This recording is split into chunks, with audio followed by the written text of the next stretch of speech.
Welcome to Wisdom. Relax. Close your eyes. You can drift off. Let the story carry you to sleep. The death of Severus Alexander in the year 235 AD marked the beginning of one of the most turbulent periods in all of Roman history. What followed was not merely a change of ruler, but the collapse of an entire system that had governed the Mediterranean world for more than 2 centuries. The empire that had known relative stability under the Severan dynasty now entered a half-century of chaos, invasion, and near-constant civil war. This was the crisis of the 3rd century, and it would test the very foundations of Roman power in ways that no previous challenge had done. For the next 50 years, emperors would rise and fall with dizzying speed, frontiers would crumble under relentless barbarian pressure, and the very survival of the Roman state would hang in the balance. It is a story of remarkable endurance amid catastrophe, of an empire that bent nearly to breaking, but somehow found the strength to carry on. The man who ushered in this age of turmoil was Gaius Julius Verus Maximinus, known to history as Maximinus Thrax, or Maximinus the Thracian. He was born around the year 173 AD in Thrace, along the empire's Danubian frontier, in lands that had long been considered the very edge of civilization. His origins were humble in the extreme, a fact that ancient sources never tired of emphasizing with a mixture of contempt and fascination. Unlike the senators and aristocrats who had dominated imperial politics for generations, Maximinus came from the very bottom of Roman society. Some sources suggest his father was a Goth and his mother from an Hellenic tribe, making him barely Roman at all in the eyes of the snobbish senatorial class who would later write the histories. He was a man of enormous physical size and legendary strength, qualities that served him well as he rose through the ranks of the army from common soldier to high command. Ancient writers spoke in wonder of his towering height, his massive frame, and his ability to perform feats of strength that seemed almost superhuman. They said he could break a horse's leg with a single blow of his fist, and that his thumbprint was so large it served him as a bracelet. Whether these stories were true or merely the exaggerations of hostile sources, they painted a picture of a man utterly unlike the refined emperors of earlier generations. Maximinus represented something new and deeply unsettling in Roman political life. The complete soldier, unburdened by senatorial refinement or administrative experience, who had clawed his way to supreme power through sheer military prowess and the loyalty of his troops. He had never held the traditional magistracies that marked a proper senatorial career. He had never studied rhetoric or philosophy in the schools of Athens or Rome.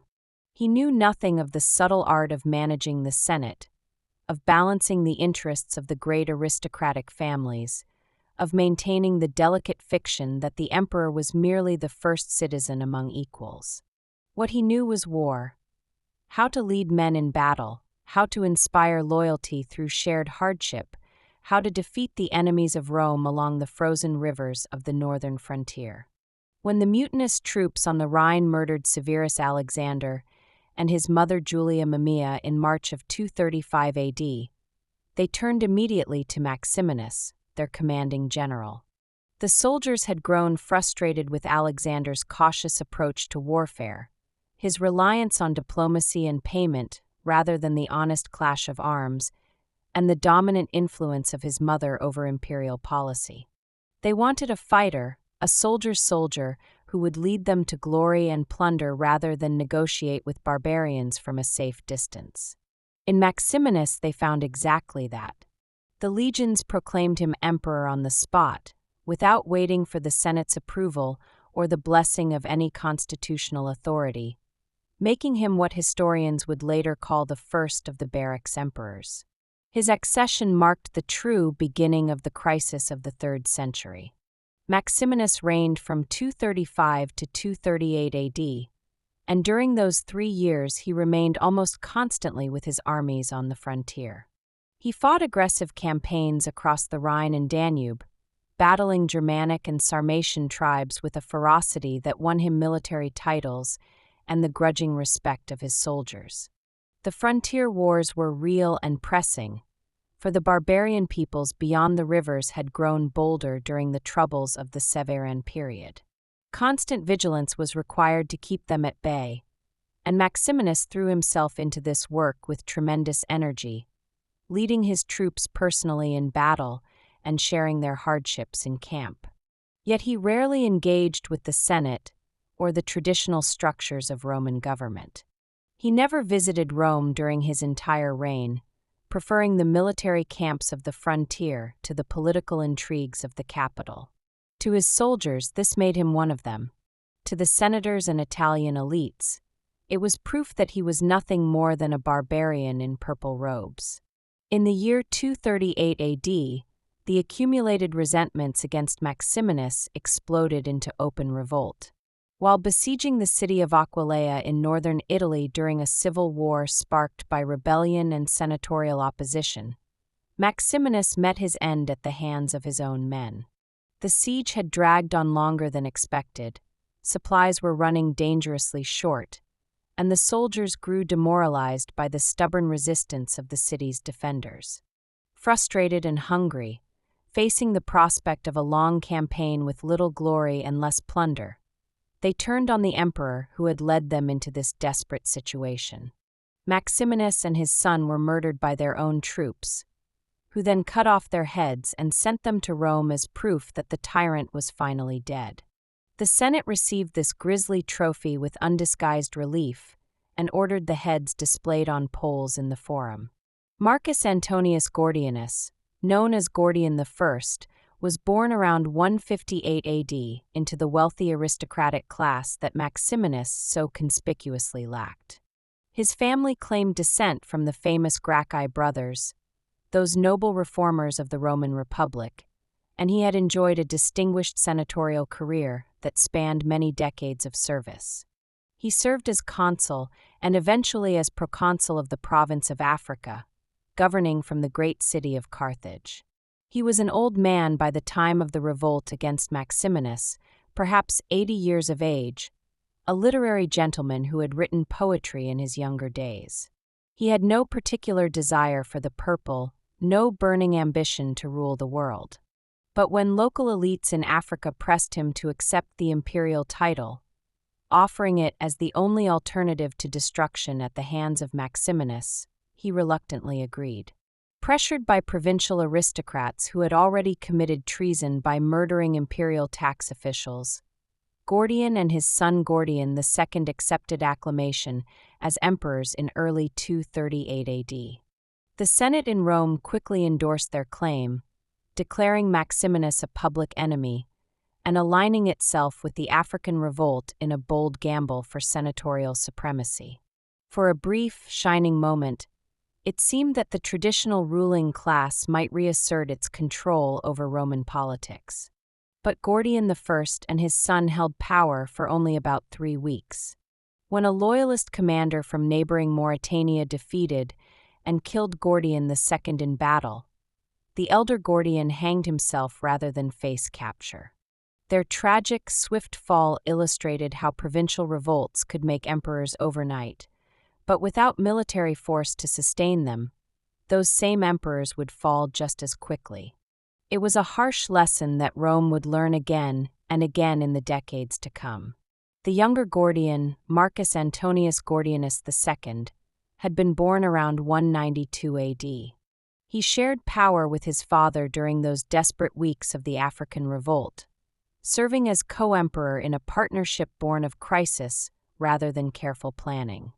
While his father remained in Carthage, attending to the administrative work of their fragile regime, Gordian II took to the field, attempting to defend their claim with whatever forces could be gathered from the province.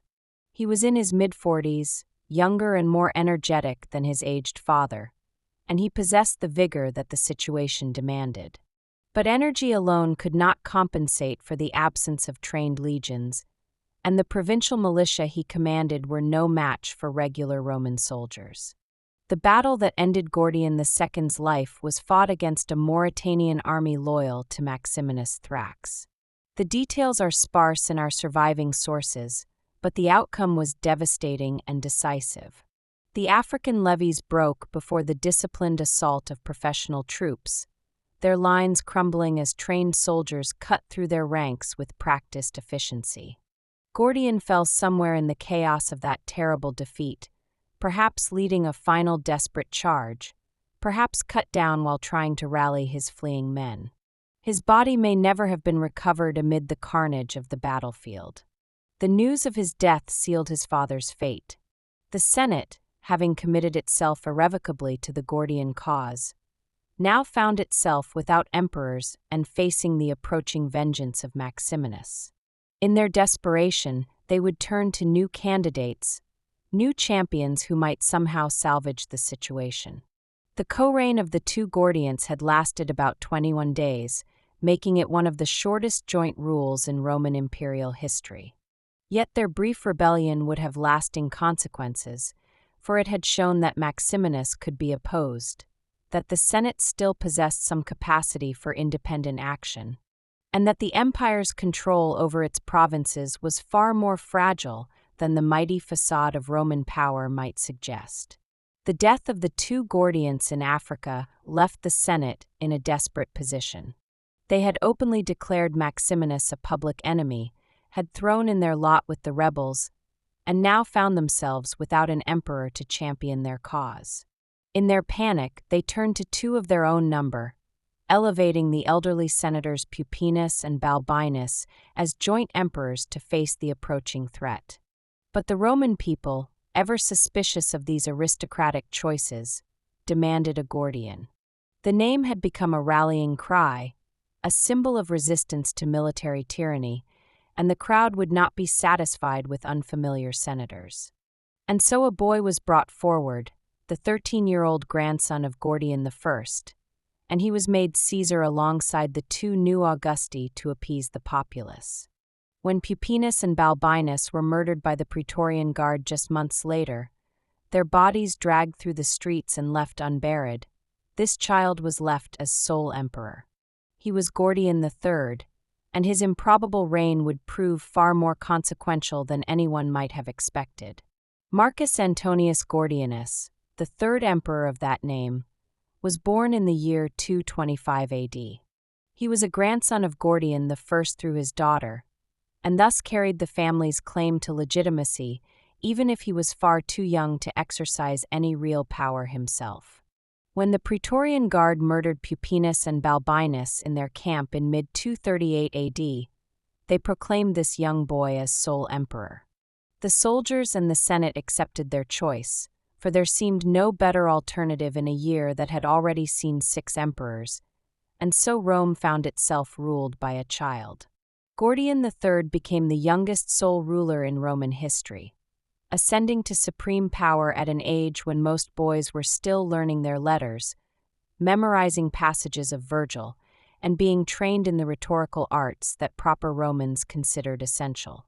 Gordian III reigned from 238 to 244 AD, and during those 6 years he grew from a boy into a young man under the guidance of powerful advisors.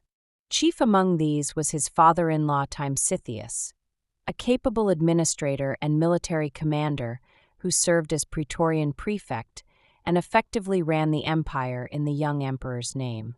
Timesitheus was everything an emperor needed in a chief minister: competent, loyal, and willing to do the hard work of government while his son-in-law learned the craft of ruling. He brought order to a government that had been badly shaken by the chaos of 238, reorganizing the administration, stabilizing the frontiers, and preparing for the great military enterprise that would dominate the latter part of Gordian's reign. When the Sasanian Persians, under their aggressive king, Shapur I, began threatening Rome's eastern provinces, Timesitheus marshaled the empire's resources for war. The Persians were no barbarian rabble to be scattered with a single campaign. They were the heirs of the ancient Persian Empire, a sophisticated civilization with a powerful professional army, skilled cavalry, and a king who dreamed of restoring the glory of Darius and Xerxes. They had already humiliated Rome once in living memory, and they seemed poised to do so again. But Timesitheus was confident, and the young emperor was eager for the glory that military victory would bring. The Persian campaign began with considerable success that exceeded even the most optimistic hopes. Roman armies crossed into Mesopotamia and won a series of victories that drove back the Sasanian forces and recaptured several important cities that had fallen to Persian arms. It seemed that the young emperor, guided by his skilled father-in-law, might achieve the glory that had eluded so many of his predecessors. The soldiers adored their boy emperor, who rode among them and shared their hardships even if real decisions remained in the hands of Timesitheus. But fate intervened with cruel swiftness, as it so often did during this troubled century.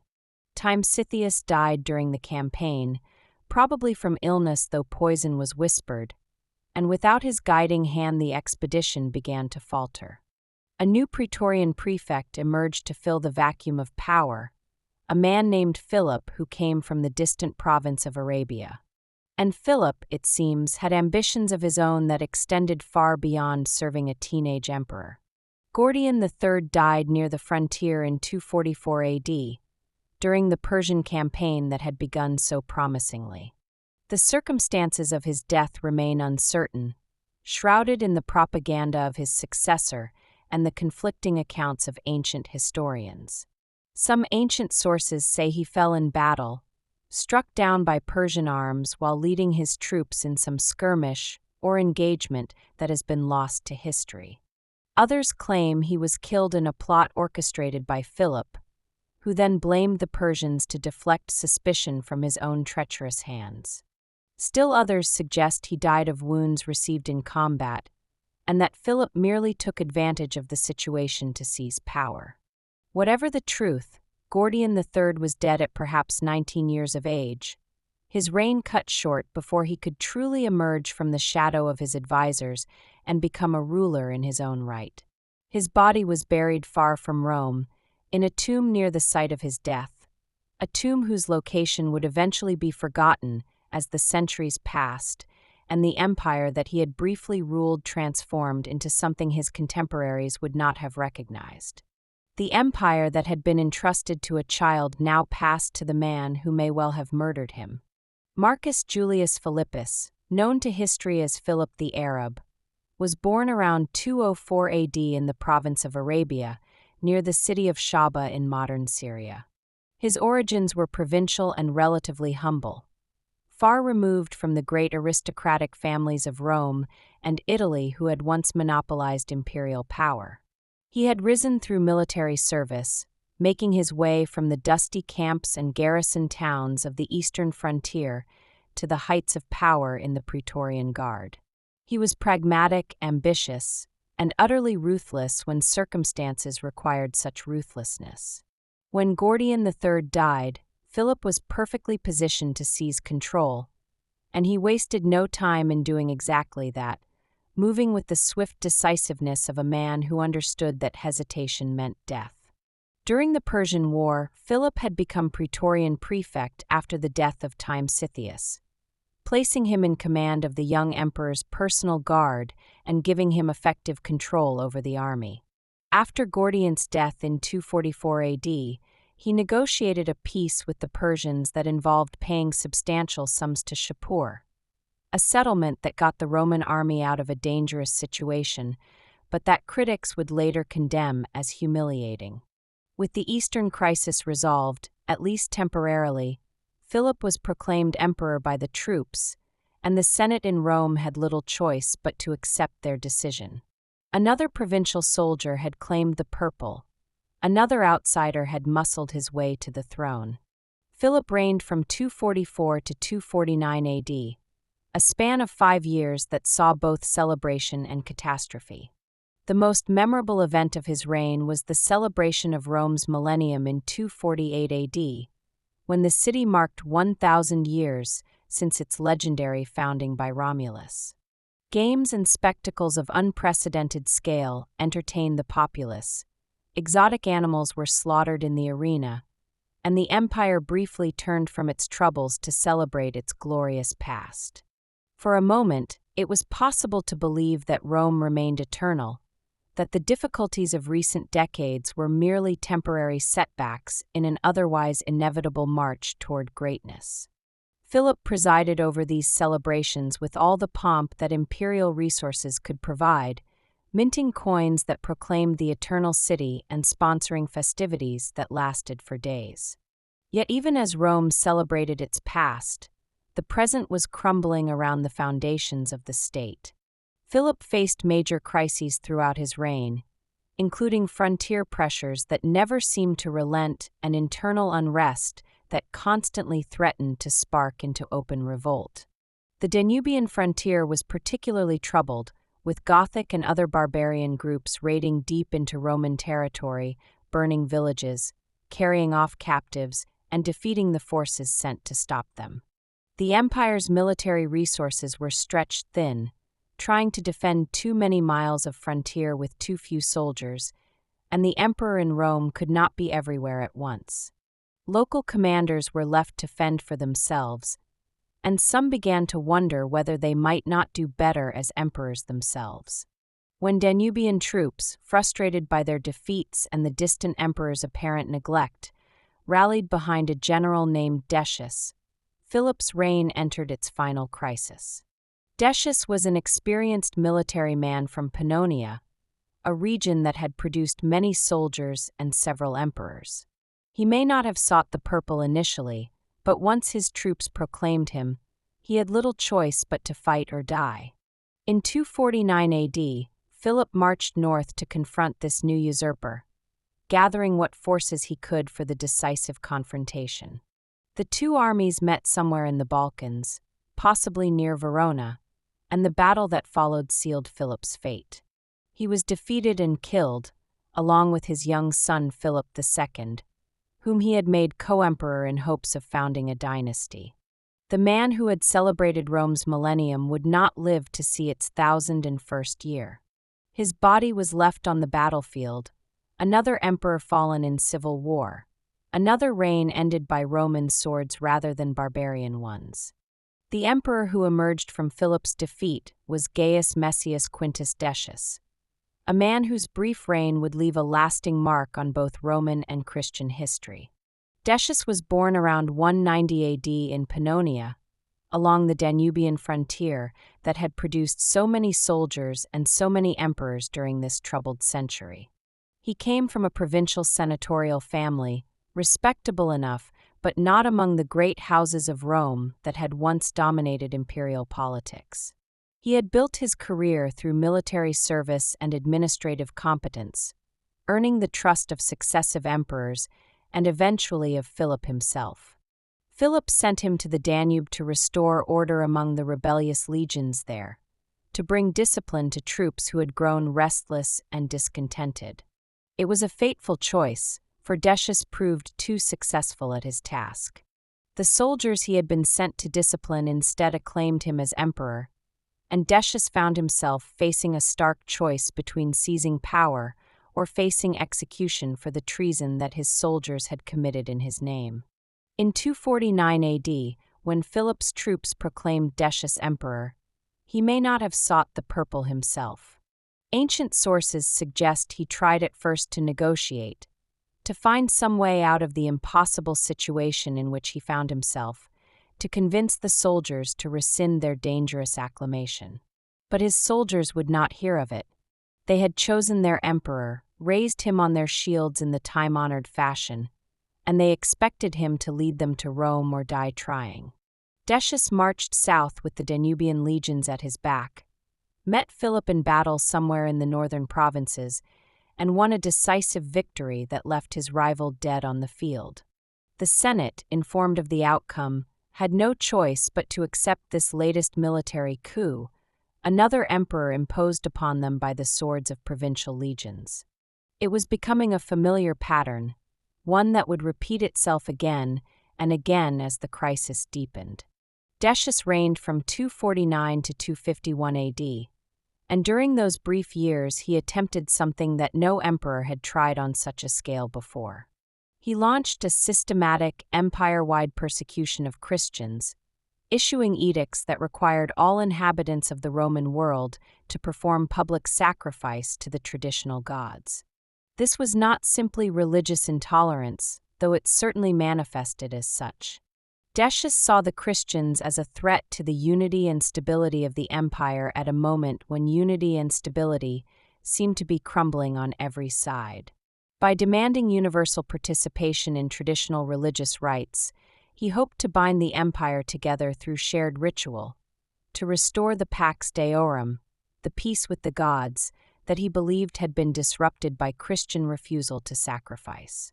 The persecution was thorough and brutal in its systematic nature. Throughout the empire, officials set up commissions to oversee the sacrifices, and those who performed them received certificates proving their compliance with the imperial mandate. These certificates, some of which have survived to be discovered by archaeologists, bear witness to the bureaucratic efficiency with which the persecution was implemented.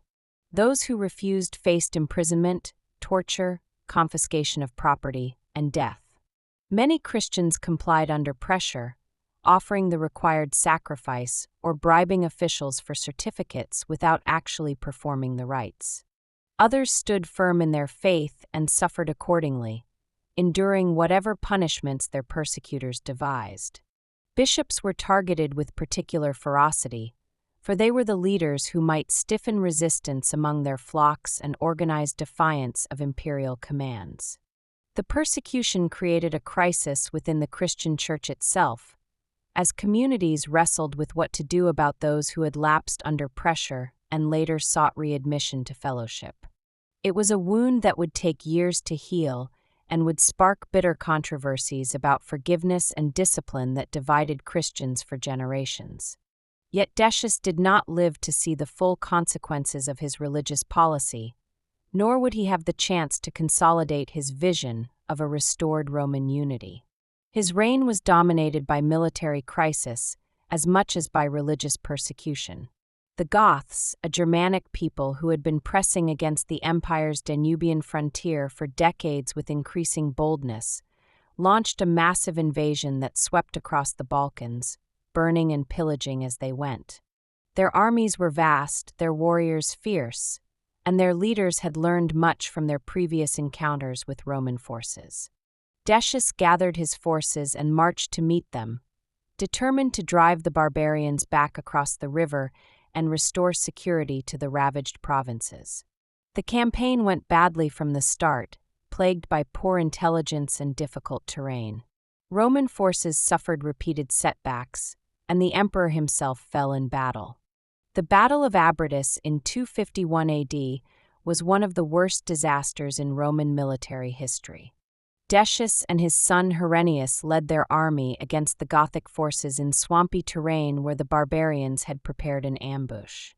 The Romans were caught in difficult ground, unable to maneuver effectively, and the Goths fell upon them with devastating effect. Honorius was killed early in the fighting, struck down by an arrow.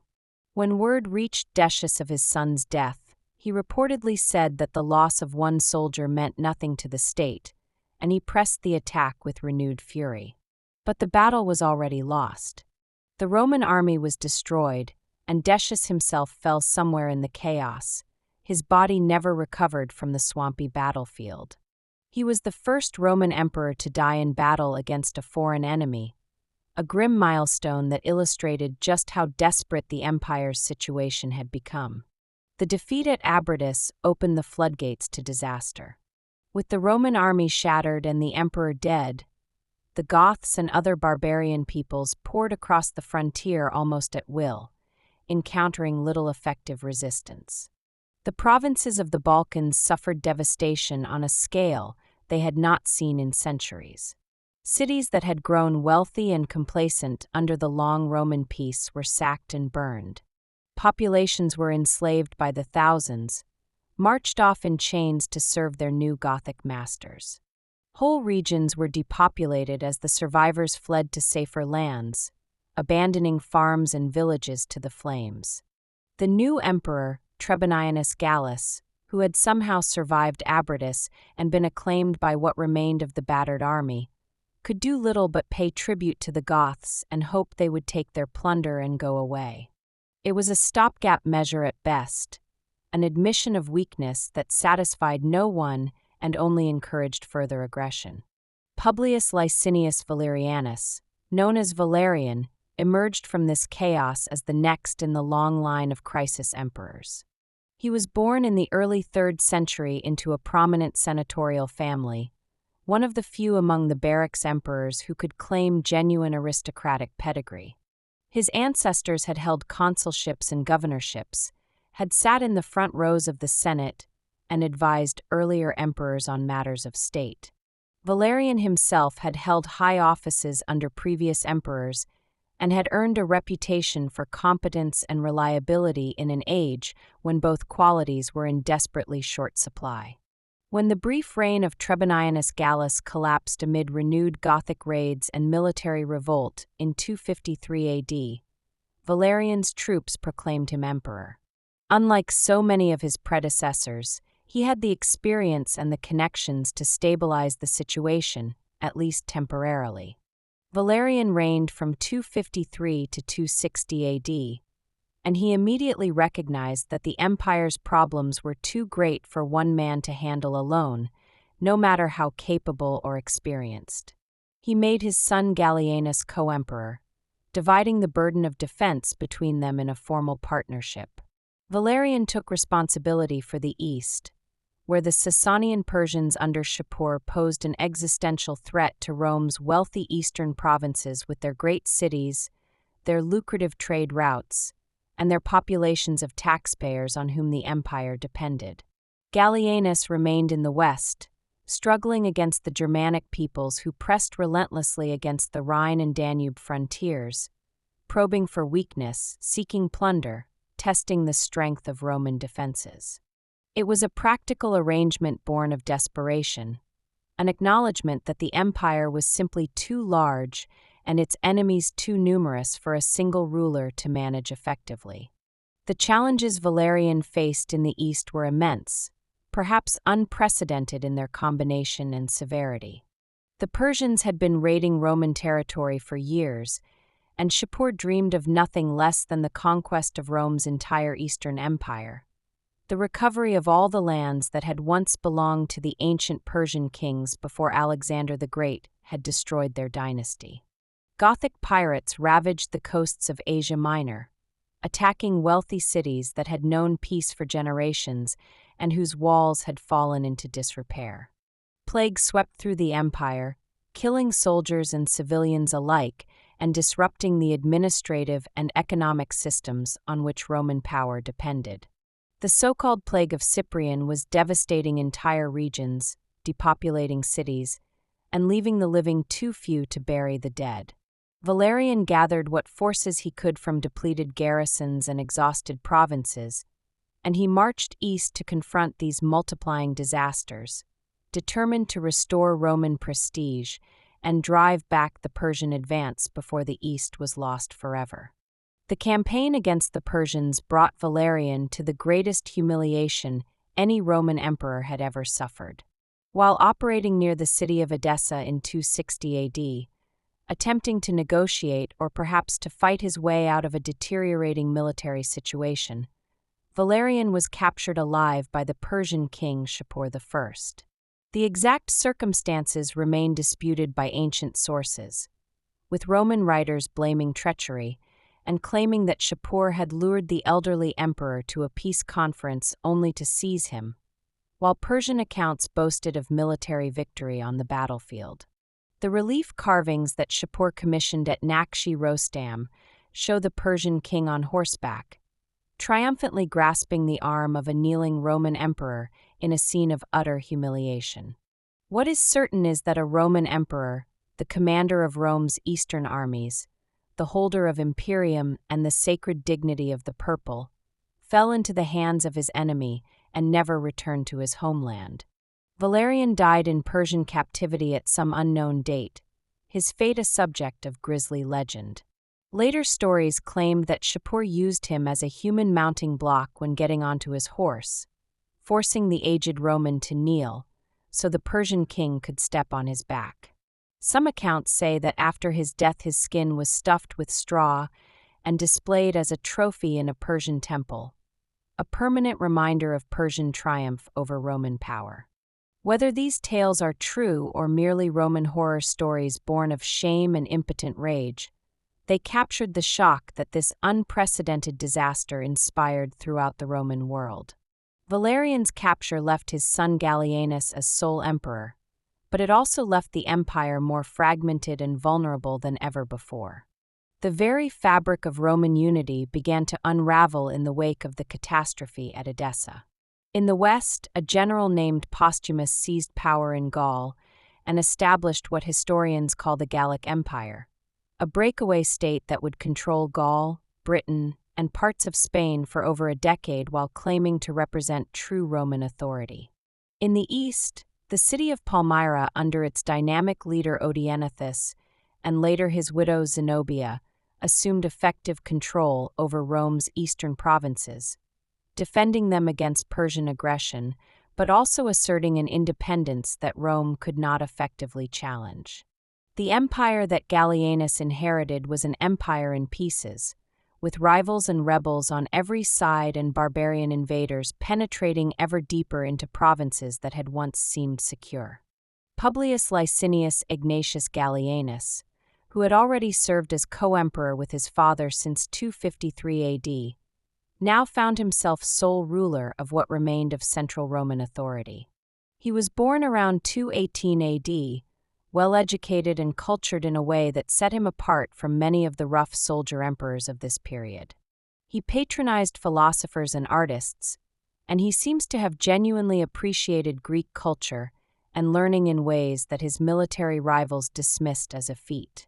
But he was also a capable commander who understood that the empire's survival depended on military reform as much as on military victories.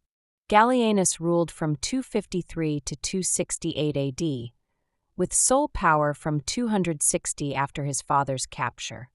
And during this period he implemented significant changes in how Rome organized its defenses. Recognizing that the old system of static frontier garrisons was inadequate to meet the multiple simultaneous threats the empire faced, he developed a more mobile cavalry reserve that could be shifted rapidly from one crisis point to another. This mobile field army, stationed at strategic points in the interior rather than spread thin along the borders, represented a new approach to imperial defense that would be developed further by later emperors. He also increasingly excluded senators from military commands, relying instead on professional officers of equestrian rank who had risen through the ranks. This was practical but deeply offensive to the senatorial aristocracy, who saw their traditional privileges being stripped away. The challenges Gallienus faced were staggering in their scope and simultaneity. He fought repeatedly against Goths, Alemanni, and other Germanic groups who poured across the frontiers into the Balkans and Italy itself. On multiple occasions, barbarian raiders reached Italian soil, something that had scarcely happened since the darkest days of the Republic. He struggled to maintain control over provinces that were slipping away to the Gallic Empire in the west and the Palmyrene sphere in the east. Though he chose to focus on defending the Italian heartland rather than attempting to reconquer regions he lacked the resources to hold. He faced usurper after usurper, men who saw in the empire's weakness an opportunity for their own advancement, and he defeated most of them through a combination of military skill and political cunning. In 268 AD, Gallienus was assassinated during the siege of a usurper named Aurelius near Milan. The conspiracy involved senior officers in his own army, men who had grown tired of his long reign or who had their own ambitions for the purple. They killed him and immediately proclaimed one of their number as emperor. Gallienus died having held the empire together, barely, through some of its darkest hours. Later writers, particularly those sympathetic to the Senate he had marginalized, painted him as a frivolous and incompetent ruler, who fiddled while Rome burned. Modern historians have been kinder, recognizing that he faced impossible odds and managed to prevent complete collapse through a combination of military reform and strategic pragmatism. The man who emerged from Gallienus's assassination was Marcus Aurelius Claudius, known to history as Claudius Gothicus for the great victory that defined his brief reign. He was born around 214 AD in the Balkans, probably in the region of Dardania in what is now Serbia, another product of the frontier provinces that had supplied so many of the empire's soldiers and emperors during this troubled century. He had risen through the ranks of the army, distinguishing himself as a capable commander under Gallienus, and he was among those who plotted his predecessor's death. Whether he was the instigator of the conspiracy or merely a beneficiary remains unclear, but when Gallienus fell, Claudius was ready to assume the purple. Claudius Gothicus reigned from 268 to 270 AD, a mere 2 years that nonetheless marked a crucial turning point in the crisis of the 3rd century. His greatest achievement came almost immediately when he faced and defeated a massive Gothic invasion at the Battle of Nisus in 269 AD. The Goths had crossed the Danube in enormous numbers, perhaps the largest invasion force they had yet assembled, combining multiple tribes and clans into a single terrifying host. They threatened to overwhelm the battered Roman defenses entirely, to sweep through the Balkans and into the heart of the empire. Claudius gathered what forces he could and met them near the city of Nisus, his own hometown in the rugged terrain of the Balkans, and there he won a decisive victory that shattered Gothic power for a generation. The Battle of Nisus was a masterpiece of tactical skill and desperate courage. Claudius used the terrain to his advantage, luring the Gothic host into unfavorable ground where their numbers could not be brought to bear effectively. The Roman infantry held firm against the initial barbarian onslaught, their discipline and training showing their worth against the fierce but disorganized Gothic charges.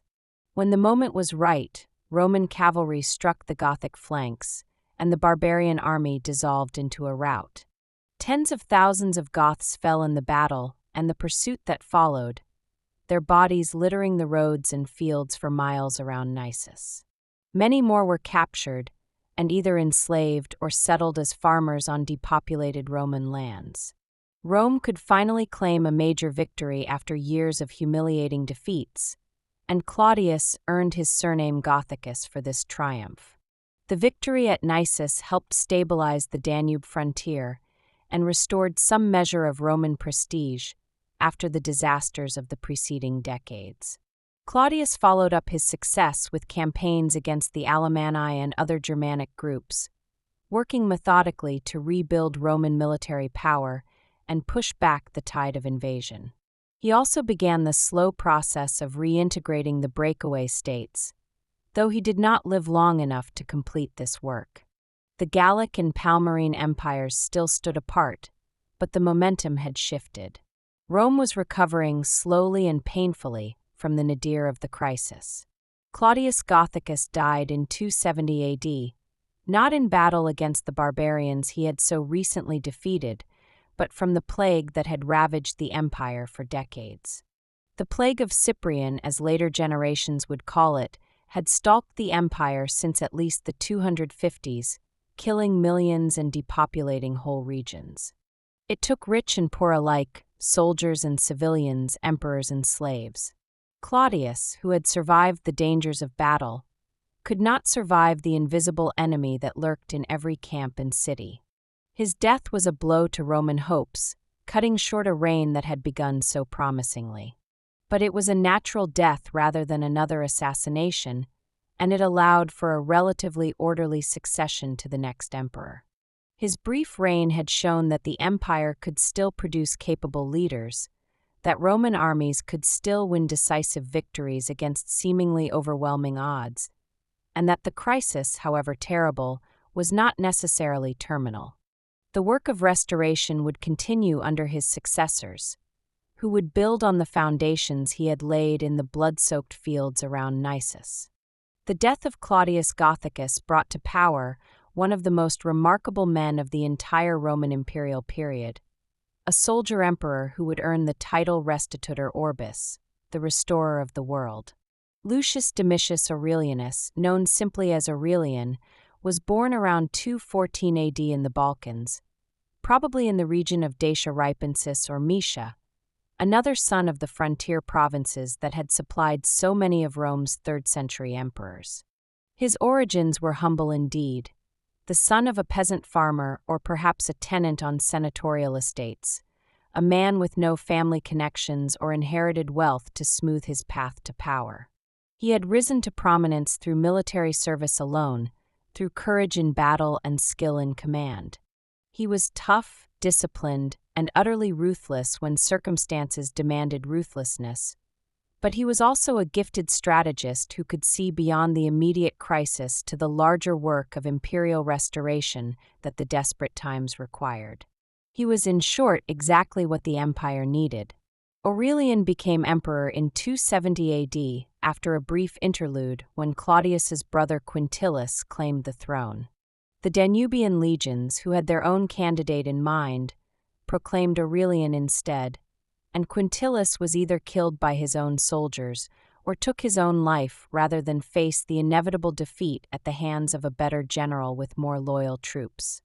The new emperor wasted no time in asserting his authority and addressing the multiple crises that still threatened to tear the empire apart. Unlike some of his predecessors who had been content merely to survive, merely to hold what remained of Roman territory against the endless pressure of enemies foreign and domestic, Aurelian was determined to restore Rome to its former glory, to reunify the fragmented state and secure its borders against the barbarian tide that had threatened to engulf civilization itself.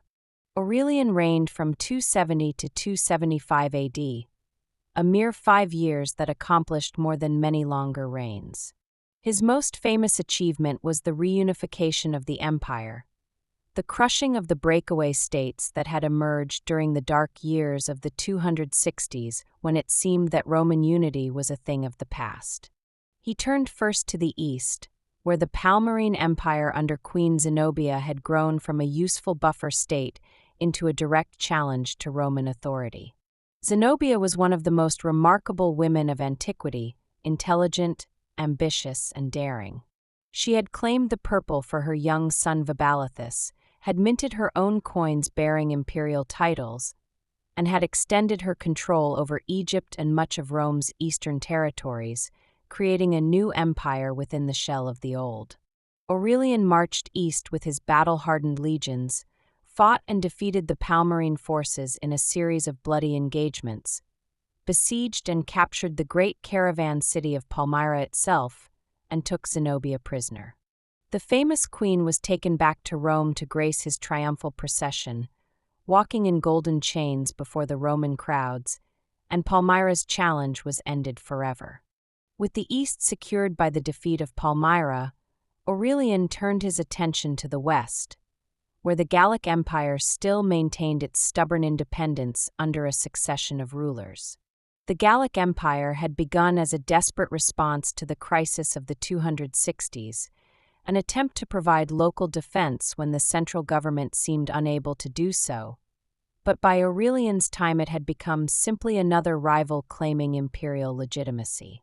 Aurelian defeated the last Gallic emperor, Tetricus, in battle at the Catalonian fields in 274 AD, though some sources suggest that Tetricus, weary of his responsibilities and the constant threats he faced from both barbarians and his own restless soldiers, may have essentially defected to the Roman side before the battle was decided.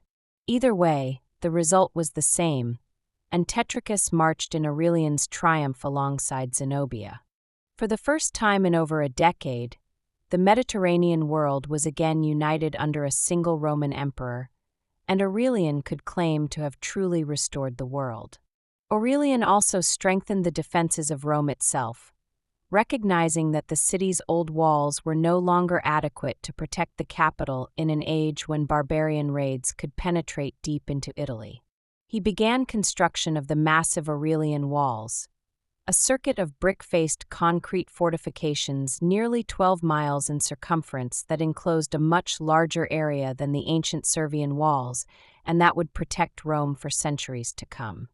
These walls, many sections of which still stand today as monuments to his foresight, are testimony to the new reality that even Rome itself was no longer safe from attack. The Eternal City needed walls for the first time in centuries, and Aurelian provided them.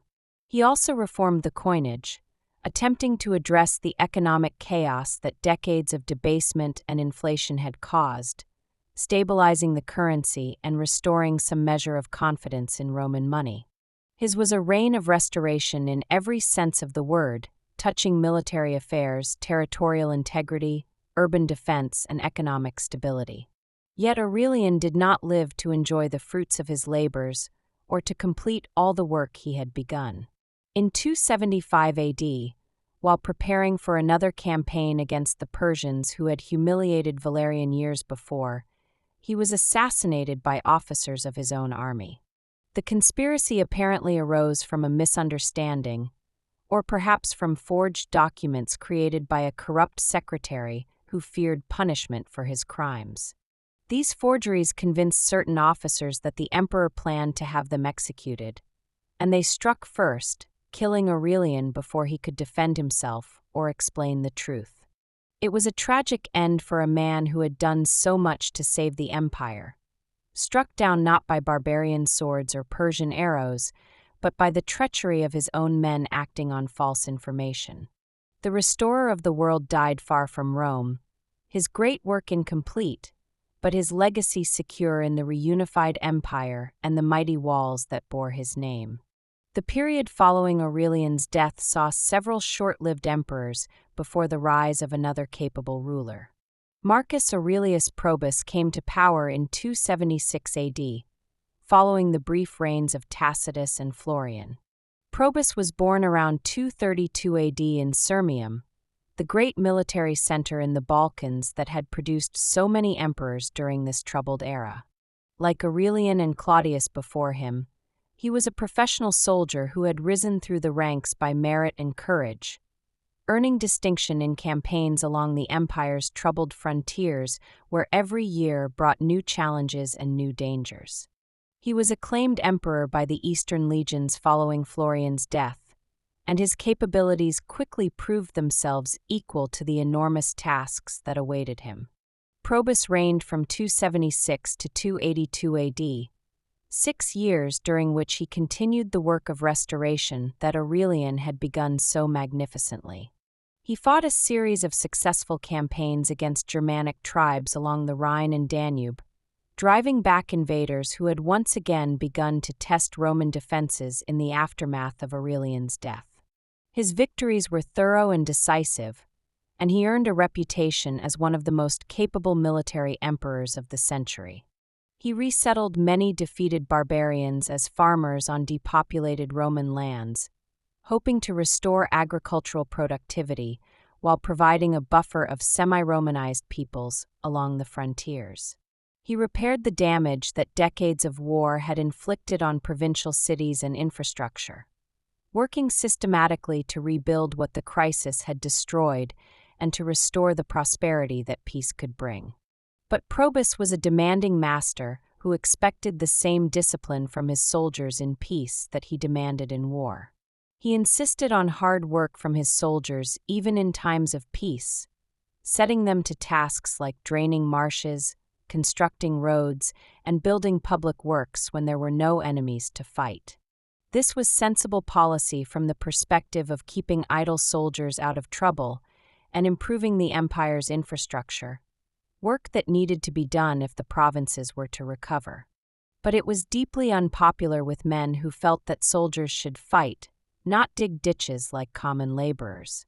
In 282 AD, his troops mutinied during one of these construction projects, reportedly while draining marshes near Sirmium, his own hometown. They killed him before he could escape or summon loyal forces, ending the reign of another effective emperor before his work was done. Like so many before him, Probus fell not to foreign enemies, but to the violence of his own men. Marcus Aurelius Carus, who emerged as emperor after Probus's murder, was a senior officer who had served under his predecessor and who may have been complicit in the conspiracy that killed him, or who at least was willing to profit from it. He was born sometime in the early 3rd century, probably in Gaul or perhaps in Illyria, and he had extensive military experience gained over decades of service. The Danubian legions proclaimed him emperor immediately after Probus fell, and he moved quickly to consolidate his position before any rivals could emerge. He made his sons Carinus and Numerian co-rulers, attempting to establish a dynasty that might bring stability to the endless cycle of usurpation and assassination that had plagued Rome for 50 years.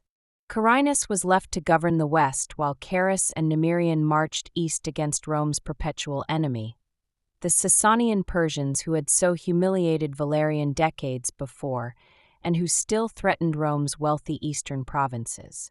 Carus reigned from 282 to 283 AD, leading his eastern campaign with the same energy and determination that had characterized the best of the soldier emperors who preceded him. The Persian War went remarkably well at first, exceeding the most optimistic hopes. Roman forces advanced deep into Mesopotamia, meeting little effective resistance from a Persian empire that was itself distracted by internal troubles and succession disputes. The great rivers that had so often marked the limits of Roman expansion now flowed behind the advancing legions, their waters no longer barriers, but highways for supply and communication.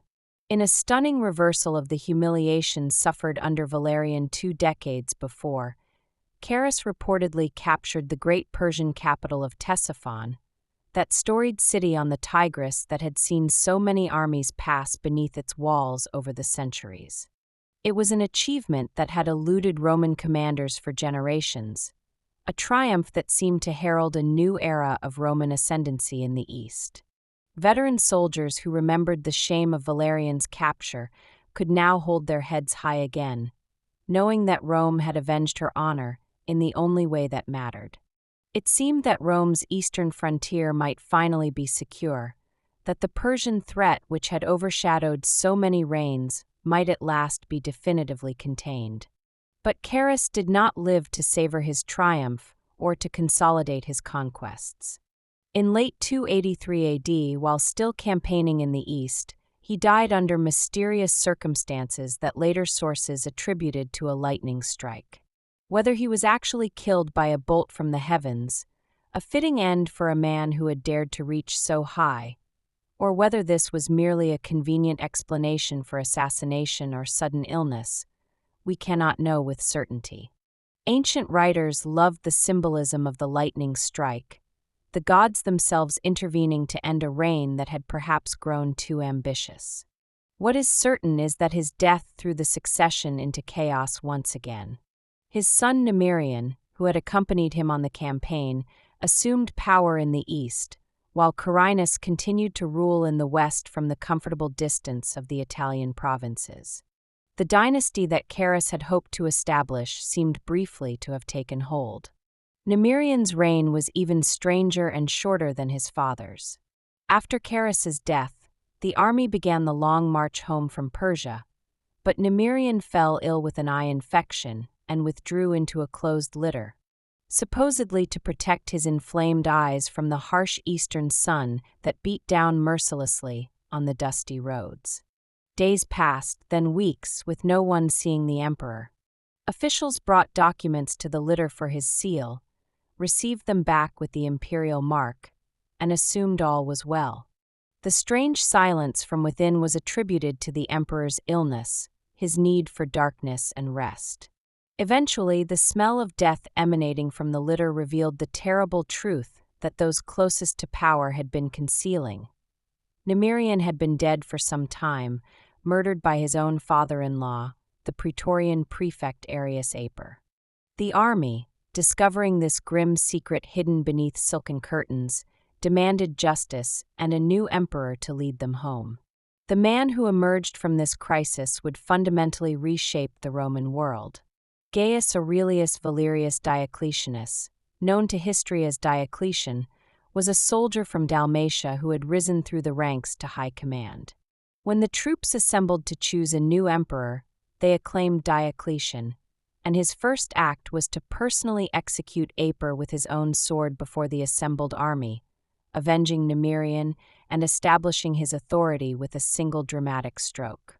He then faced down Carinus in civil war, winning a battle in which Carinus was conveniently murdered by his own officers before victory was complete. By 285 AD, Diocletian stood as sole ruler of the Roman Empire, the latest in a long line of soldier emperors, but one who would prove fundamentally different from those who came before. The half-century that stretched from 235 to 284 AD, this period we call the crisis of the 3rd century, had transformed the Roman world in ways that contemporaries could scarcely comprehend. Most emperors during this period had seized power through military acclamation rather than through established succession. The old senatorial aristocracy, which had once provided emperors and shaped imperial policy, had been marginalized in favor of professional officers who rose from the ranks. Frontiers that had seemed secure for generations had been breached again and again, with barbarian raiders penetrating deep into the heart of the empire.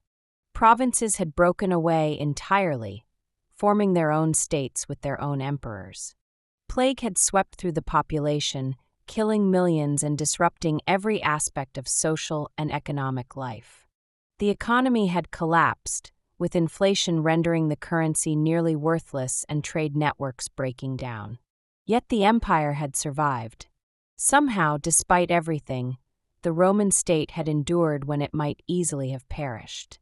Emperors like Claudius Gothicus, Aurelian, and Probus had shown that capable leadership could still make a difference, that Roman armies could still win victories, that lost provinces could still be recovered. The empire that emerged from the crisis was battered and changed, but it was still recognizable as the heir of Augustus and Trajan. It would fall to Diocletian to build something new from what remained, to create structures of governance and defense that could prevent such a crisis from recurring. His solutions would shape the empire for centuries to come.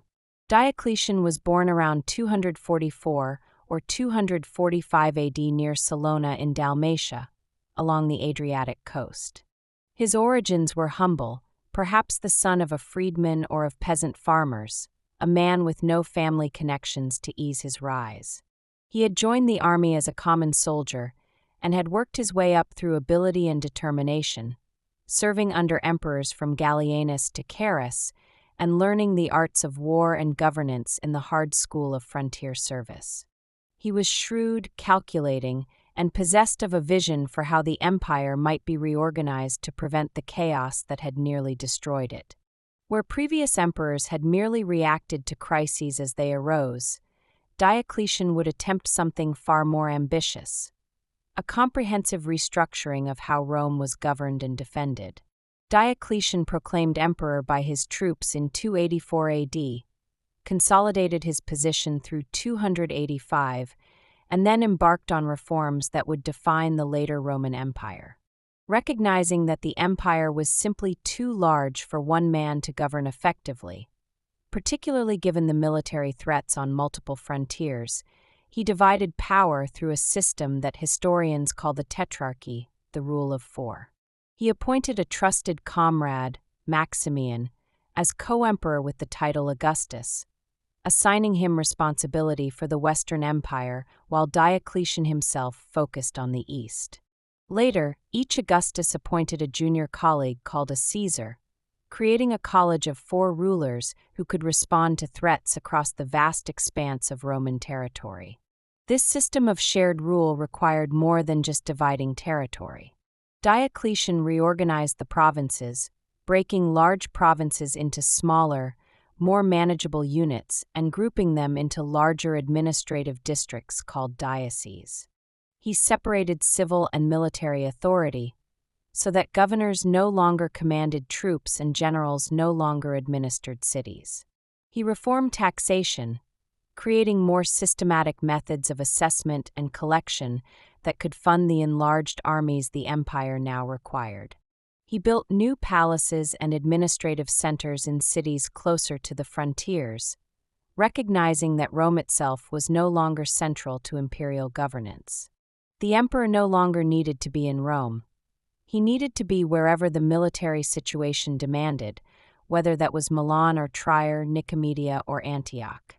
The Tetrarchy represented a profound break with the past, even as it claimed to restore traditional order. Under this system, Diocletian served as senior Augustus in the east, while Maximian held the same rank in the west. Beneath them, Galerius served as Caesar in the east and Constantius in the west, each man responsible for a section of frontier and a portion of the empire's defense. When an Augustus retired or died, his Caesar would step up to replace him and appoint a new Caesar in turn, creating what was meant to be an orderly succession based on merit rather than blood. It was an elegant solution to the problem of succession that had plagued the empire for generations, though time would reveal its fundamental fragility. Maximian, born around 250 AD in the Balkans, was a soldier much like Diocletian himself, a man who had risen through the ranks and proven his worth in countless campaigns along the frozen Rhine and the sun-scorched deserts of the east. He was rougher than Diocletian, more comfortable with the simple life of the camps than with the ceremonial demands of court, but he was loyal and effective. Diocletian elevated him first to Caesar and then to Augustus, trusting him to manage the troubled western provinces, while Diocletian himself dealt with Persian threats and Egyptian revolts that demanded his personal attention. Together they made an effective partnership, each respecting the other's sphere of authority, each recognizing that the empire's survival depended on cooperation rather than the rivalry that had destroyed so many of their predecessors. It was a relationship built on military brotherhood and mutual necessity, the bond of men who had faced death together and understood what was at stake. The tetrarchic system demanded new expressions of imperial power, new ways of representing authority to subjects who might never see their rulers in person. Diocletian understood that the near-constant turnover of emperors during the crisis had eroded respect for the office itself. Men had watched emperor after emperor rise and fall, had seen the purple become almost commonplace, something seized by any ambitious general with loyal troops. To restore the majesty of imperial power, Diocletian surrounded himself with elaborate ceremonial that set the emperor apart from ordinary mortals. He adopted the trappings of an oriental monarch, wearing robes of purple silk sewn with gold thread, crowning himself with a diadem studded with gems, requiring visitors to prostrate themselves before approaching his presence. The emperor was no longer merely first among citizens. He was dominus, lord and master, elevated above humanity itself. This transformation of imperial ceremony served practical purposes beyond mere vanity or personal taste. By making the emperor seem almost divine, a figure set apart from ordinary humanity by the very trappings of his office, Diocletian hoped to make assassination seem not merely criminal but sacrilegious. Who would dare to strike down a living god, to raise a hand against one who stood so clearly apart from mortal men and their petty concerns?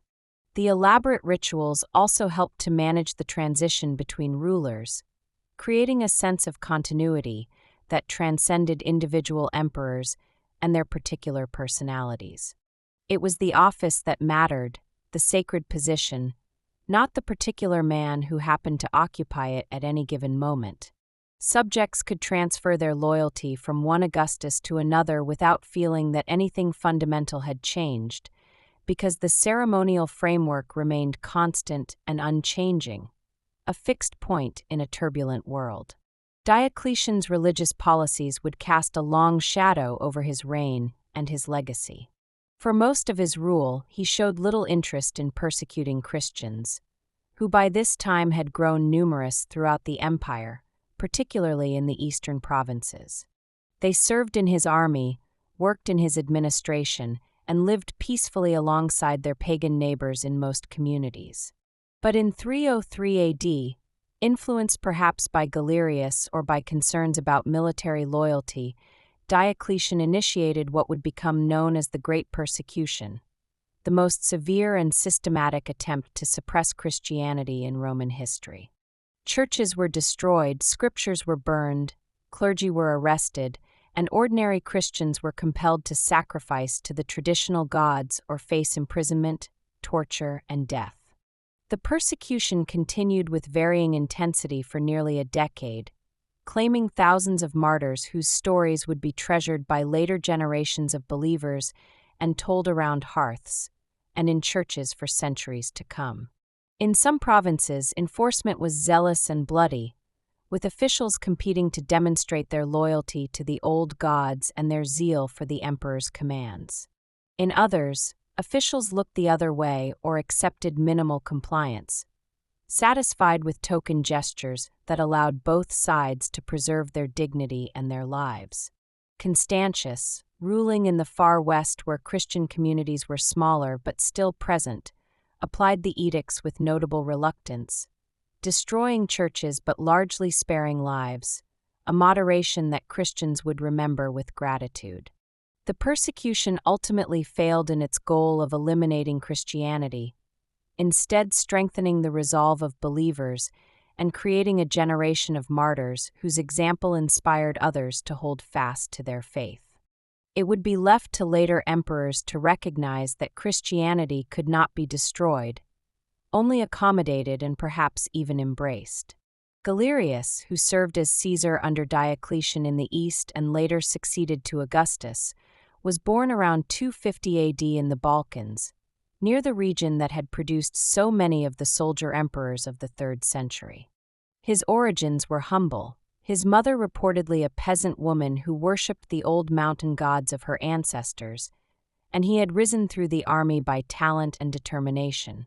He was a capable military commander, rough-hewn and direct in his manner, more comfortable in the camp than in the palace, more at ease with soldiers than with courtiers.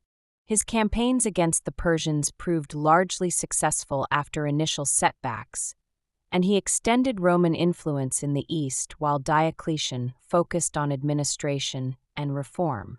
He was also, according to Christian sources at least, the driving force behind the Great Persecution, though how much this portrayal reflects historical reality and how much it reflects later Christian hostility remains debated by scholars who study this complex period.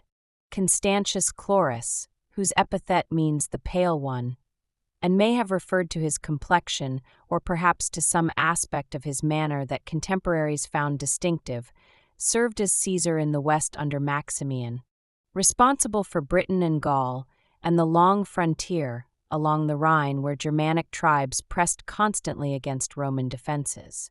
He was born around 250 AD, likely in the Balkans like his colleagues, though some sources place his origins in Dardania, a region that had produced more than its share of capable soldiers.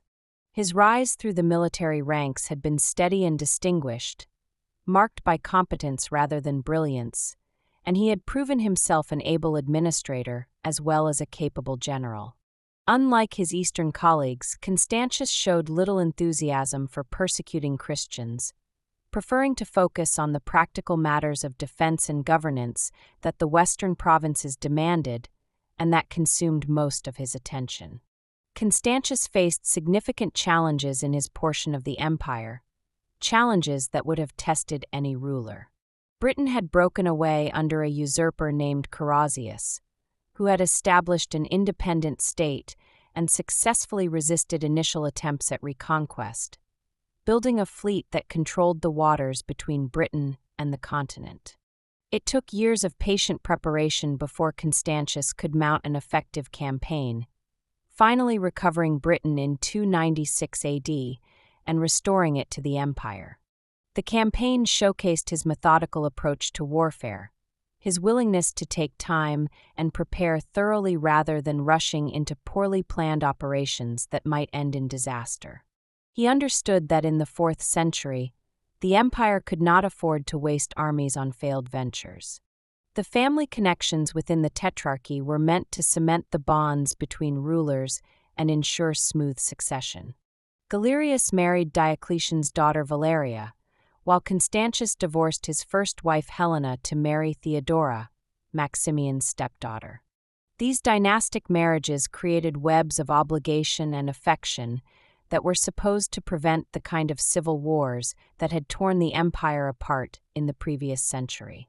Children born of these unions would have claims to power, but would also be bound by family loyalty to work with rather than against their relatives. It was an elegant theory, though practice would prove rather different. Helena, the woman Constantius set aside for political reasons, would later become one of the most famous figures of the age. She was of humble origin, perhaps the daughter of an innkeeper, and had given Constantius a son named Constantine before their separation. Though put aside, she was not forgotten.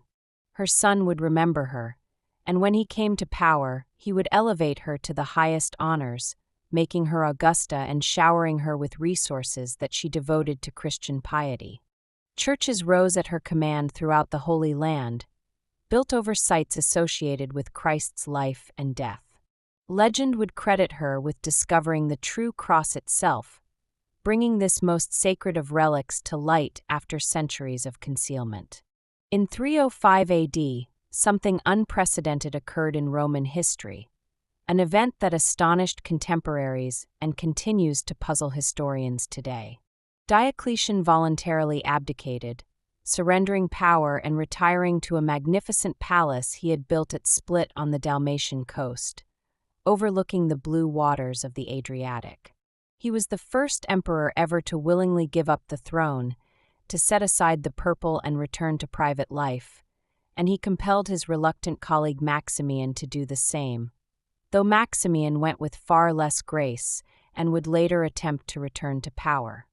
Both Augusti stepped aside simultaneously, allowing their Caesars to rise to the senior position in an orderly transition of authority. Galerius became Augustus in the east, Constantius in the west, and new Caesars were appointed to support them. It was meant to demonstrate that the tetrarchic system worked, that succession could be peaceful and orderly, that the terrible civil wars of the past need never recur if only men followed the rules that Diocletian had established. The system Diocletian had created was meant to outlast any individual ruler, to perpetuate itself through regular cycles of retirement and promotion. But he had underestimated the power of blood and the ambitions of those who had been passed over. When Constantius died in 306 AD at York in Britain, his troops did not wait for the orderly tetrarchic succession to take its course. Instead, they acclaimed his son Constantine as Augustus, following the old pattern of soldiers raising their general to the purple.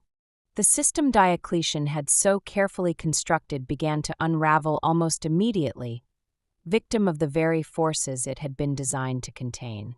Constantine, born around 272 AD in Nisus in the Balkans, had spent much of his youth at Diocletian's court in the east, serving as a hostage of sorts to guarantee his father's loyalty. It was a common practice among the tetrarchs, keeping the sons of colleagues close at hand where they could be watched and controlled, where their fates would depend on their father's continued obedience to the system.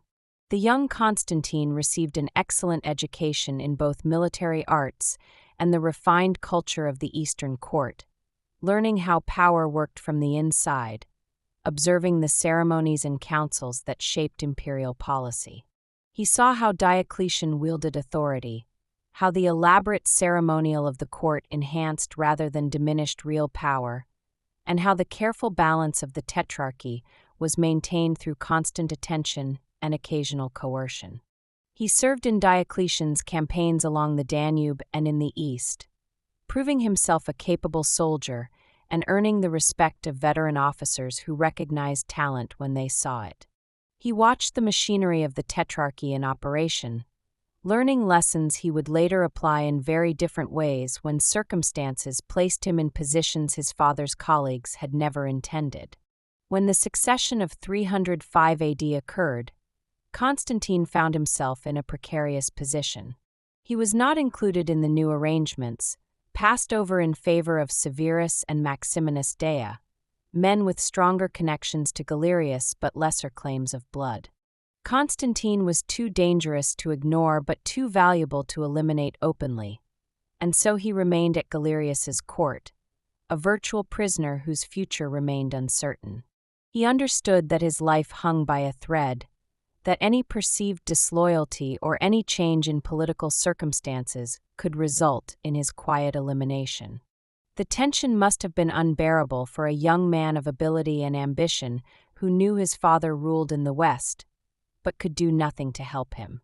According to later accounts that may blend fact with legend, Constantine escaped from Galerius's court and fled westward to join his father, traveling with such speed that he hamstrung the post horses at each station to prevent pursuit. Whether this dramatic tale is true or embellished, Constantine did make his way to Constantius, reaching him in Britain where the elder man was campaigning against the Picts beyond Hadrian's Wall. Father and son were reunited after years of separation, and Constantine took his place in his father's army, learning the ways of frontier warfare in the misty hills of northern Britain. It was a far cry from the sophisticated courts of the East, but it was also freedom, and it placed Constantine close to power when the moment came. Constantius died at York on the 25th of July in 306 AD, worn out by illness and the demands of the British campaign. The circumstances of his death would prove fateful for the empire. His troops, assembled in that distant northern city, acclaimed Constantine as Augustus immediately upon his father's death, following the old pattern of military acclamation that the Tetrarchy was supposed to have replaced. The soldiers knew Constantine had served with him and saw in him a continuation of his father's rule. They had no interest in the orderly succession planned in distant Nicomedia, no loyalty to emperors they had never met. Their emperor was here before them, and they raised him on their shields in the ancient manner. Galerius, now senior Augustus after Diocletian's retirement and the acknowledged architect of the Tetrarchic system's current form, was furious at this breach of the carefully planned succession that he had helped design. The whole point of the Tetrarchy was to prevent exactly this kind of military coup, this reversion to the chaotic pattern that had nearly destroyed the empire in the previous century. But Galerius was also pragmatic enough to recognize the reality of the situation confronting him.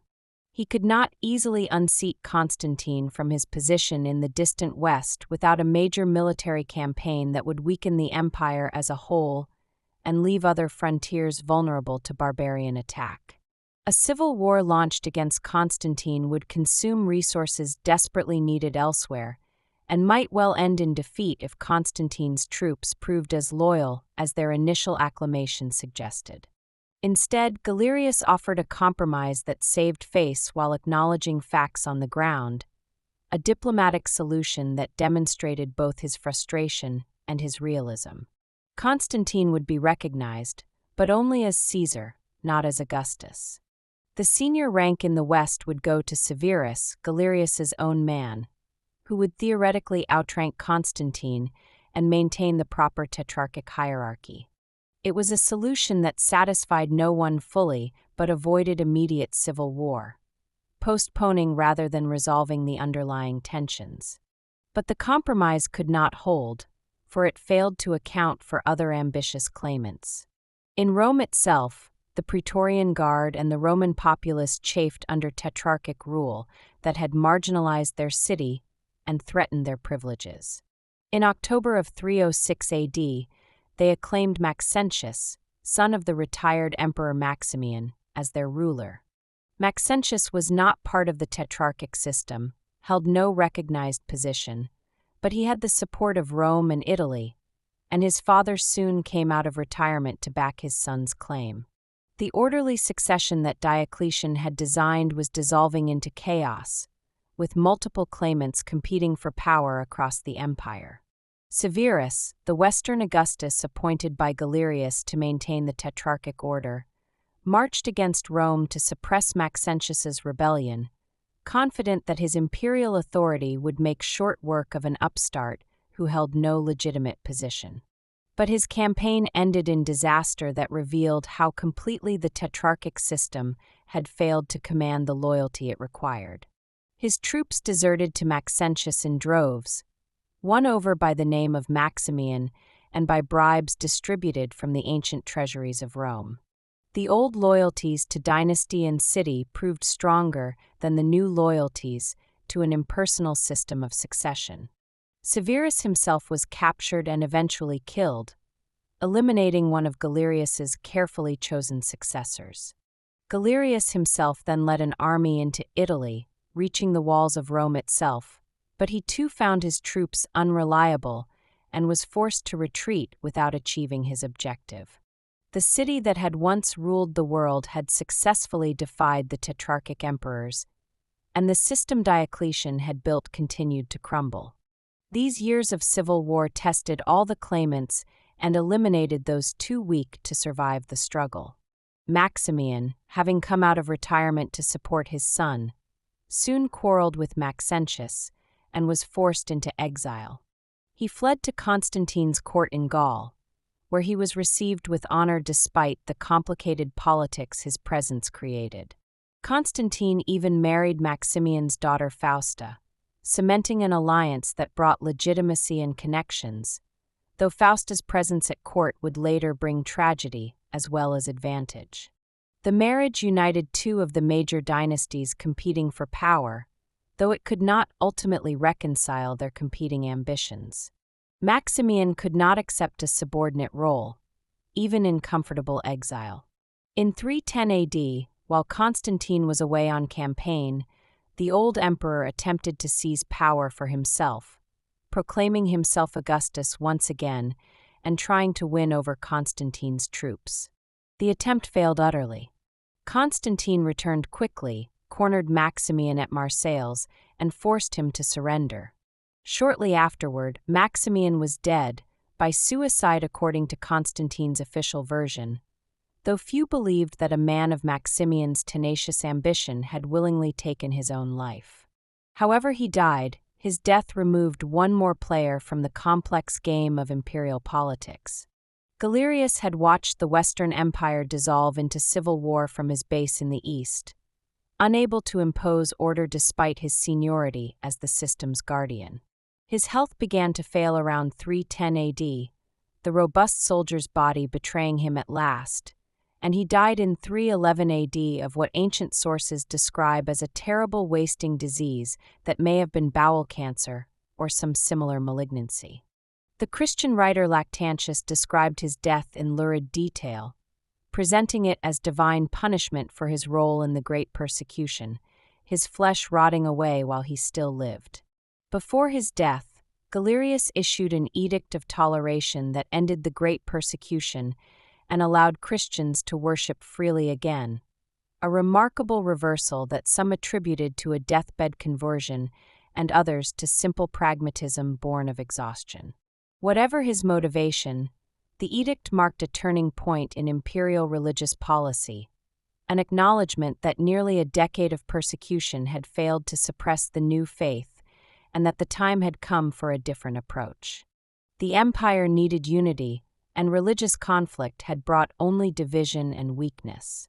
Galerius's death left four major claimants for power: Constantine in the west, Maxentius in Italy, Licinius in the Balkans, and Maximinus Dea in the east.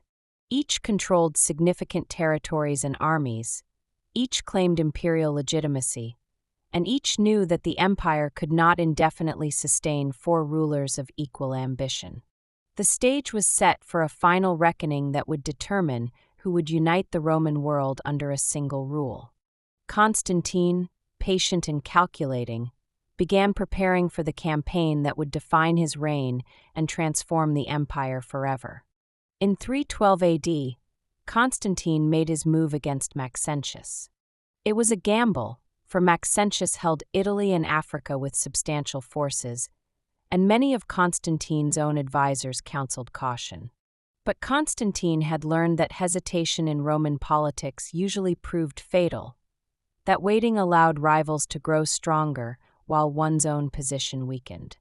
He crossed the Alps with an army that ancient sources describe as smaller than his opponents, trusting in the quality of his veteran troops and in his own ability to outmaneuver his enemies. The campaign that followed would become one of the most consequential in Roman history, though its participants could not have known how completely it would transform the world. As Constantine marched south through Italy, he won a series of engagements that scattered Maxentius's forces and opened the road to Rome. The decisive moment came at the Milvian Bridge on the Tiber, just north of Rome itself, where Maxentius chose to make his stand. Before the battle, according to accounts that Constantine himself promoted in later years, the emperor received a sign from heaven. Some versions say he saw a cross of light in the sky with the words, "In this sign conquer." Others describe a dream in which he was commanded to mark his soldiers' shields with the Christian symbol. Whatever actually occurred, Constantine emerged from the experience convinced that the Christian God had promised him victory, and he ordered his troops to carry the sacred monogram into battle. The Battle of the Milvian Bridge ended with Maxentius's death and Constantine's triumph, a victory that would reshape the course of Western civilization. Maxentius drowned in the Tiber as his forces fled, pushed into the swollen river by the crush of panicking soldiers whose bridge of boats collapsed under their desperate weight. His body was recovered later, dragged from the muddy waters that had claimed so many of his men, and his head was paraded through the streets of Rome on a pike as proof that the old order had truly fallen. Constantine entered the city as a liberator, though the Romans had not particularly sought liberation and had supported Maxentius with considerable enthusiasm for the past 6 years. He accepted the acclamation of the Senate with appropriate humility, participated in the traditional ceremonies of victory that Roman generals had performed for centuries, but notably omitted the customary sacrifice to Jupiter on the Capitoline Hill that had always concluded such triumphs. It was a subtle signal that something fundamental had changed, that the emperor who now ruled the West followed a different god than those who had come before him. The following year, in 313 AD, Constantine met with Licinius at Milan, and together they issued what historians call the Edict of Milan, though it was technically more of an agreement between the two surviving senior emperors than a formal edict. This remarkable document granted complete religious freedom throughout the empire, ending all persecution, and allowing Christians to worship openly without fear of punishment or discrimination. Properties confiscated during the persecution were to be returned to their rightful owners, and Christians were to enjoy the same rights as followers of any other religion, free to build churches, hold assemblies, and practice their faith as they saw fit. It was a revolutionary document, sweeping away centuries of intermittent persecution in which thousands had suffered and died for their beliefs, and establishing a principle of religious tolerance that, whatever its limitations in practice, marked an entirely new direction for imperial policy. The empire that had tried so hard to destroy Christianity now officially accepted it as a legitimate faith entitled to imperial protection. Constantine spent the following years consolidating his power and eliminating remaining rivals. Maximinus Thrax, who had ruled in the east and briefly continued the persecution of Christians, was defeated by Licinius in 313 AD and died shortly afterward. This left Constantine and Licinius as co-emperors, but their alliance was always uneasy, marked by mutual suspicion and occasional open conflict. They fought wars in 316 and 324 AD, the second of which ended with Licinius's complete defeat. Constantine, who had started as one of several competing claimants, now ruled the entire Roman Empire alone, the first sole emperor in nearly 40 years.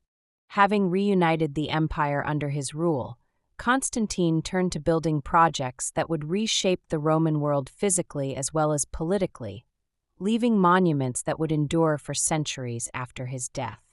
His most ambitious undertaking was the transformation of the ancient Greek city of Byzantium into a new capital that bore his name, a a city that would become one of the great centers of civilization.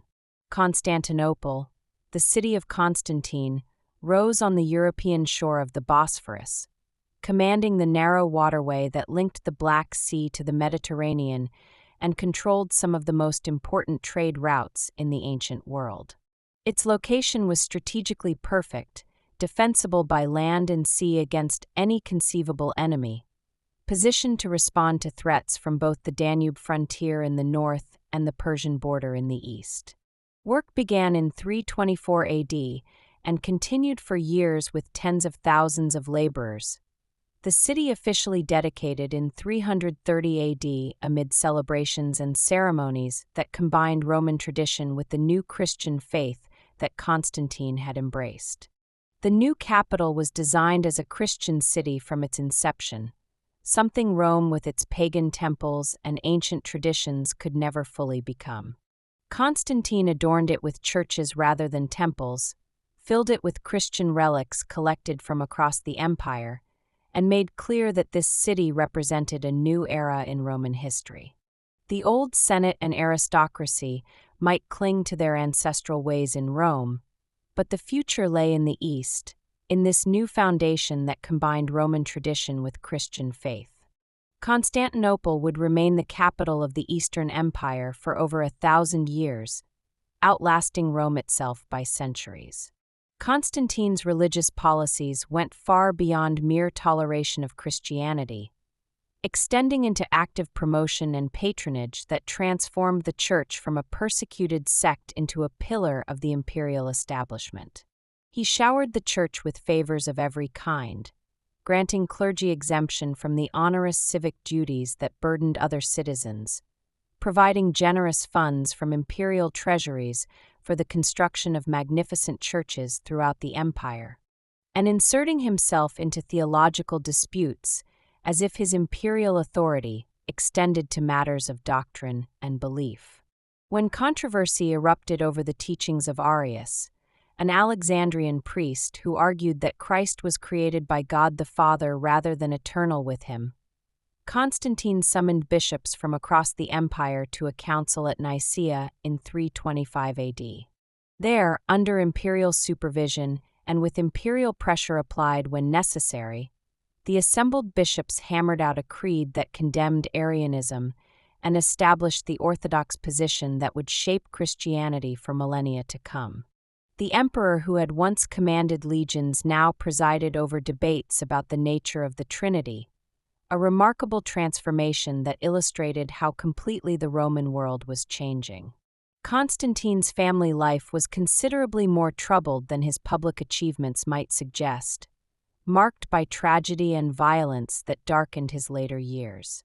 He had married twice, first to Minervina, who bore him his eldest son Crispus, a young man of ability and promise, and then to Fausta, daughter of Maximian, who gave him 3 more sons and 2 daughters. In 326 AD, scandal engulfed the imperial household, a scandal whose details remain maddeningly obscure. Constantine ordered the execution of Crispus, his capable and popular eldest son, who had won victories for him in battle and seemed destined to continue his legacy, followed shortly by the death of Fausta herself, allegedly suffocated in an overheated bath in circumstances that suggested either accident or deliberate murder.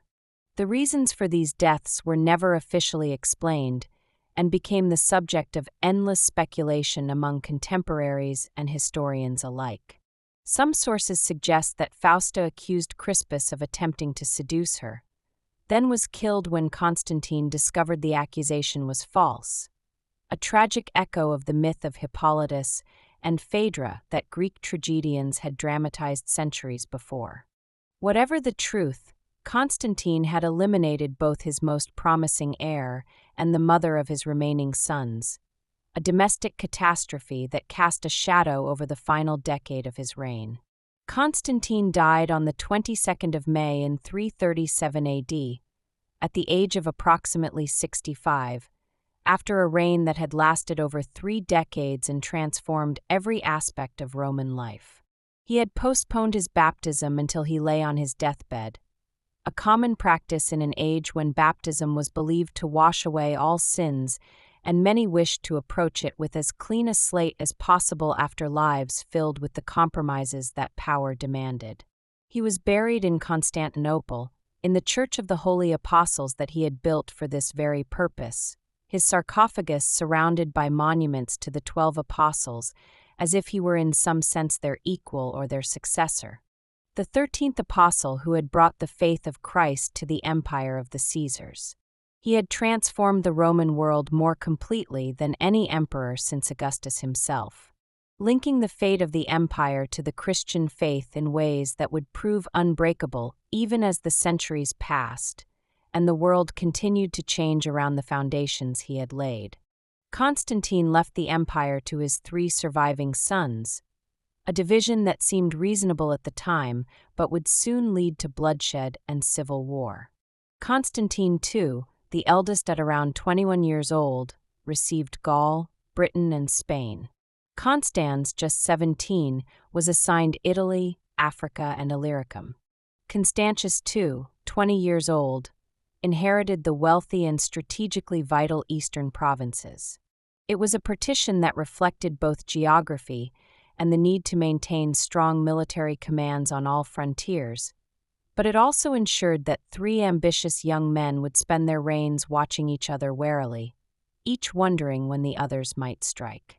Before the brothers could even establish themselves securely in their territories, a massacre swept through the extended imperial family, a bloodbath that shocked contemporaries and that historians still debate today. Within months of Constantine's death, nearly all of his brothers and nephews were killed, their deaths attributed to soldiers acting on their own initiative, but almost certainly carried out with the knowledge and approval of at least some of the new emperors. The purge eliminated potential rivals and consolidated power in the hands of Constantine's direct heirs, ensuring that no uncle or cousin could challenge their authority or claim a share of their father's legacy. But it also demonstrated the ruthlessness that would characterize Constantinian politics, the willingness to shed family blood in pursuit of security that marked these Christian emperors as surely as it had marked their pagan predecessors. Only 2 young boys survived the slaughter, Gallus and Julian, sons of Constantine's half-brother Julius Constantius. They were spared perhaps because of their youth, perhaps because they seemed too insignificant to worry about, a judgment that would prove remarkably mistaken in the years to come. Constantine II, the eldest brother, was ambitious and dissatisfied with his share of the empire. He had hoped to inherit more, perhaps to exercise some sort of guardianship over his younger brothers, and his frustration grew as they asserted their independence. In 340 AD, just 3 years after their father's death, Constantine II invaded Italy, claiming that Constans had been unfair in dividing their territories. The campaign was poorly planned and worse executed. Constantine II died in battle near Aquileia, ambushed and killed by his brother's forces, his body left in the river also while his army scattered and surrendered. Constans absorbed his brother's territories, becoming ruler of the entire Western Empire at just 20 years old. Constans ruled the West for a decade, from 340 to 350 AD, a reign that ancient sources describe in unflattering terms that may reflect genuine failings, or may simply reflect the bias of writers who knew how his reign ended. He was said to be arrogant and cruel, alienating the senatorial aristocracy whose support every emperor needed, and the military commanders upon whom his power ultimately depended. He showed favor to barbarian bodyguards over Roman soldiers, surrounding himself with Germanic warriors who owed loyalty to him personally rather than to Roman tradition, a practice that bred resentment among troops who expected preferential treatment from an emperor they served. His sexual preferences, hinted at darkly in the sources with the kind of scandalized language that ancient writers reserved for behaviors they considered shameful, apparently offended contemporaries who expected their emperors to maintain at least a pretense of traditional morality and proper Roman dignity. Whatever his personal failings, his political failures proved fatal when a general named Maxentius launched a rebellion in Gaul that would end Constance's reign and his life. Maxentius was a soldier of barbarian origin who had risen high in the imperial service, a pattern that had become increasingly common as Rome relied more heavily on troops drawn from beyond its borders. In January of 350 AD, he was proclaimed emperor by his troops at Augustulus, and his rebellion spread rapidly through Gaul and into other western provinces. Constans fled when he learned of the usurpation, but his support evaporated as soldiers and officials abandoned him for the new regime. He was caught and killed in the foothills of the Pyrenees, murdered by agents of Maxentius while trying to escape to Spain. He was just 27 years old, having ruled for a decade without ever winning the loyalty that might have saved him. Constantius II, now the only surviving son of Constantine the Great, spent his early reign focused on the Persian frontier, where the Sasanian Empire under Shapur II posed a constant threat. Warfare with Persia was almost continuous throughout his reign, with sieges and battles and raids that consumed enormous resources without ever achieving a decisive resolution. The fortress city of Nisibis withstood 3 major Persian sieges during these years, its walls holding firm against everything Shapur could throw against them. Constantius himself proved a capable if not brilliant commander, maintaining the frontier and preserving Roman positions despite the pressure he faced from the east. When news reached Constantius of his brother's death and Maxentius's usurpation, he faced a terrible choice. The Persian War demanded his attention, but leaving the West in the hands of a usurper was unthinkable. He needed a reliable subordinate who could manage the eastern frontier while he dealt with the crisis in the West. But the massacre of 337 had eliminated almost all of his relatives. Only his young cousins Gallus and Julian remained, the boys who had been spared in that bloody purge and who had grown up in a kind of comfortable exile, educated but kept far from power. Constantius elevated Gallus to the rank of Caesar in 351 AD, giving him responsibility for the eastern provinces while Constantius himself marched west to confront Maxentius. Gallus proved a disastrous choice. He was suspicious, violent, and perhaps mentally unstable, his years of isolation and uncertainty having left scars that power only worsened. He executed officials on the slightest suspicion, terrorized the cities under his control, and alienated virtually everyone who had to deal with him. By 354 AD, Constantius had dealt with Maxentius and could no longer ignore the disaster unfolding in the east. He summoned Gallus to explain himself, and Gallus was arrested, tried, and executed before he ever reached his cousin's presence. The war against Maxentius was brutal and costly, a civil war that drained Roman strength at a time when external threats demanded every available soldier. The decisive battle came at Mursa in Pannonia in 351 AD, one of the bloodiest engagements in Roman history and a catastrophe for the empire regardless of which side emerged victorious. Ancient sources claim that over 50,000 soldiers died on that single day, Romans killing Romans in a slaughter that weakened the empire's military capacity for a generation. The best troops of both East and West cut each other down on that bloody field, veterans who could never be replaced falling by the thousands as the battle raged from dawn until darkness finally ended the killing. Constantius won the battle, but at a terrible cost that haunted the empire for decades, and Maxentius retreated westward to continue resistance with his shattered forces. It took 2 more years of campaigning before the usurper was finally cornered and defeated, 2 more years of bleeding an empire that could ill afford the loss. Maxentius committed suicide in 353 AD, falling on his sword rather than face capture and the humiliating death that awaited defeated usurpers, and his supporters were hunted down and executed in a purge that spread fear throughout the western provinces. With Maxentius dead and Gallus executed, Constantius found himself sole ruler of the Roman Empire, but desperately short of trustworthy relatives who could share the burdens of governance. Julian, Gallus's younger brother, was the only member of the imperial family still alive. Constantius had kept him in obscurity, allowing him to pursue philosophical studies in Athens and elsewhere while keeping him far from military command. In 355 AD, faced with continuing threats in Gaul where Germanic tribes were raiding almost at will, Constantius reluctantly elevated Julian to Caesar and sent him west. It was a desperate gamble, entrusting power to a young man he barely knew and had every reason to distrust. Julian proved surprisingly capable, exceeding every expectation that Constantius might have had for this untried young philosopher. Despite having no military experience beyond what he could learn from books, poring over ancient accounts of Alexander's campaigns and Caesar's wars in the quiet of his study, he won victories against the Alemanni and other Germanic peoples, restoring Roman authority in Gaul and winning the fierce loyalty of his soldiers.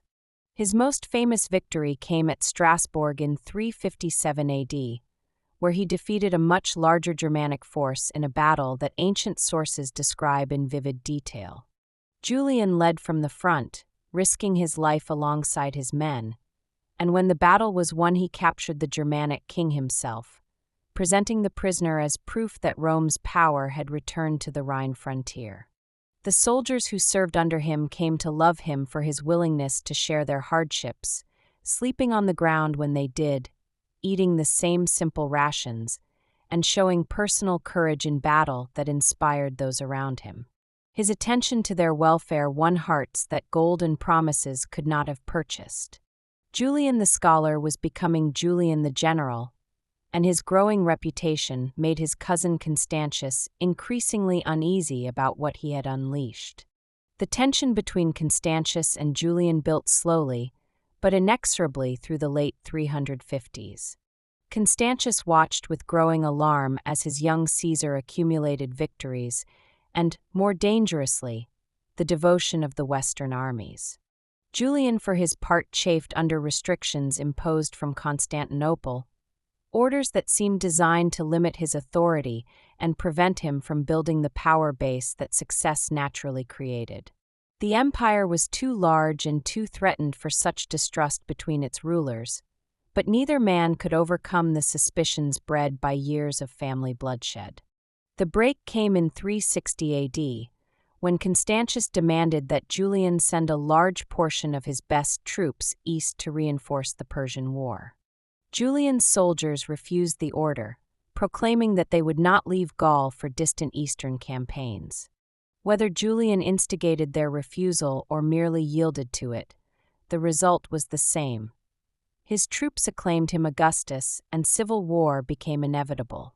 Julian, the philosopher who had spent his youth among books and teachers, now found himself leading his army eastward against his cousin, the last surviving member of the family that had once massacred his own.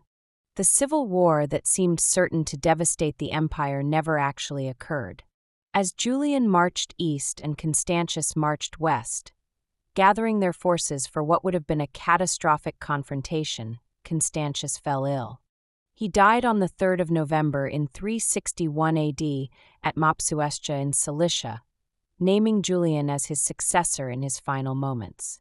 Whether this deathbed recognition was genuine or invented by Julian's partisans, it gave Julian's accession a veneer of legitimacy that helped smooth the transition. Julian entered Constantinople as sole emperor of the Roman world, the last surviving member of the Constantinian dynasty. What Julian did next stunned the empire and left contemporaries struggling to make sense of so dramatic a transformation. He had been raised as a Christian, educated by Christian tutors who had shaped his formal education, and had given every appearance of conformity to the faith that his uncle Constantine had embraced and that his cousin Constantius had defended with increasing rigor against doctrinal deviation. But in private, during those quiet years of study far from power, Julian had turned away from Christianity. drawn instead to the old gods of Greece and Rome and to the Neoplatonic philosophical traditions that he had studied so avidly and that seemed to him to offer deeper truths than the faith of the Galileans. As emperor, he publicly revealed his paganism, announcing his intention to restore the worship of the traditional gods and reverse the Christianization that Constantine had begun nearly 50 years before. He did not persecute Christians directly, recognizing perhaps that persecution had failed before and would only strengthen what it sought to destroy, creating martyrs whose examples would inspire generations. Instead, he withdrew imperial favor with calculated precision, removing the privileges that had been granted to the Church, forbidding Christians from teaching classical literature that he claimed they did not believe in, and encouraging the restoration of pagan temples and priesthoods that had fallen into neglect. Julian's attempt to revive paganism was sincere, but probably doomed from the start. Christianity had sunk deep roots in the 4 decades since Constantine's conversion, winning converts at every level of society and building institutional structures that could weather temporary setbacks. The old paganism that Julian tried to restore had never possessed the organizational coherence of Christianity, consisting instead of countless local cults and traditions that had no unified doctrine or hierarchy. Julian tried to reform paganism on the Christian model, creating a structured priesthood with charitable obligations and moral standards, but he was trying to create in months what Christianity had built over centuries. Julian's reign was brief, consumed largely by his grand ambition to defeat Persia once and for all, to achieve what so many Roman emperors had attempted and so few had accomplished.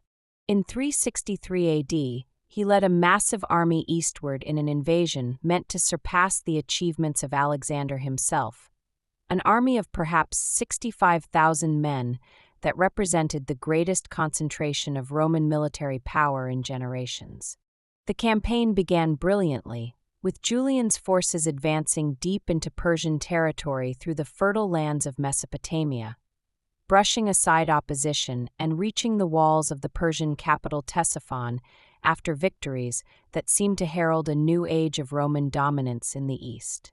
But there at Ctesiphon Julian hesitated, uncertain whether to besiege the great city with its formidable defenses or to seek a decisive battle with the Persian field army that remained undefeated somewhere in the interior. The decision to withdraw without capturing Ctesiphon proved fatal to the campaign and to Julian himself. As the Roman army retreated through hostile territory, burning the fleet they had used to travel down the rivers and now forced to march through scorching lands stripped of supplies by Persian scorched earth tactics. They were harassed constantly by Persian cavalry that struck and retreated before the legions could respond. Julian was struck by a spear during one such skirmish, the weapon piercing deep into his side, and he died from his wounds on the 26th of June, far from the philosophical pursuits he loved. Ancient sources report that Julian's last words were a cry of despair, a final acknowledgement of the battle he had lost. "You have won, Galilean," referring to Christ by the name that pagans used for the teacher from Galilee whose followers had conquered the Roman world. Whether he actually spoke these words as he lay dying in his tent, the physicians unable to save him from the wound that drained his life, or whether they were invented by Christian writers who wished to dramatize their victory over the emperor who had tried to destroy their faith, they captured a truth that Julian himself must have recognized in those final hours. His whole reign had been a gamble against history, an attempt to restore what was already passing away, and that gamble had failed. The brief pagan revival died with him there in the Persian sands. His successor Jovian, a Christian officer chosen hastily by the army to lead them safely home from the disaster unfolding around them in Persian territory, immediately restored Christianity to its privileged position, renouncing the concessions that Julian had extracted from the Church. And no subsequent emperor would ever attempt what Julian had tried. The apostate's dream perished with him, and the empire continued on its Christian path.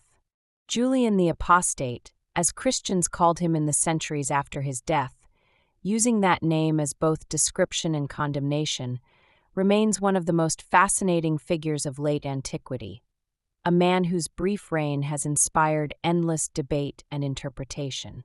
He was a philosopher-king in the tradition of Marcus Aurelius, a genuine intellectual who preferred books to banquets and discourse to display, who could spend hours discussing Plato or Homer with the learned men he gathered around him.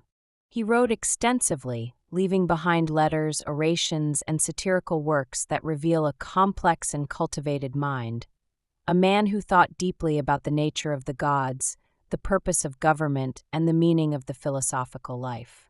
He was also a capable general who won real victories against genuine threats, leading from the front with a courage that inspired his soldiers even as it exposed him to the dangers that ultimately claimed his life.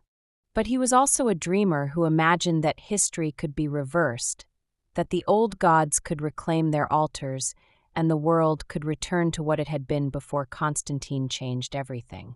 In this, he was wrong, profoundly and completely wrong. The future belonged to the faith he had rejected, and his attempt to turn back the tide of religious change served only to demonstrate how irreversible that change had become. With Julian's death, the dynasty of Constantine came to an end. For emperors in 26 years, constant civil war and family bloodshed, religious controversy and persecution, yet also the transformation of the empire in ways that would endure for centuries. Constantinople would remain the capital of the Eastern Empire until 1453, over 1,000 years after Constantine laid its foundations. The Christianity that Constantine embraced would shape European civilization in ways beyond counting. The administrative reforms begun by Diocletian and continued by Constantine would define how Rome governed itself until the empire's final dissolution. And so we come to the end of this portion of our journey through Roman history. We have traveled from the crisis of the 3rd century, when the empire nearly perished, through the reforms of Diocletian and the transformation under Constantine, to the brief and brilliant reign of Julian and the establishment of Christianity as the empire's permanent faith. Emperors have risen and fallen, cities have been built and destroyed, armies have marched across continents, and yet the essential story remains one of human beings grappling with power and faith, with ambition and mortality. Rest now, and let these names and dates settle into memory like leaves falling softly onto still water. The emperors sleep in their tombs, their struggles ended, their legacies secure. Perhaps we may join them soon in peaceful slumber, carrying their stories with us into dreams.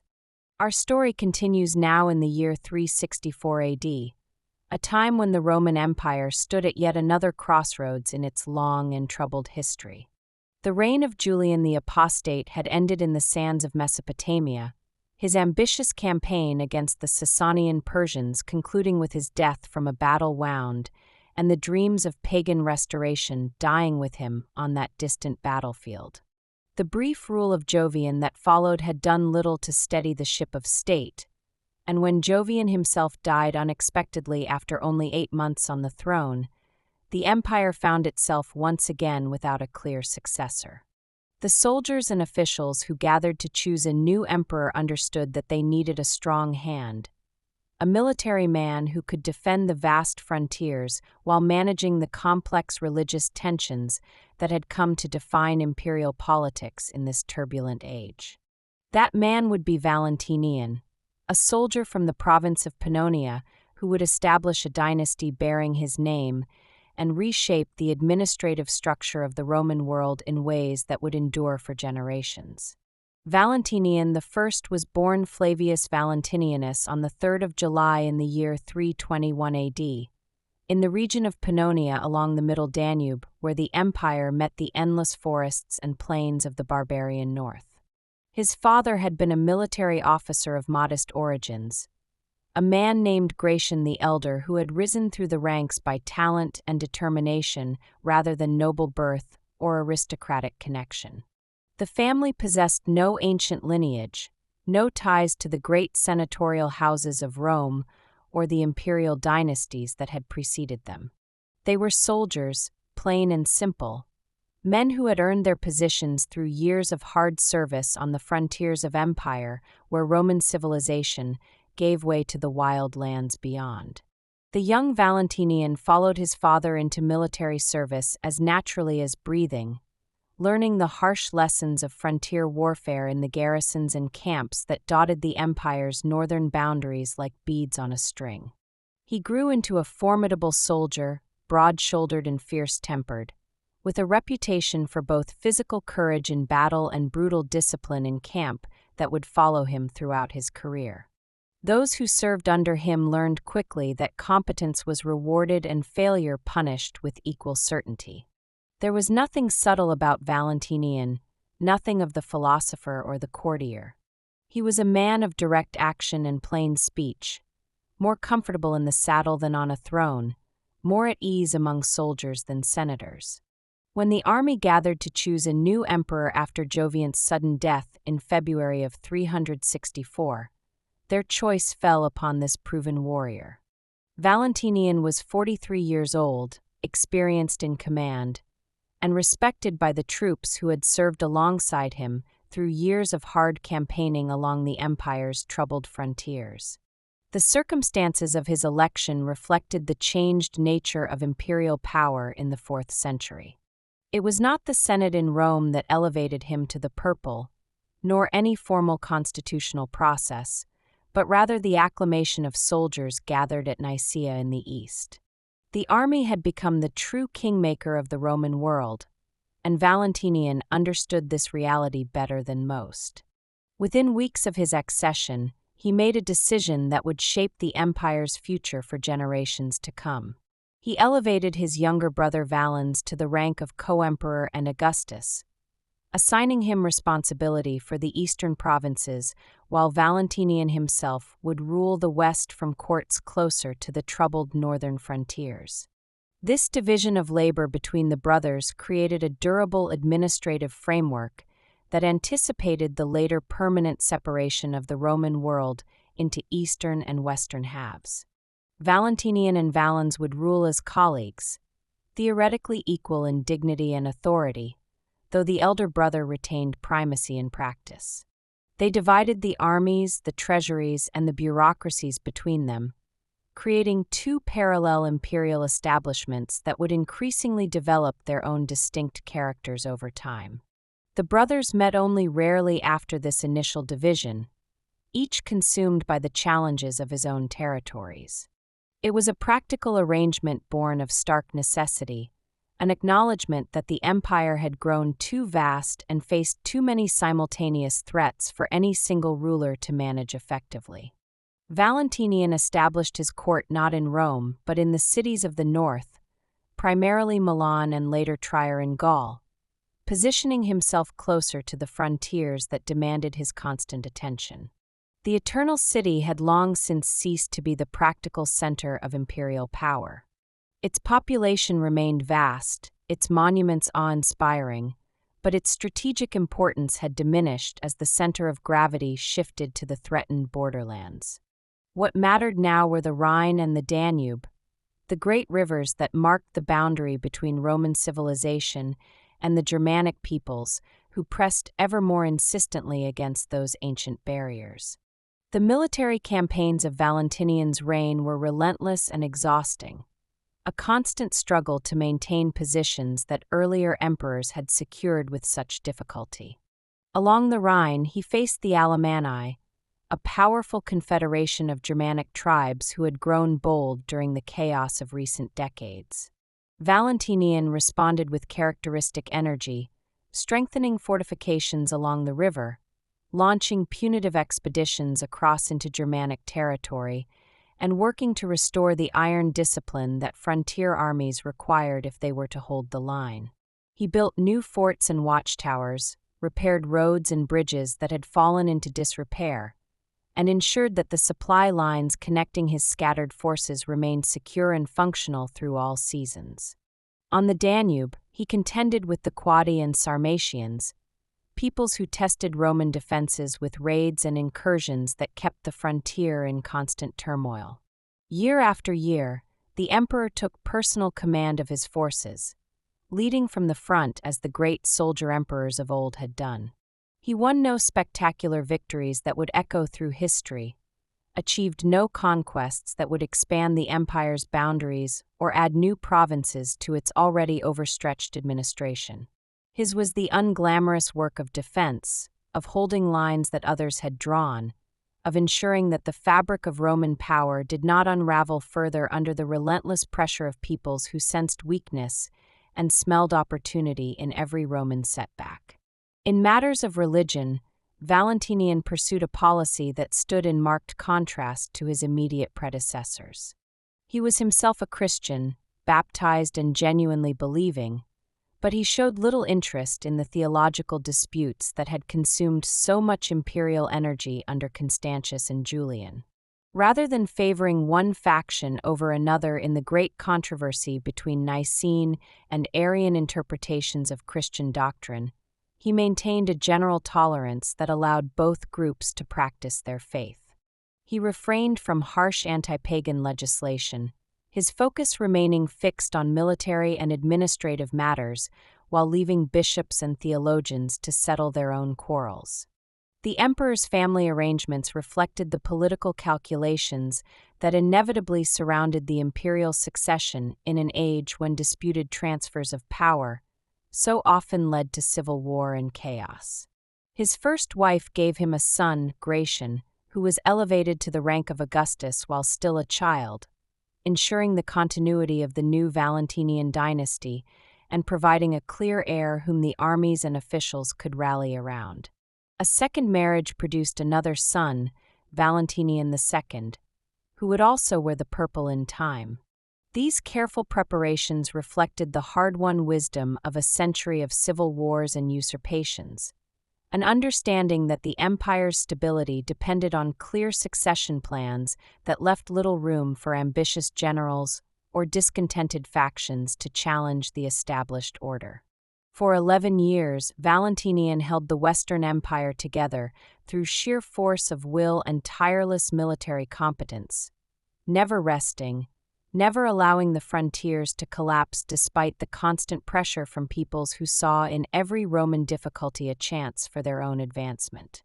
He was not a beloved emperor, not a figure who inspired great affection or loyalty beyond what his position commanded. He was respected, even feared, but rarely loved.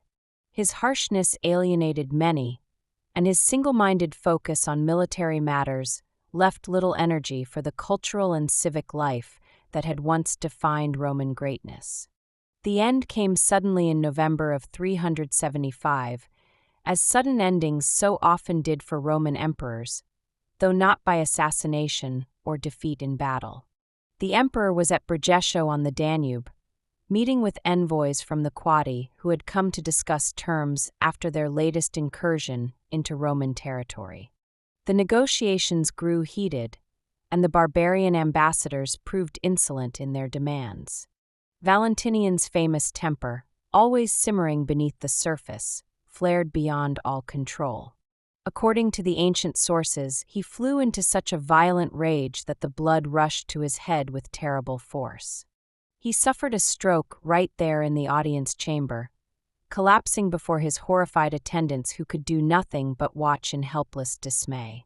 He died within hours, carried off by the very fury that had driven him throughout his career. He was 54 years old, and his death would leave the Western Empire in the hands of his young sons while far greater challenges gathered on the eastern horizon. While Valentinian defended the western frontiers with such determination, his younger brother Valens faced challenges of his own in the eastern half of the empire. Valens had been born in the year 328 AD, raised in the same military traditions that had shaped his elder brother, though he lacked some of Valentinian's natural authority and commanding presence. When the brothers divided the empire between them in 364, Valens received the eastern provinces, ruling from Constantinople over the wealthy lands of the Balkans, Greece, Asia Minor, Syria, and Egypt. It was a vast domain, rich in resources and ancient in civilization, but it faced threats that would prove even more dangerous than those Valentinian confronted along the Rhine and Danube. The early years of Valens's reign were consumed by a usurpation that tested his hold on power. Procopius, a relative of the Emperor Julian who had been passed over in the succession, raised a rebellion in Constantinople itself in 365, claiming the throne and briefly controlling significant portions of the Eastern Empire. Valens responded with characteristic stubbornness, gathering loyal forces and pursuing the usurper until Procopius was betrayed by his own followers and killed in 366. The rebellion's suppression demonstrated that Valens could defend his position when challenged, but it also revealed the fragility of imperial authority in an age when any ambitious general with a claim, however tenuous, might try his luck against the established order. With the Procopian threat eliminated, Valens turned his attention to the frontiers, where the Sasanian Persians remained the empire's most formidable adversary in the east. The long conflict between Rome and Persia stretched back centuries, a struggle for dominance in Armenia and Mesopotamia that neither side had ever quite managed to resolve definitively. Under Valens, this rivalry continued in its familiar pattern of skirmishes, negotiations, and occasional campaigns that shifted boundaries without fundamentally altering the balance of power between the two great empires of the ancient world. In religious matters, Valens differed significantly from his brother's tolerant approach. While Valentinian maintained neutrality in the disputes between Nicene and Arian Christianity, Valens actively favored the Arian position, using imperial power to promote Arian clergy and to pressure Nicene bishops who resisted his theological preferences. He exiled prominent Nicene churchmen, confiscated church properties, and created bitter divisions within Christian communities that would take generations to heal. This partisan involvement in religious controversy alienated many of his subjects and contributed to the negative reputation he would carry in later Christian historical traditions, which were largely written from the Nicene perspective. But the true crisis of Valens's reign came not from Persia or from internal religious disputes. It came from the steppes of Central Asia, from a people the Romans had never encountered before and barely understood. The Huns, nomadic warriors of terrifying effectiveness, had swept westward across the vast grasslands north of the Black Sea, smashing the Gothic kingdoms that had stood as a buffer between the Roman frontier and the peoples beyond. The Goths, themselves formidable warriors who had long troubled the empire's Danubian provinces, suddenly found themselves refugees, fleeing before an enemy they could not defeat. In 376, an enormous mass of Gothic refugees appeared on the northern bank of the Danube, begging permission to cross into Roman territory and find safety within the empire's protected borders. They numbered in the hundreds of thousands according to some estimates, entire peoples uprooted from their ancestral lands and homes, desperate for safety and survival after the Hunnic onslaught had destroyed everything they had known. Valens, seeing both a humanitarian crisis and an opportunity, granted them permission to enter the empire as foederati, allied peoples who would receive land in exchange for military service. He imagined them as future soldiers for Roman armies always hungry for recruits, as farmers who might cultivate lands that had lain abandoned since earlier plagues and wars, as taxpayers who might help fill the depleted imperial coffers. It seemed a reasonable calculation at the time, a way to turn a crisis into an advantage for the empire. But the reality proved far different from these hopeful imaginings in almost every conceivable way. The Roman officials charged with receiving and settling the Goths proved corrupt and incompetent, more interested in profiting from the refugees' desperation than in integrating them peacefully into imperial society as productive subjects. They sold food at extortionate prices to starving people who had no other options. They seized children as slaves in exchange for scraps of dog meat. They treated the Gothic warriors and their families with contempt and cruelty that transformed grateful refugees into bitter enemies, nursing grievances that demanded satisfaction. Within 2 years of their crossing, the Goths had risen in full revolt against their Roman hosts, and the Balkans descended into a chaos of fire and sword. The Roman response to this Gothic uprising proved woefully inadequate in every respect. Field armies sent against the rebels were outmaneuvered and defeated by warriors who had everything to fight for and nothing left to lose. Attempts at negotiation failed because neither side trusted the other after so many betrayals and broken promises. The Goths, now fighting for their very survival against an empire that had so thoroughly broken faith with them, proved far more formidable opponents than the Romans had anticipated when they first admitted these desperate refugees.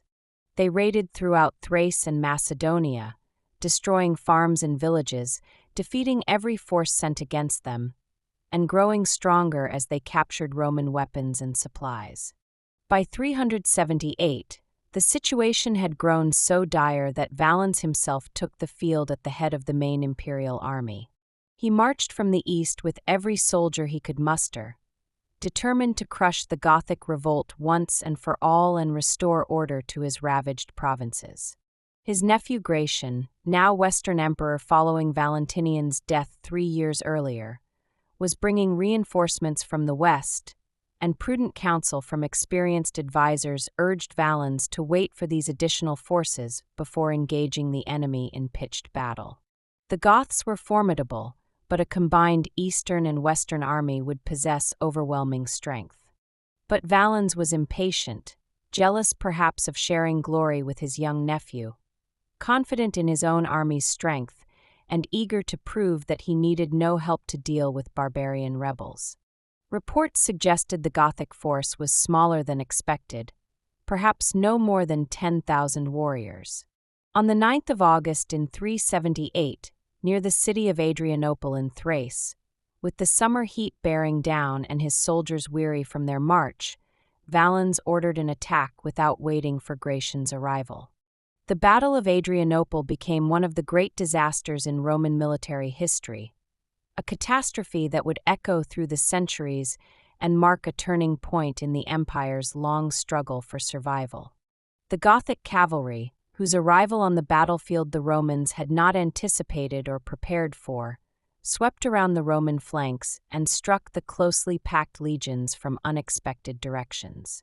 The Roman infantry, arrayed in their traditional formations, but packed too tightly together to maneuver effectively in the face of this unexpected threat, found themselves surrounded on all sides and cut down in terrible numbers. 2/3 of the Eastern Field Army perished on that terrible afternoon beneath the hot August sun, along with many of the empire's most experienced commanders and administrators who had accompanied the emperor to the front. And among the dead lay Valens himself, killed either in the desperate fighting or in a farmhouse where he had taken refuge with his wounded bodyguard, and which the Goths surrounded and set ablaze, unwilling to let any of their enemies escape. His body was never definitively recovered from the ashes and carnage. The defeat at Adrianople shocked the Roman world to its very core and sent tremors of fear through every province. Not since Cannae, more than 5 centuries earlier when Hannibal had destroyed a Roman army in Italy, had a Roman force suffered such a catastrophic and complete defeat at the hands of a foreign enemy. The loss went far beyond the immediate casualties, as devastating as those were in human terms. The empire had lost an experienced army that could not be quickly replaced, had lost the commanders and senior officers whose expertise and institutional knowledge had taken decades to develop, had lost confidence in its ability to defend itself against barbarian enemies who now seemed to hold the advantage in open battle. The Goths remained inside the empire, undefeated and now more dangerous than ever, a roaming army that no surviving Roman force seemed capable of stopping or even containing. The death of Valens left the eastern throne vacant at the worst possible moment. Gratian, now responsible for the entire empire by default, recognized that he could not manage both halves simultaneously while also dealing with the Gothic crisis. He needed a partner, a capable military commander, who could take charge in the east and salvage what could be salvaged from the disaster his uncle had created. His choice would prove momentous for the future of the Roman world and for the relationship between Roman power and the Christian faith. Gratian, the young Western emperor who now faced the daunting task of managing the Gothic crisis and finding a new ruler for the East, had been born in the year 359, the son of Valentinian I by his first wife. He had been made co-emperor as a child of 8, learning the duties of rulership under his father's watchful eye while protected from the dangerous realities of power by that same strong presence. When Valentinian died so suddenly in 375, Gratian found himself at 16 the senior emperor of the Roman world, sharing nominal authority with his young half-brother Valentinian II, but bearing the real weight of Western governance on shoulders barely old enough to carry a soldier's equipment. The young emperor had shown promise in his early years, displaying intelligence and a genuine commitment to the Christian faith that had become so central to imperial identity. He studied with the great Bishop Ambrose of Milan, absorbing not only theological learning, but also a passionate conviction that the empire's future depended on its alliance with the Orthodox Christian Church. Under Ambrose's influence, Gratian would pursue religious policies far more aggressive than his father's tolerant neutrality, actively working to suppress paganism and to establish Nicene Christianity as the sole legitimate faith of the Roman state. In 382, Gratian took the momentous step of removing the ancient altar of victory from the Roman Senate house, where it had stood for centuries as a symbol of Rome's traditional religion and the divine favor that had made the city great. Conservative senators protested vigorously, arguing that abandoning the gods who had protected Rome for so long invited disaster. But Gratian, guided by Ambrose and convinced that only the Christian God deserved Roman worship, refused to restore the altar. It was a decisive moment in the long transformation of the Roman world from pagan to Christian, a clear signal that the old ways would find no protection from imperial power. But Gratian's most consequential decision came in the immediate aftermath of Adrianople.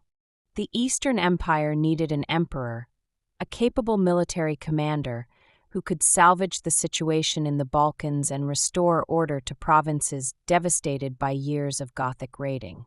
Gratian's choice fell upon Theodosius, the son of a distinguished general who had served Valentinian I with great success before falling victim to court intrigue and execution.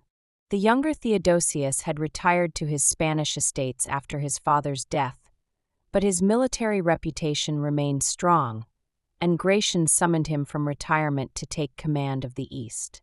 Theodosius was born in the year 347 in the province of Hispania, in that same Iberian peninsula that had produced emperors before and would produce them again. His father, also named Theodosius, had been one of Valentinian's most effective generals, winning victories in Britain and Africa before jealous rivals engineered his downfall.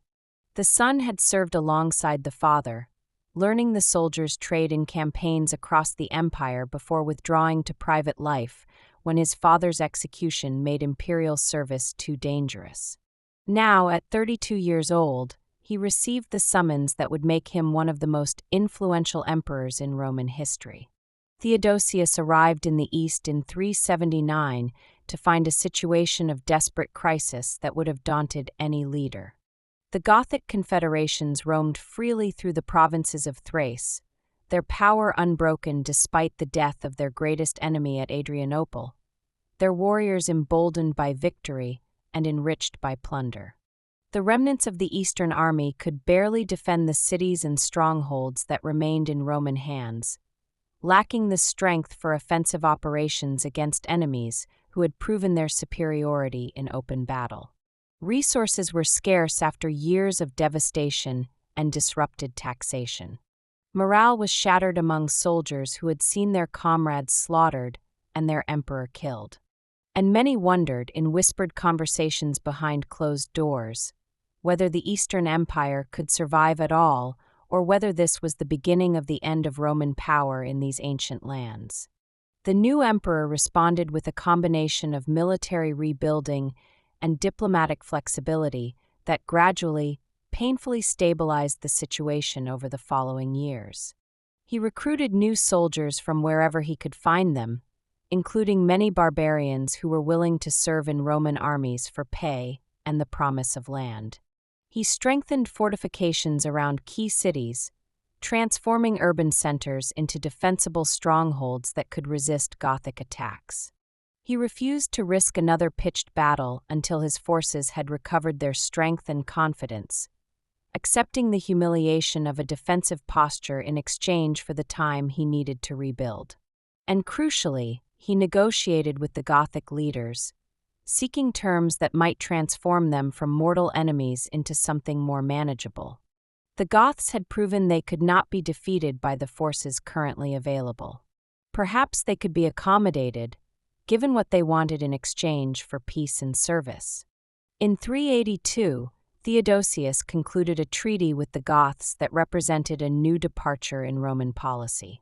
Instead of defeating them or expelling them, he settled them within the empire as foederati, allied peoples who would provide military service in exchange for land in Thrace and annual payments from the imperial treasury. The Goths would live under their own laws, governed by their own chiefs, while owing loyalty to the emperor and fighting in his armies when called. It was a practical solution to an impossible situation, but it established a precedent that would have far-reaching consequences, creating autonomous barbarian communities within the empire's borders that owed allegiance to Rome but were not truly Roman.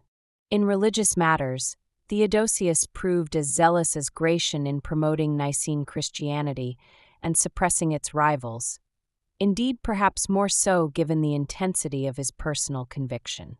The Edict of Thessalonica, issued in 380 shortly after his arrival in the East, declared Nicene Christianity the official religion of the Roman Empire and branded all other beliefs, Christian and pagan alike, as heresy punishable by imperial law.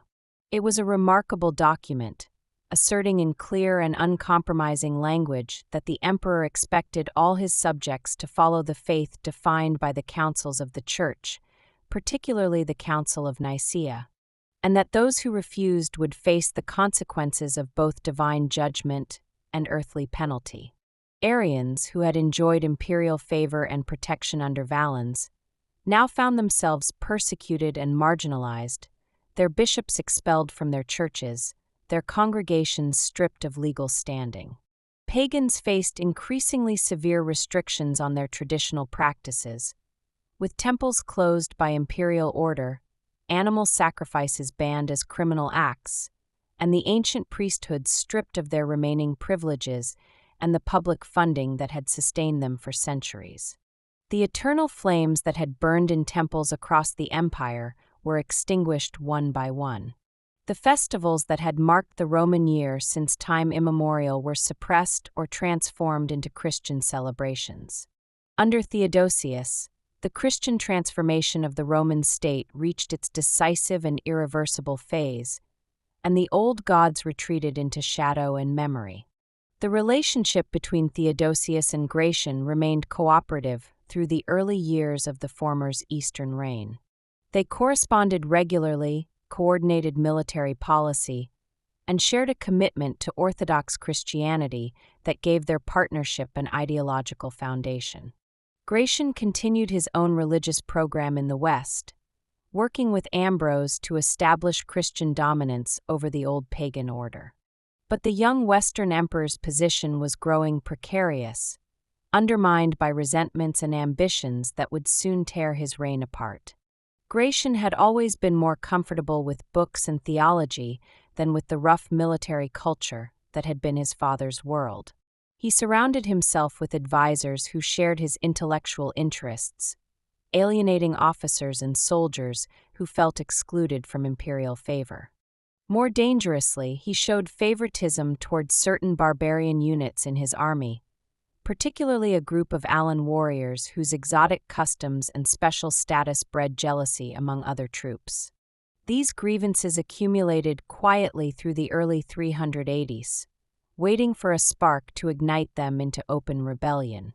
That spark came in 383 when Maximus, a general of Spanish origin commanding Roman forces in Britain, was proclaimed emperor by his troops in one of those military coups that had become so grimly familiar in Roman history.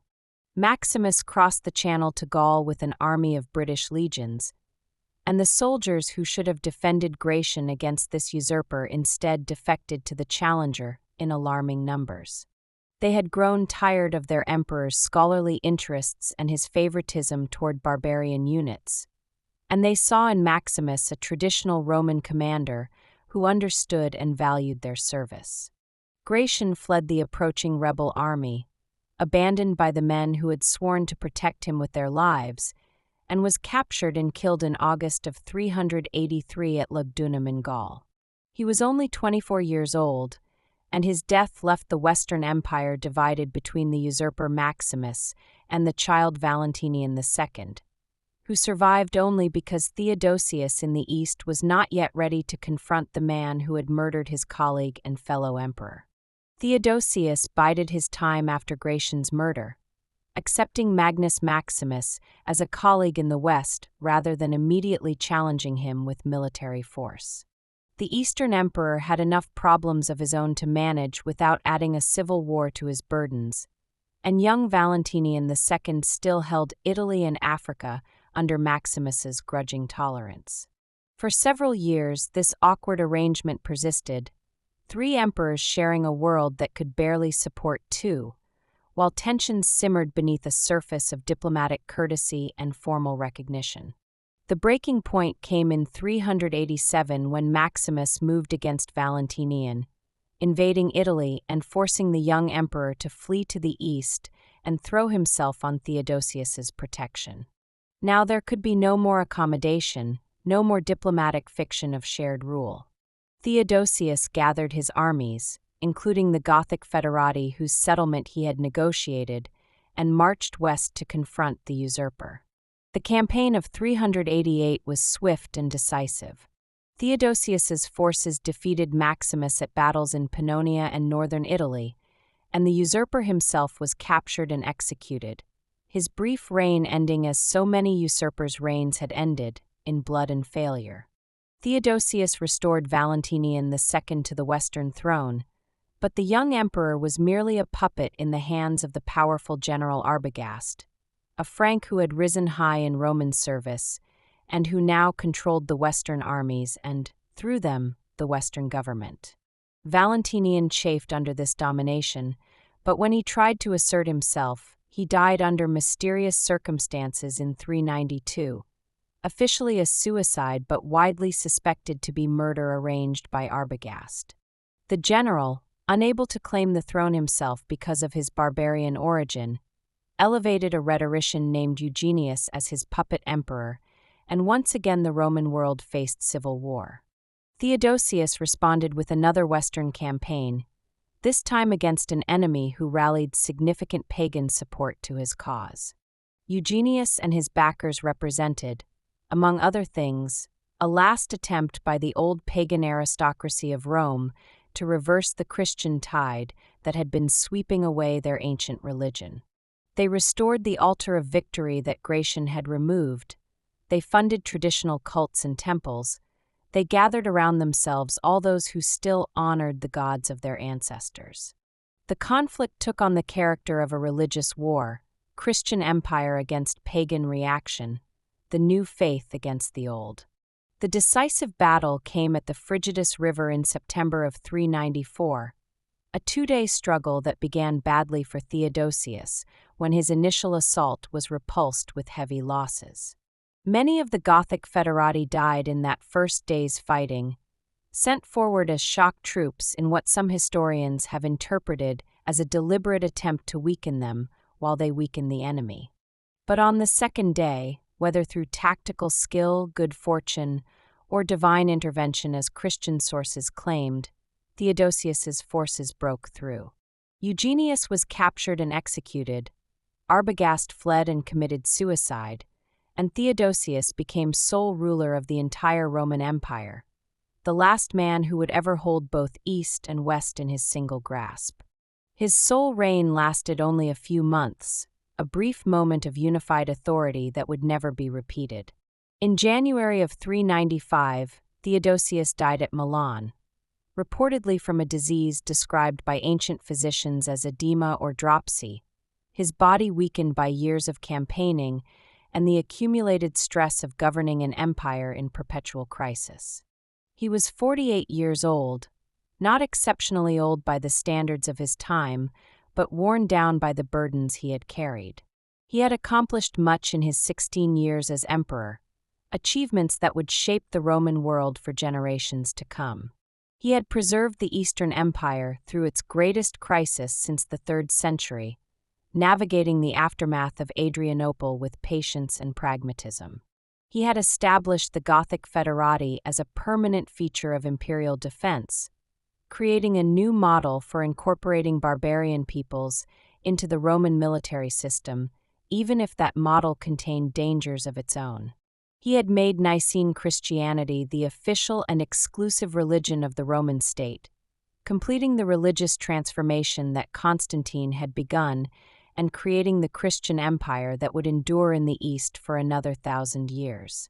He had defeated 2 dangerous usurpers to reunify the empire under legitimate rule, demonstrating that the imperial system could still produce capable leaders who could overcome challenges through military skill and political acumen.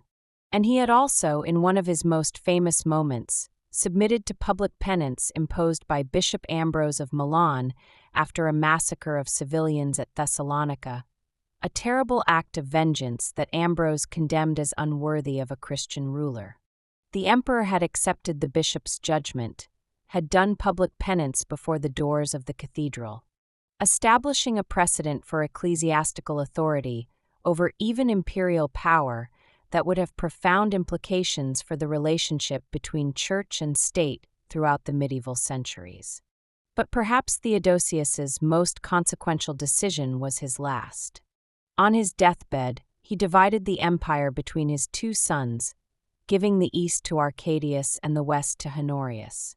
It was not an unusual arrangement by the standards of 4th century practice, this sharing of imperial power between brothers, or between father and son. Yet this particular division would prove permanent. Never again would a single emperor rule both halves of the Roman world in any meaningful sense. The year 395 marks the final separation of East and West into distinct political entities that would evolve along increasingly divergent paths until the Western Empire ceased to exist entirely. Arcadius, the elder son who received the Eastern Empire, had been born in 377, which made him about 18 years old when he became sole ruler of Constantinople and the wealthy provinces of the East. He had been raised in the purple, surrounded by eunuchs and courtiers, educated in the ceremonial duties of imperial office, but sheltered from the harsh realities of military command and political struggle. He was by all accounts a passive and malleable young man, more interested in religious devotion and palace routine than in the active governance that the times demanded. Real power during his reign would be exercised by others, a succession of powerful ministers and relatives who used the emperor as a legitimizing figurehead while pursuing their own ambitions. The early years of Arcadius's reign saw a power struggle between various factions at the Constantinople court. The most prominent figure was Rufinus, the Praetorian prefect of the East who had served Theodosius, and who now aspired to control the new emperor entirely. But Rufinus's ambitions were cut short when he was murdered by soldiers, reportedly at the instigation of Stilicho, the half-vandal general who controlled the Western armies under Honorius. The power vacuum was filled by the eunuch Eutropius, who accumulated unprecedented influence before he too fell victim to palace intrigue and was executed in 399. Eventually, the strongest influence over Arcadius became his wife Eudoxia, a woman of strong personality who bore him several children and who involved herself actively in the religious controversies of the day. She clashed memorably with John Chrysostom, the eloquent patriarch of Constantinople, whose sermons sometimes seemed to criticize imperial luxury and feminine vanity. The conflict between empress and patriarch ended with Chrysostom's exile and death, one of many episodes that revealed how religious and political power had become inextricably intertwined in the Christian Roman state that Theodosius had created.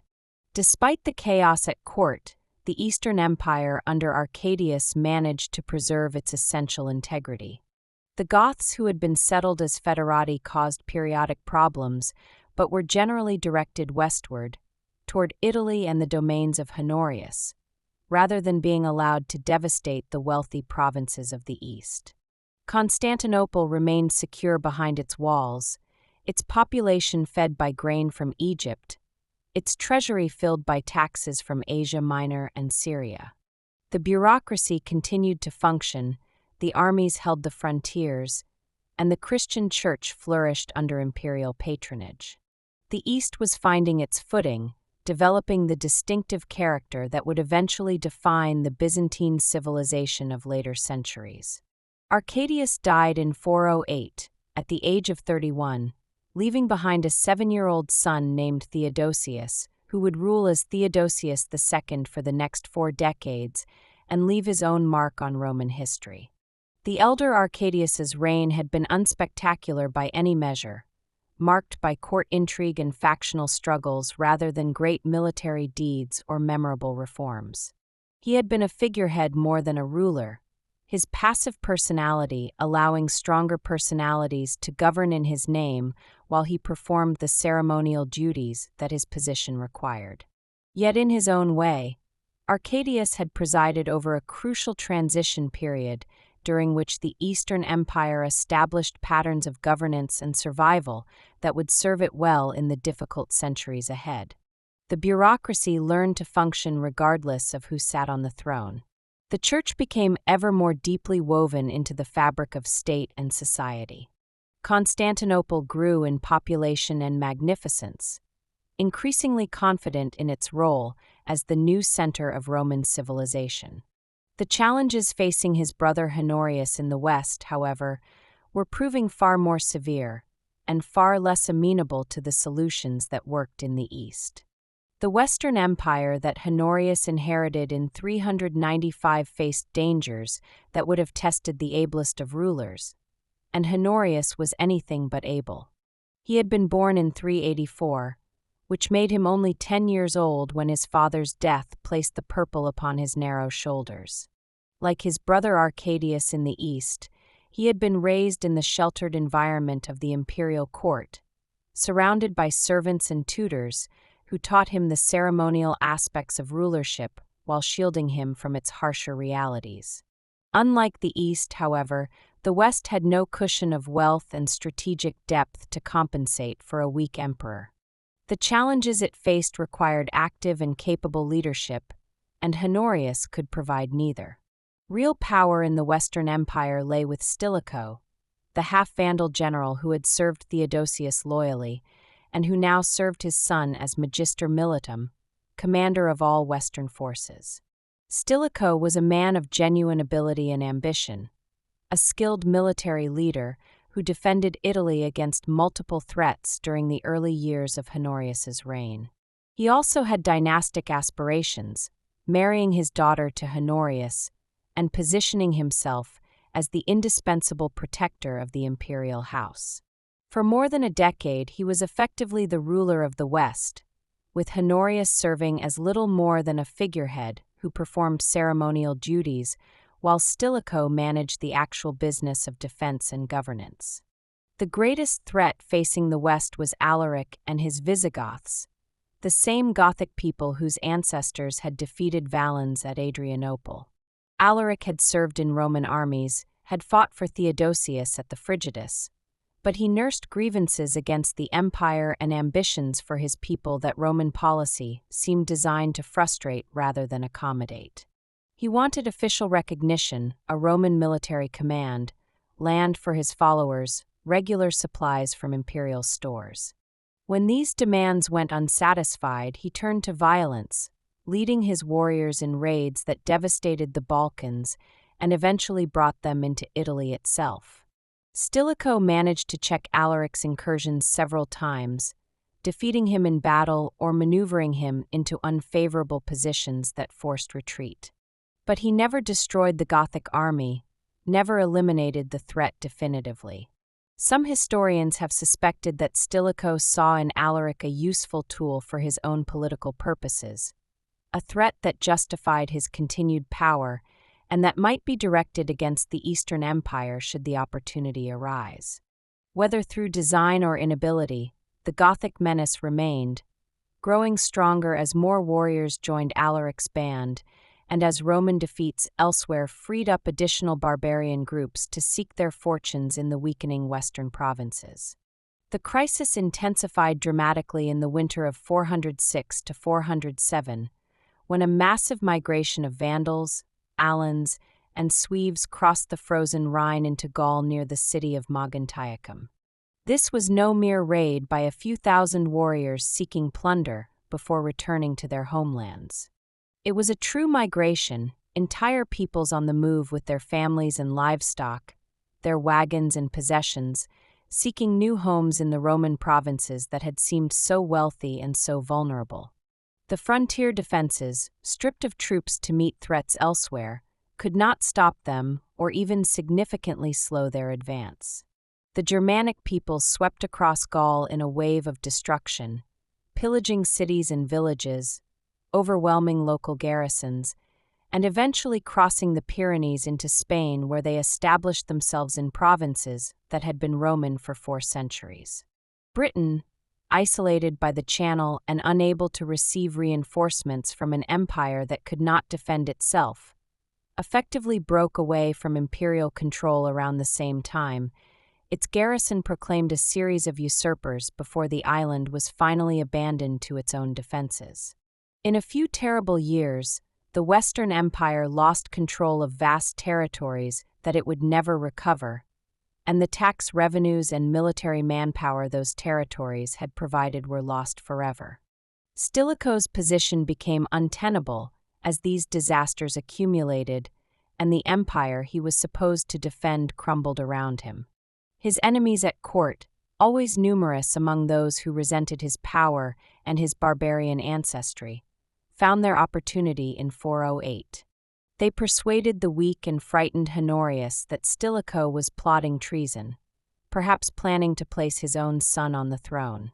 The emperor authorized his arrest, and Stilicho, perhaps hoping to avoid civil war, or perhaps simply paralyzed by the betrayal, allowed himself to be taken and executed.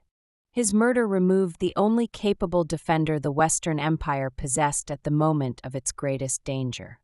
With Stilicho gone, anti-barbarian sentiment at the Roman court exploded into violence.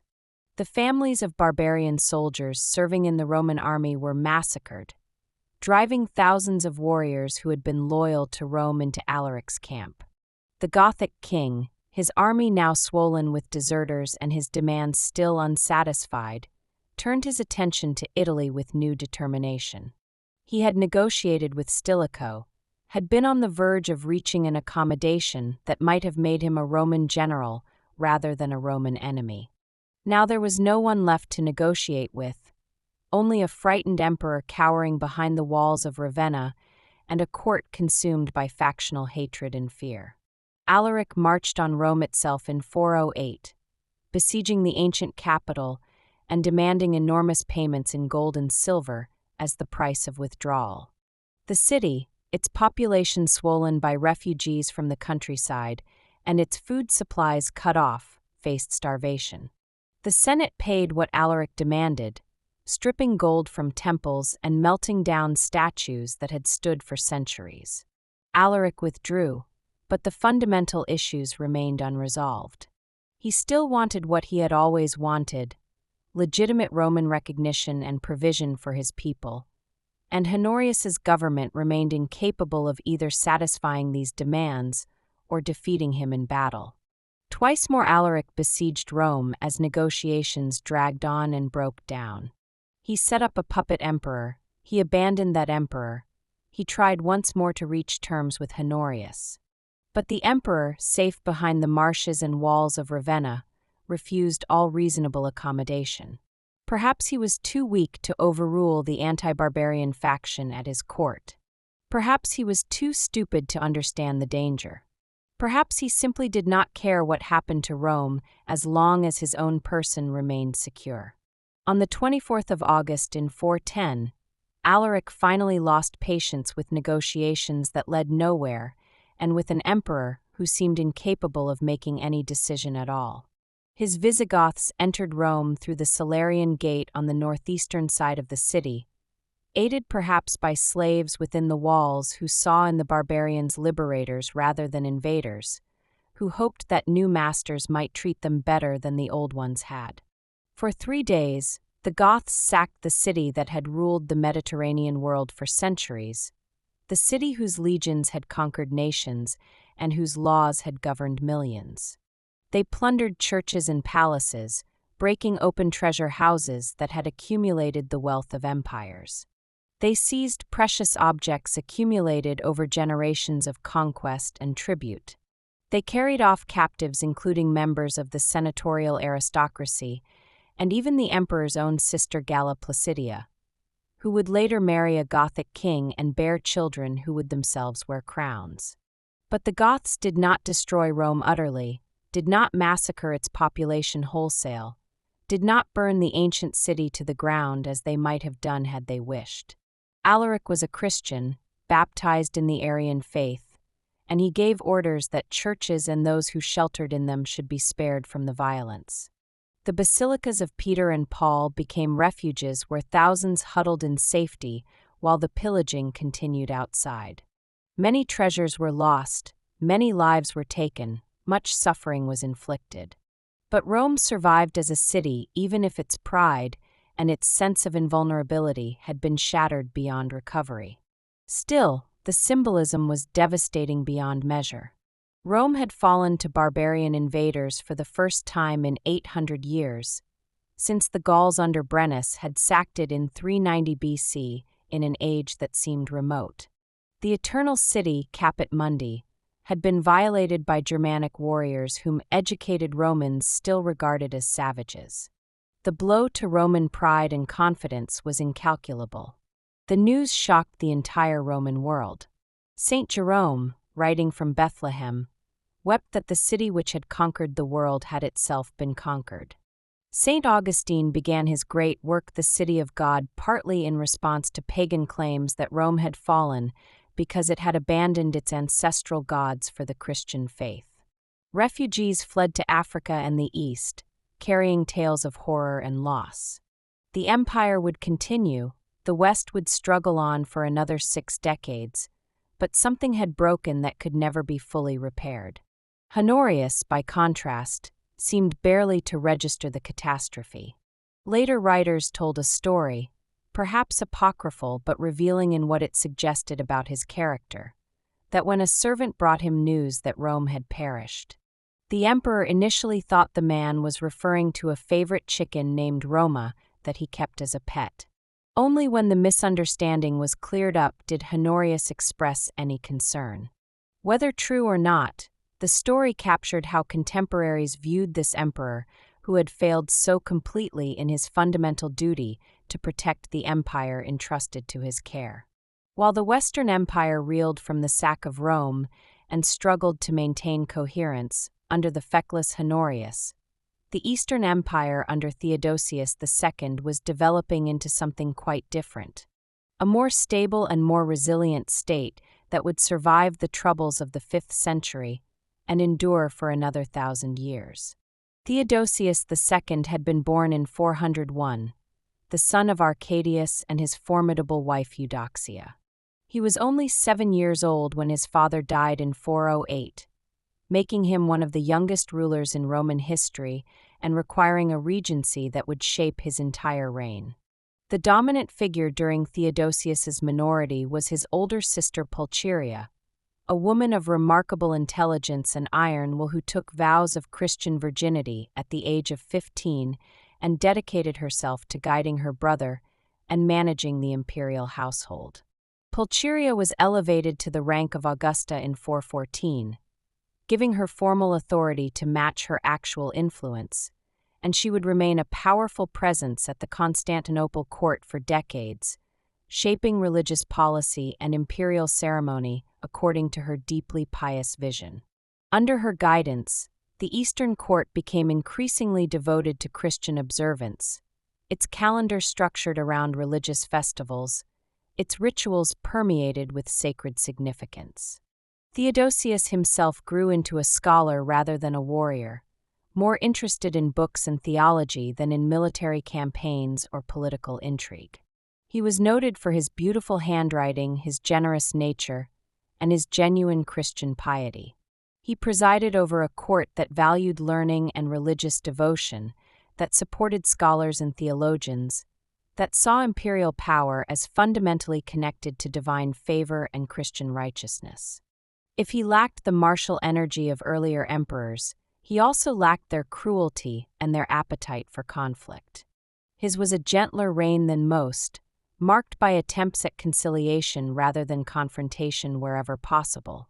The great monument of Theodosius's reign, in literal terms, was the massive system of walls that bears his name and that transformed Constantinople into one of the most formidable fortified cities in the ancient world. The Theodosian walls, constructed in the early 5th century and improved over subsequent decades, consisted of multiple defensive lines protecting the landward approaches to the capital. Inner and outer walls, fortified towers, deep moats, and killing grounds between the barriers created a defensive system that would withstand siege after siege for the next 1,000 years. When Attila's Huns approached Constantinople, when Arab armies battered at the gates, when Crusaders and Turks sought to breach the defenses, these walls held firm century after century. No purely military attack would take Constantinople until 1453. The legal monument of Theodosius's reign was the great codification of Roman law that bears his name. The Theodosian Code, compiled in the 430s and published in 438, gathered together the laws and edicts issued by emperors since Constantine, organizing this vast body of legislation into a coherent system that could be consulted and applied throughout the empire. It was not the only such compilation in Roman history, nor would it be the last, but it represented a major effort to bring order to the accumulated legal inheritance of the imperial centuries. The code would serve as a foundation for later Byzantine law, and would influence legal development in the barbarian kingdoms that succeeded the Western Empire. The religious monument of Theodosius's reign was the Council of Ephesus in 431 and the ongoing controversies over the nature of Christ that would divide the Christian world for centuries. These theological disputes, which seem abstract and irrelevant to modern eyes, were matters of passionate importance to 5th-century Christians who believed that correct understanding of the faith was essential to salvation. Theodosius navigated these controversies with varying success, sometimes supporting positions that later councils would condemn, sometimes trying to maintain unity among factions that refused to be reconciled. His sister Pulcheria was deeply involved in these religious politics, championing particular theological positions and opposing church leaders who disagreed with her views. In the West, Honorius had died in 423 without legitimate heirs, triggering another succession crisis that required Eastern intervention to resolve satisfactorily. Theodosius eventually supported the claims of Valentinian III, the young son of Constantius III and Galla Placidia. That same Galla Placidia who had been captured by the Visigoths during the sack of Rome and who had endured years of captivity before eventually marrying the Gothic king Athalf, and then, after his assassination, the Roman general Constantius who briefly wore the purple himself. Valentinian was installed as Western Emperor at Ravenna in 425, still a child of 6 years old, with his formidable mother serving as regent during his minority, and the real power exercised by military commanders who competed for dominance over the weakening Western state. Valentinian III would reign for 30 years, longer than any Western emperor since Valentinian I. But his long nominal reign was marked by continuous territorial losses and increasing dependence on barbarian generals who served their own interests and ambitions as much as they served Rome's.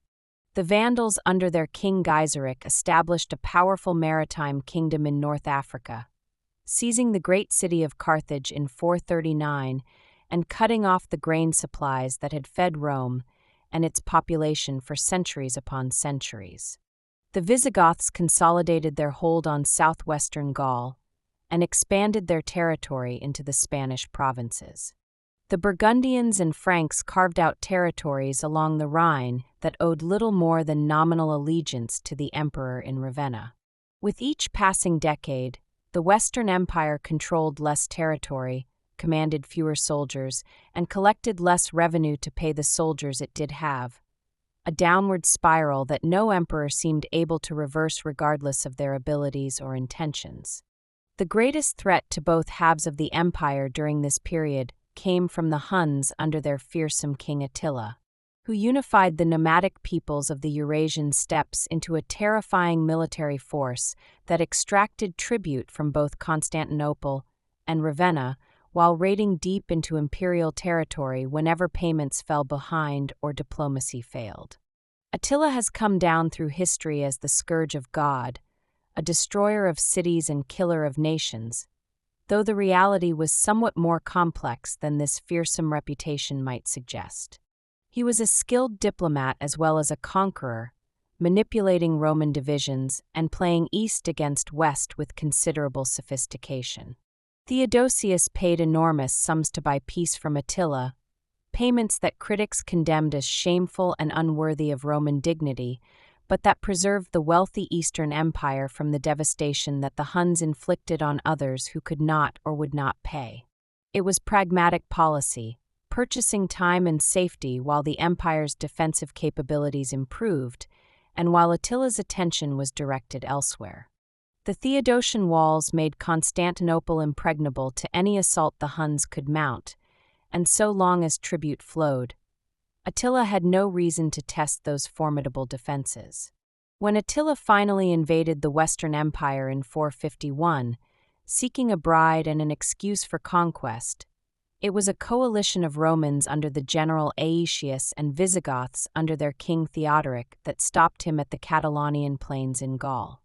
The engagement was bloody, with Theodoric falling in the fighting and Attila surviving to fight another day. But the Hunnic advance was halted, and Attila withdrew back beyond the Rhine. He invaded Italy the following year, advancing as far as the Po Valley before withdrawing for reasons that remain disputed, whether through disease, lack of supplies, or the famous intervention of Pope Leo, who persuaded him to spare Rome. Attila died in 453, and his empire collapsed almost immediately as his sons quarreled and subjected peoples broke free. Theodosius II died in 450 from injuries sustained in a riding accident, bringing to an end a reign of 42 years that had seen the Eastern Empire survive every challenge while its Western counterpart crumbled. He had not been a great emperor by martial measures, had not led armies in the field or won famous victories. But he had presided over consolidation and institution building that gave the Eastern Empire strength to endure.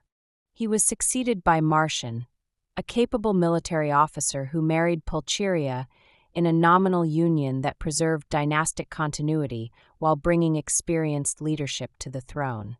Valentinian III survived Theodosius by 5 years, but the Western emperor's position grew ever more precarious as the territories he nominally ruled shrank with each passing year. The man who had actually defended that empire, the general Aetius who had stopped Attila and who had maintained some semblance of Roman authority in the crumbling western provinces, became a victim of imperial jealousy and the whispers of ambitious courtiers. In September of 454, Valentinian personally stabbed Aetius to death during an audience. Convinced by enemies of the general that he was planning to usurp the throne and install himself as emperor. As one contemporary observer reportedly remarked, the emperor had cut off his right hand with his left, destroying the only man capable of defending what remained of his realm. The murder of Aetius removed the last effective defender of the Western Empire and opened the final chapter of Rome's long decline. The murder of Aetius was swiftly followed by the murder of Valentinian himself. In March of 455, soldiers loyal to the dead general took their revenge, cutting down the emperor in the Campus Martius while he practiced archery, ending the Theodosian dynasty in the West and opening 2 decades of chaos during which the Western Empire would pass through the hands of 9 different emperors before its final extinction. With Valentinian's death, the legitimate succession was broken, and the throne became a prize to be seized by whoever had the strength or the cunning to claim it.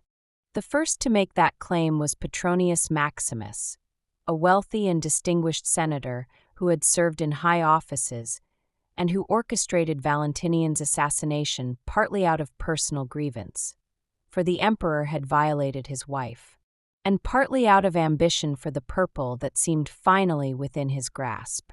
Petronius arranged for his own proclamation as emperor on the 17th of March, 455, and immediately set about trying to legitimize his position through marriage alliances with the murdered emperor's family.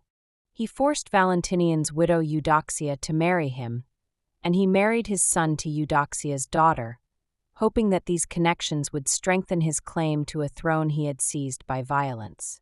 But Petronius Maximus had unleashed forces he could not control.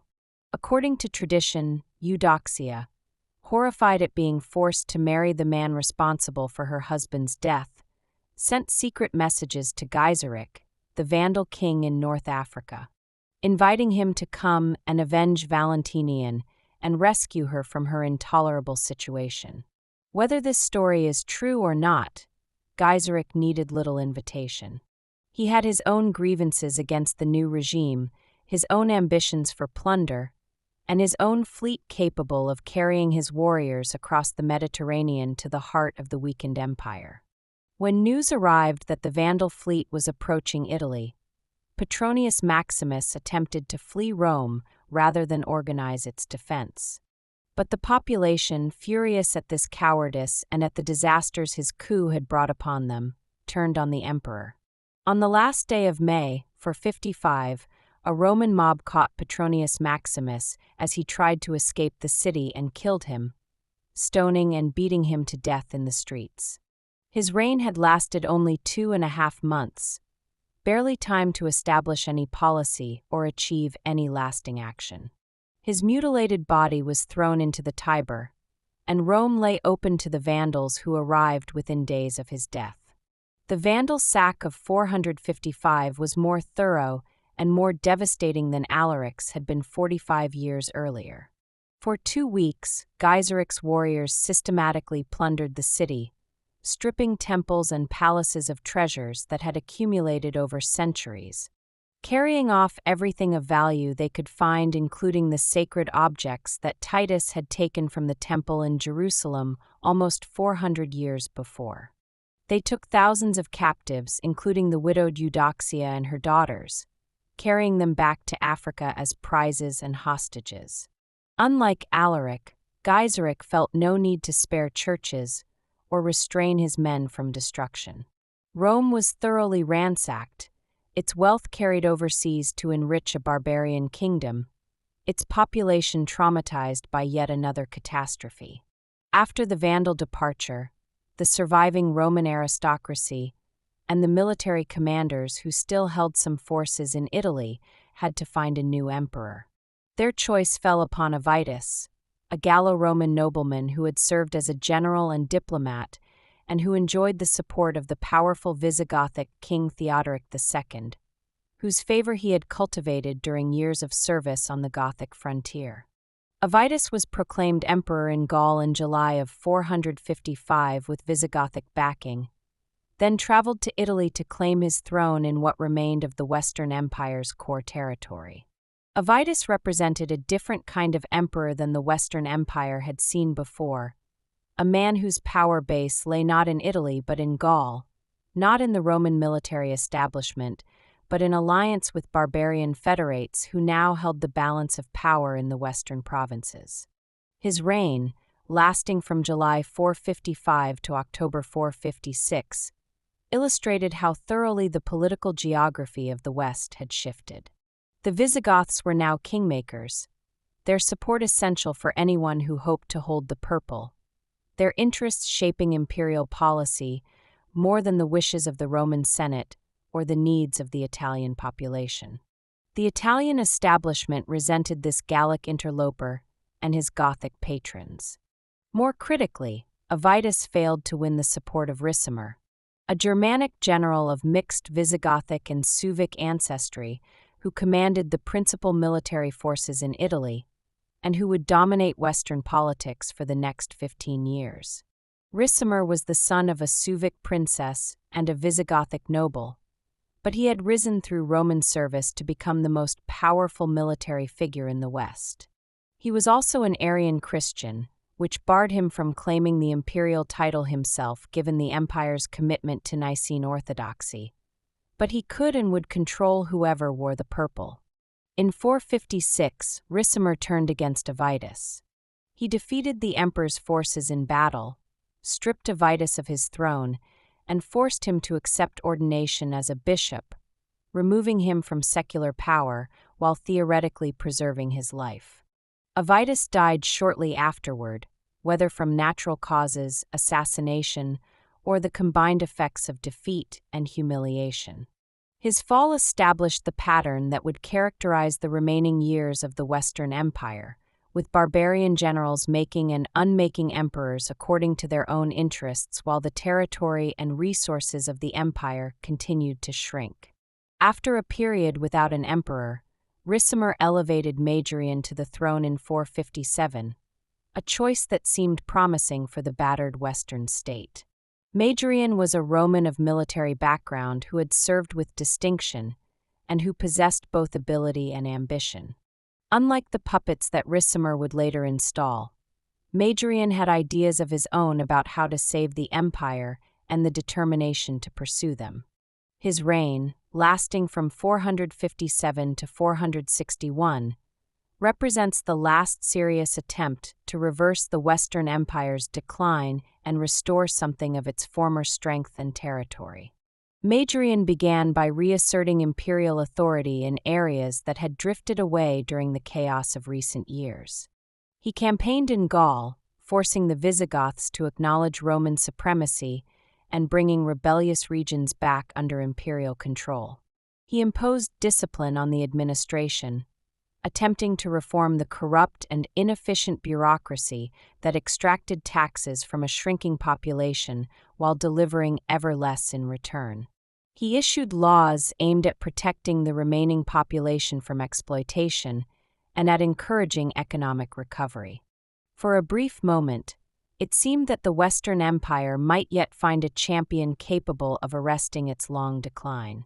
The centerpiece of Majorian's strategy was an ambitious plan to recover North Africa from the Vandals. Without African grain, Rome could not feed its population. Without African revenues, the empire could not pay its armies. Without African shipping, Roman commerce languished. Majorian gathered a fleet and an army, the largest military expedition the Western Empire had assembled in decades, and prepared to cross the Mediterranean and reclaim the lost provinces. If he could defeat Gaiseric and recover Africa, everything might yet be saved. But the expedition ended in disaster before it could properly begin. The Vandal fleet attacked and destroyed Majorian's ships while they lay at anchor in Spanish harbors. The flames that consumed his fleet consumed also his hopes for African recovery. Without those ships, the campaign to retake Africa was impossible. Majorian had to abandon his grand strategy and return to Italy with nothing to show for his efforts but debts and disappointment. Ricimer, who may have viewed Majorian's independence with growing alarm, now moved against him. In August of 461, Ricimer arrested Majorian and stripped him of his imperial dignity. A few days later, the former emperor was executed, the first Western emperor to be formally put to death by his own subjects in more than a century. With Majorian's death, the last realistic chance to save the Western Empire perished as well. The fate of Majorian illuminated the terrible trap in which the Western Empire found itself. To survive, it needed strong leadership and effective military power. But strong leaders threatened the generals who actually commanded the armies, and effective military power required resources that the shrinking empire could no longer provide. Any emperor capable of saving the West was precisely the kind of emperor that Ricimer would not tolerate. And so the empire drifted toward its end, governed by weaklings because the strong were too dangerous to be permitted on the throne. The execution of Majorian also demonstrated how thoroughly the old Roman system had broken down by the middle of the 5th century. In earlier centuries, even bad emperors had usually been treated with at least some respect for the dignity of their office, even when they were being removed from power. Now even that minimal respect had vanished entirely. The imperial dignity meant nothing to men like Ricimer, who held the real military power, and who disposed of emperors as they might dispose of any inconvenient subordinate who had outlived his usefulness. The remaining years of the Western Empire would see this pattern repeated again and again, as Ricimer and his successors installed puppets, discarded them when they proved troublesome or inconvenient, and installed new puppets to take their places. After Majorian's execution, Ricimer installed a new emperor more to his liking, a man named Libius Severus who was content to reign without ruling, to perform the ceremonial functions of the imperial office while leaving actual power in the hands of the barbarian general who had placed him on the throne. Libius Severus was a senator of some standing but no particular distinction, exactly the kind of nonentity that Ricimer preferred. His reign, lasting from November 461 to August 465, was marked by complete subordination to Ricimer's will and by the continued fragmentation of what remained of the Western Empire's authority. The Eastern Emperor Leo refused to recognize Libius Severus as a legitimate colleague, considering him merely Ricimer's puppet and withholding the formal acknowledgement that would have given his reign a patina of legitimacy. This Eastern rejection mattered because the Western Empire increasingly depended on Eastern support, both financial and military, to address threats it could no longer handle with its own diminished resources. Without Eastern recognition, Libius Severus was emperor only of Italy and a few scattered territories that still acknowledged Western authority. The Visigoths, the Burgundians, the Vandals, and other barbarian powers paid him no heed. The reign of Libius Severus saw continued losses and continued impotence. Gaul slipped further from imperial control as the Visigoths expanded their territories, and the remaining Gallo-Roman authorities made their own accommodations with the barbarian powers in their midst. Spain was already lost, divided among Visigoths, Sueves, and various local leaders who recognized no master in distant Ravenna. Africa remained firmly in Vandal hands, its wealth and grain feeding Geiseric's kingdom rather than the hungry population of Rome. The Western Empire had shrunk to little more than Italy itself, and even Italy was defended not by Roman legions, but by barbarian federates whose loyalty depended on regular payment, and whose interests did not necessarily coincide with those of the empire they served. Libius Severus died in August of 465, possibly of natural causes but more likely poisoned, perhaps on Ricimer's orders, or perhaps by other parties who saw advantage in his removal. For 2 years after his death, no Western emperor was appointed at all. Ricimer ruled alone in Italy, negotiating with the Eastern court over the selection of a new puppet while managing the complex politics of a dying state. Finally, in 467, an agreement was reached that brought a new emperor to the west, one chosen not by Ricimer but by the Eastern Emperor Leo, who hoped to install a ruler who might actually accomplish something useful. The new Western emperor was Anthemius, a distinguished aristocrat and military commander who had served with considerable success in the Eastern Empire, and who was connected by marriage to the imperial family in Constantinople through his wife, the daughter of the former Eastern Emperor Marcian.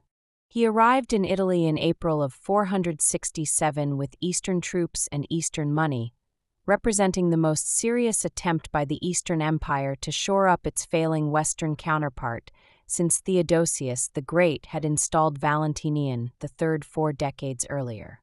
Anthemius was meant to be a strong emperor, an emperor who might actually reverse the Western decline and restore the imperial partnership that had once divided the Roman world between cooperating colleagues who shared common interests and common enemies. To bind Ricimer to the new regime, Anthemius gave him his daughter in marriage, creating a family connection that was meant to align the interests of emperor and general in a way that previous relationships had failed to achieve. Ricimer would be not merely a servant of the emperor but his son-in-law, bound by ties of blood as well as politics. It was a reasonable calculation, an attempt to solve through marriage the problem that had destroyed previous emperors. But family ties would prove no more binding than oaths of loyalty when interests diverged and ambitions clashed. The centerpiece of the new Western strategy was yet another attempt to recover North Africa from the Vandals, that same goal that had driven Majorian's failed expedition and that continued to haunt every serious attempt to stabilize the Western Empire. Without Africa, neither East nor West could be truly secure in the long term. Geiseric's fleet raided the coasts of both empires with impunity, appearing without warning to plunder coastal cities and disappearing before any defense could be organized. His kingdom grew fat on stolen wealth, while the empires from which that wealth was stolen grew ever poorer and weaker. And the grain that should have fed Rome and Constantinople instead nourished his warriors and their families in Carthage. The Eastern Emperor Leo committed enormous resources to the expedition of 468, reportedly more than 60,000 pounds of gold according to some sources, an almost unimaginable sum that represented years of carefully accumulated revenue. He built a fleet of over 1,000 ships and gathered an army of perhaps 100,000 men, forces that seemed capable of overwhelming any resistance the Vandals could offer. Command was given to Leo's brother-in-law Basiliscus, a choice that would prove unfortunate, but that seemed reasonable at the time given Basiliscus's family connections and military experience. The campaign of 468 was the largest military operation either empire had undertaken in decades, perhaps the largest either would ever undertake again. Over 1,000 ships carried tens of thousands of soldiers toward Africa, aiming to crush Gaiseric once and for all and reunite the Mediterranean under Roman control.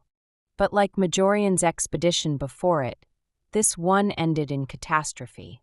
The Vandal fleet, aided by fire ships and superior tactics, destroyed the Roman armada off the coast of Africa. Most of the ships were lost, along with their crews and soldiers. The treasure that Leo had spent so lavishly was gone forever. The dream of recovering Africa was dead. The failure of the African expedition shattered the partnership between East and West and undermined Anthemius's position in Italy. He had been installed by Eastern power and Eastern money, and now that power and money had achieved nothing but disaster. Ricimer, who had accepted Anthemius reluctantly and who had been watching for any opportunity to reassert his dominance, began maneuvering against the emperor he had been forced to accept. The two men, barbarian general and Roman emperor, circled each other warily as tensions mounted toward an inevitable confrontation. The conflict between Anthemius and Ricimer erupted into open civil war in 472, the final and most destructive of the conflicts that had plagued the relationship between Western emperors and their barbarian generals. Ricimer gathered his forces, including many of the barbarian federates who looked to him as their patron and paymaster, and marched on Rome where Anthemius had established himself. The general besieged the emperor within the walls of a city that could not adequately defend itself, trapping him in the ancient capital that had become a symbol of imperial decline rather than imperial glory.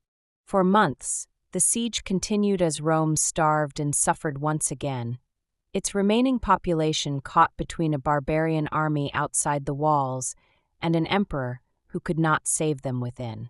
The granaries emptied, the markets closed, and hunger stalked the streets of a city that had once fed 1 million inhabitants, but now held only a fraction of that number huddled in the ruins of former greatness. Churches were stripped of their treasures to buy food that could not be found. Civilians died of hunger and disease while soldiers fought over the scraps that remained. And the ancient capital endured yet another catastrophe in what seemed an endless series of 5th-century disasters, each one worse than the last. In July of 472, Ricimer's forces finally broke through Rome's defenses and poured into the city. Anthemius attempted to flee, disguising himself and seeking refuge in a church, but he was discovered and dragged from sanctuary. He was killed by Ricimer's nephew Gundobad, a Burgundian prince who would later become king of his own people, and who earned his place in history partly through this act of imperial murder. The man who had been sent from Constantinople to save the Western Empire died as its prisoner, another victim of the impossible politics that made effective imperial rule in the West unachievable by any means anyone had yet discovered. Ricimer had won his final victory over an emperor he considered his rival, but the victory brought him nothing but the ashes of a ruined city and the crumbling remnants of an empire that had almost ceased to exist. Ricimer himself died only weeks later, in August of 472, probably from disease that had been consuming his body even as he consumed the last energies of the dying Western state. His body gave out after decades of scheming and fighting that had done nothing to save the empire he had claimed to serve. He had dominated Western politics for 16 years, making and unmaking emperors according to his own interests, and in the end he left behind nothing but wreckage. 4 Western emperors had died during his ascendancy, 3 of them by violence directly connected to his actions. The territories of the Western Empire had shrunk continuously under his watch, from Gaul to the Alps, from Spain to the Italian peninsula. Whatever his abilities as a soldier and politician, Ricimer had presided over the destruction of the state whose defense was supposedly his purpose. His legacy was collapse. The death of Ricimer left a power vacuum that was quickly filled by his nephew Gundobad, the same man who had executed Anthemius and who now attempted to play the role his uncle had played for so long. Before Ricimer died, he had installed Olybrius as emperor, a Roman aristocrat with impeccable credentials whose wife was a daughter of Valentinian III, giving him a dynastic claim to the throne that few of his recent predecessors could match. But Olybrius, like so many Western emperors of this era, proved to be merely a brief placeholder in the empire's long death spiral. Olybrius reigned for only a few months, from April to November of 472. He died of natural causes, apparently dropsy, one of the few final Western emperors to escape violent death. His brief reign accomplished nothing of note, which was perhaps inevitable given the chaos surrounding his elevation and the impossible circumstances facing anyone who wore the Western purple during these final years. With his death, Gundobad faced the task of finding yet another emperor to legitimize his own position as the true power behind the throne. The choice fell upon Galerius, an obscure military officer who was elevated to the purple in March of 473 at Ravenna. Little is known about Galerius's background or abilities. He seems to have been a competent enough administrator during his brief reign, issuing laws and attempting to maintain some semblance of imperial governance. But he was entirely dependent on Gundobad's support, and when that support was withdrawn, his position became untenable.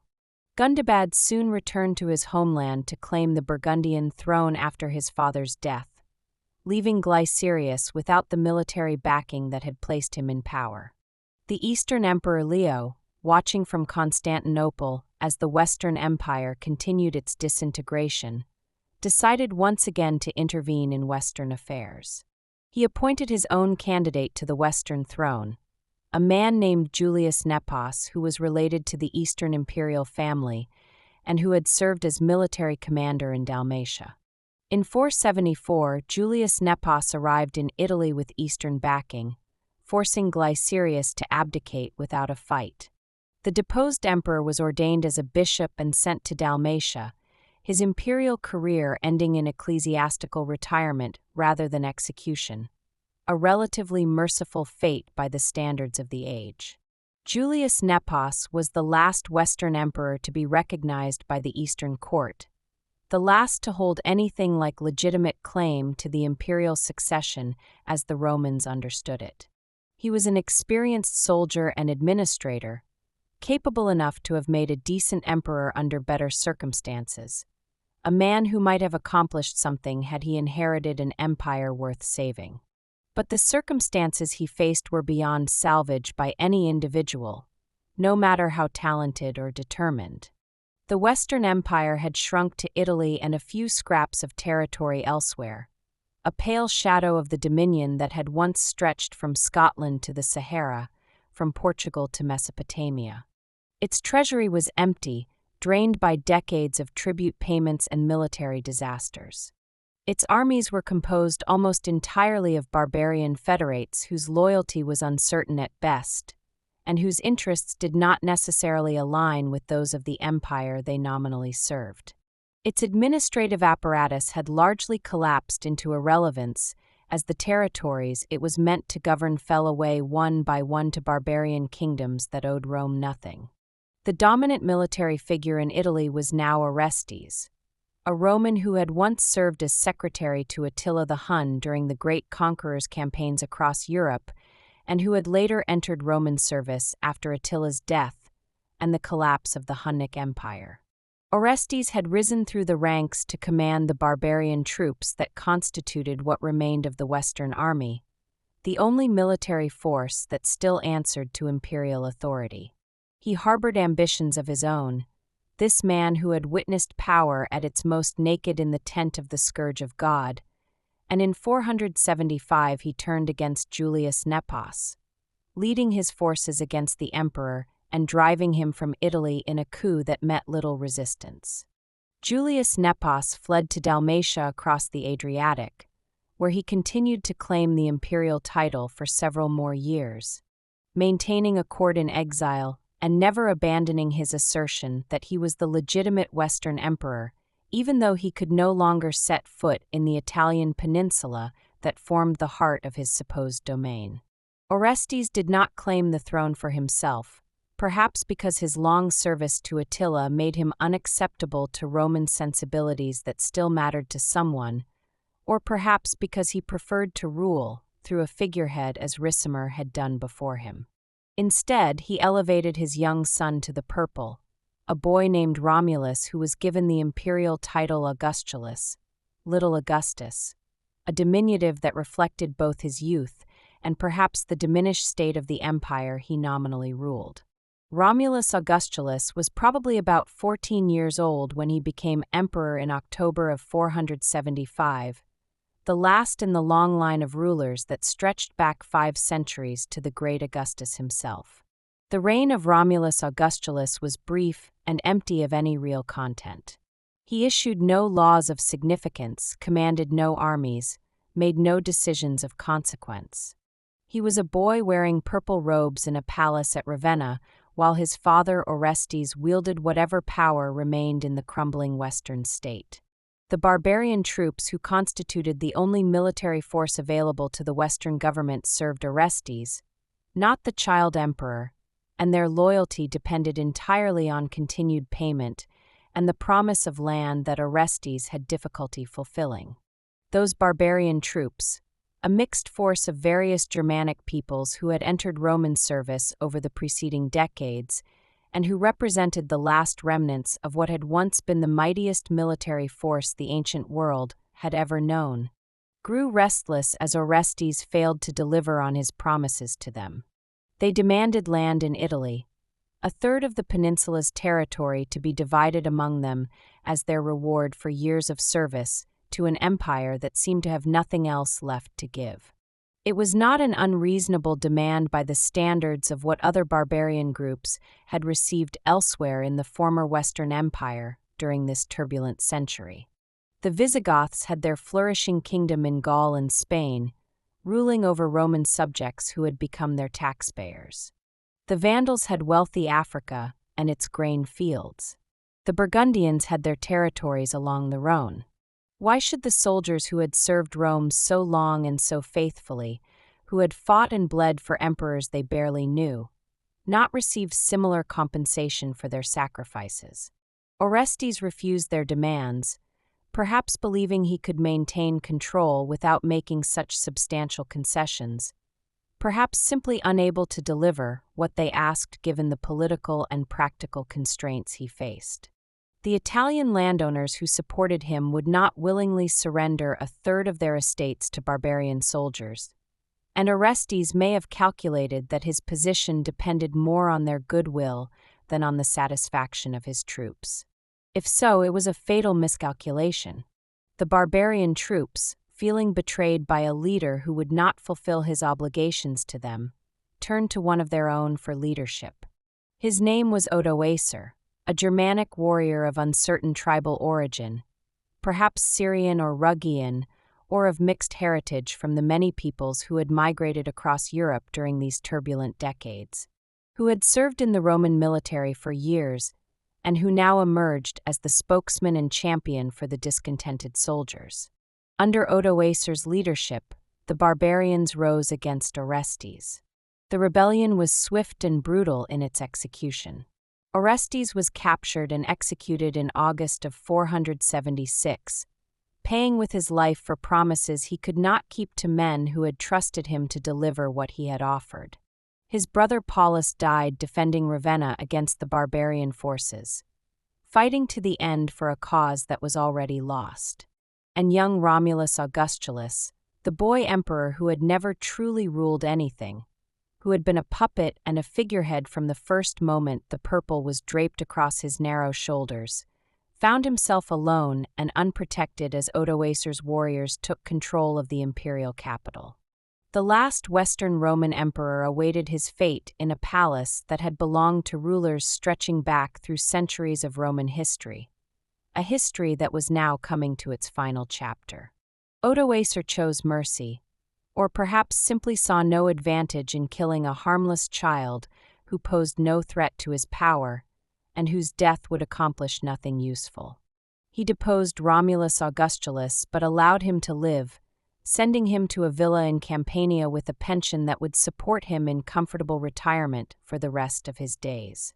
The boy who had briefly worn the purple, who had borne the names of Rome's legendary founder and its first emperor, would live out his remaining years in obscurity, the last emperor of the West fading from history's view as completely as the empire he had nominally ruled. His ultimate fate remains unknown to us.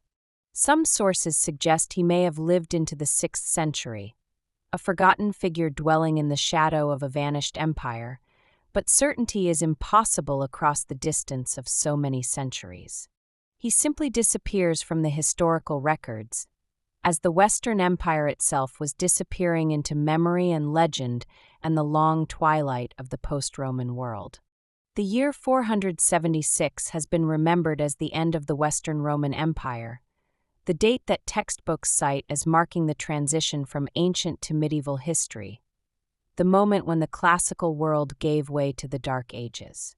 And yet to those who lived through it, the events of that year may not have seemed so momentous, so clearly the end of an era that had shaped the world for half a millennium. Emperors had come and gone with numbing frequency in recent decades.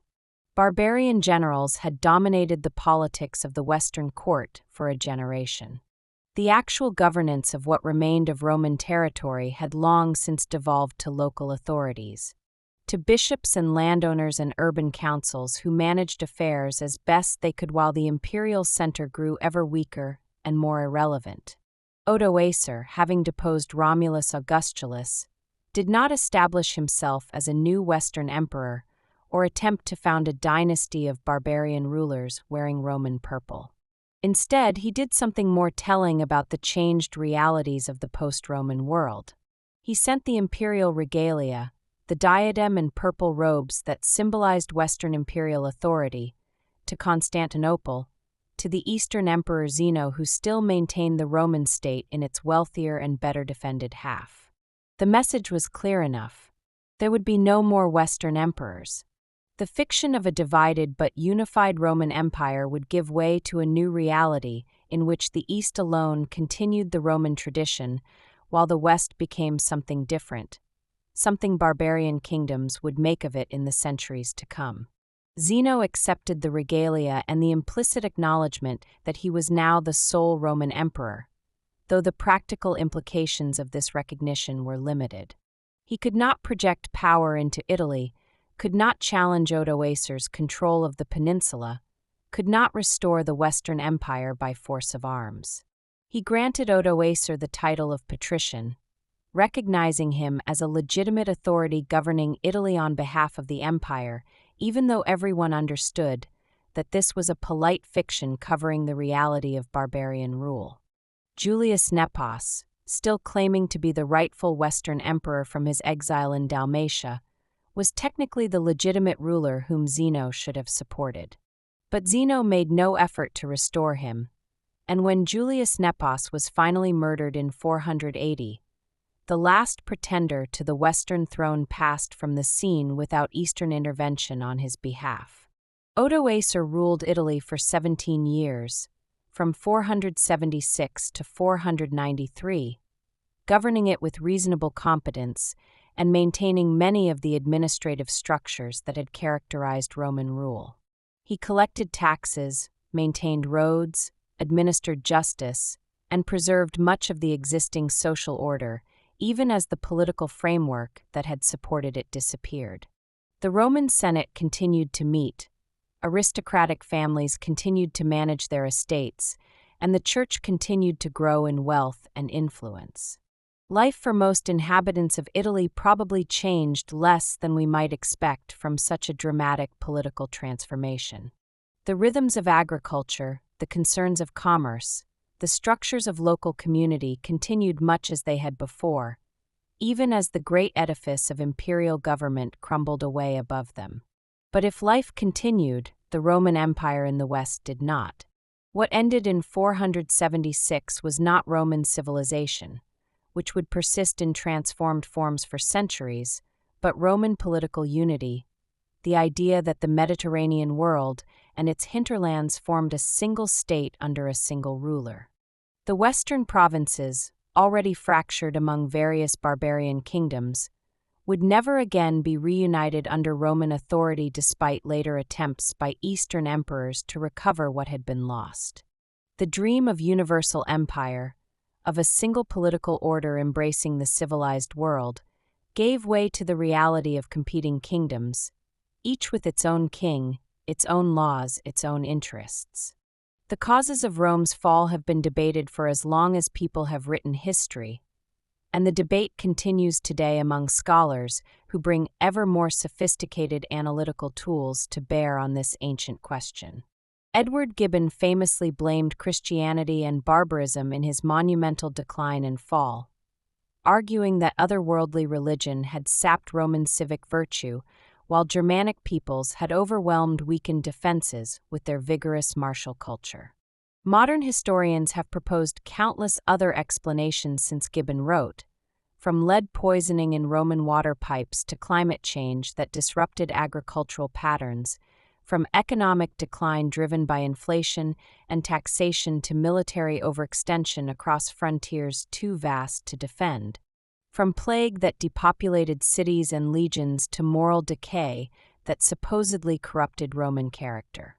The truth almost certainly lies in some combination of these and other factors that varied in importance across different regions and different centuries of Roman decline. a perfect storm of challenges accumulating over generations that eventually proved too much for any political system to survive, no matter how resilient or adaptable. Perhaps the simplest and most compelling explanation is that the Western Roman Empire became too expensive to maintain relative to the resources available to support it. Defending thousands of miles of frontier against increasingly organized barbarian confederations required armies that consumed revenues faster than a shrinking economy could provide them. When the armies could not be paid, they could not be maintained. When they could not be maintained, the frontiers could not be defended. When the frontiers fell, the tax base shrank further, making the next round of military expenditure even harder to finance.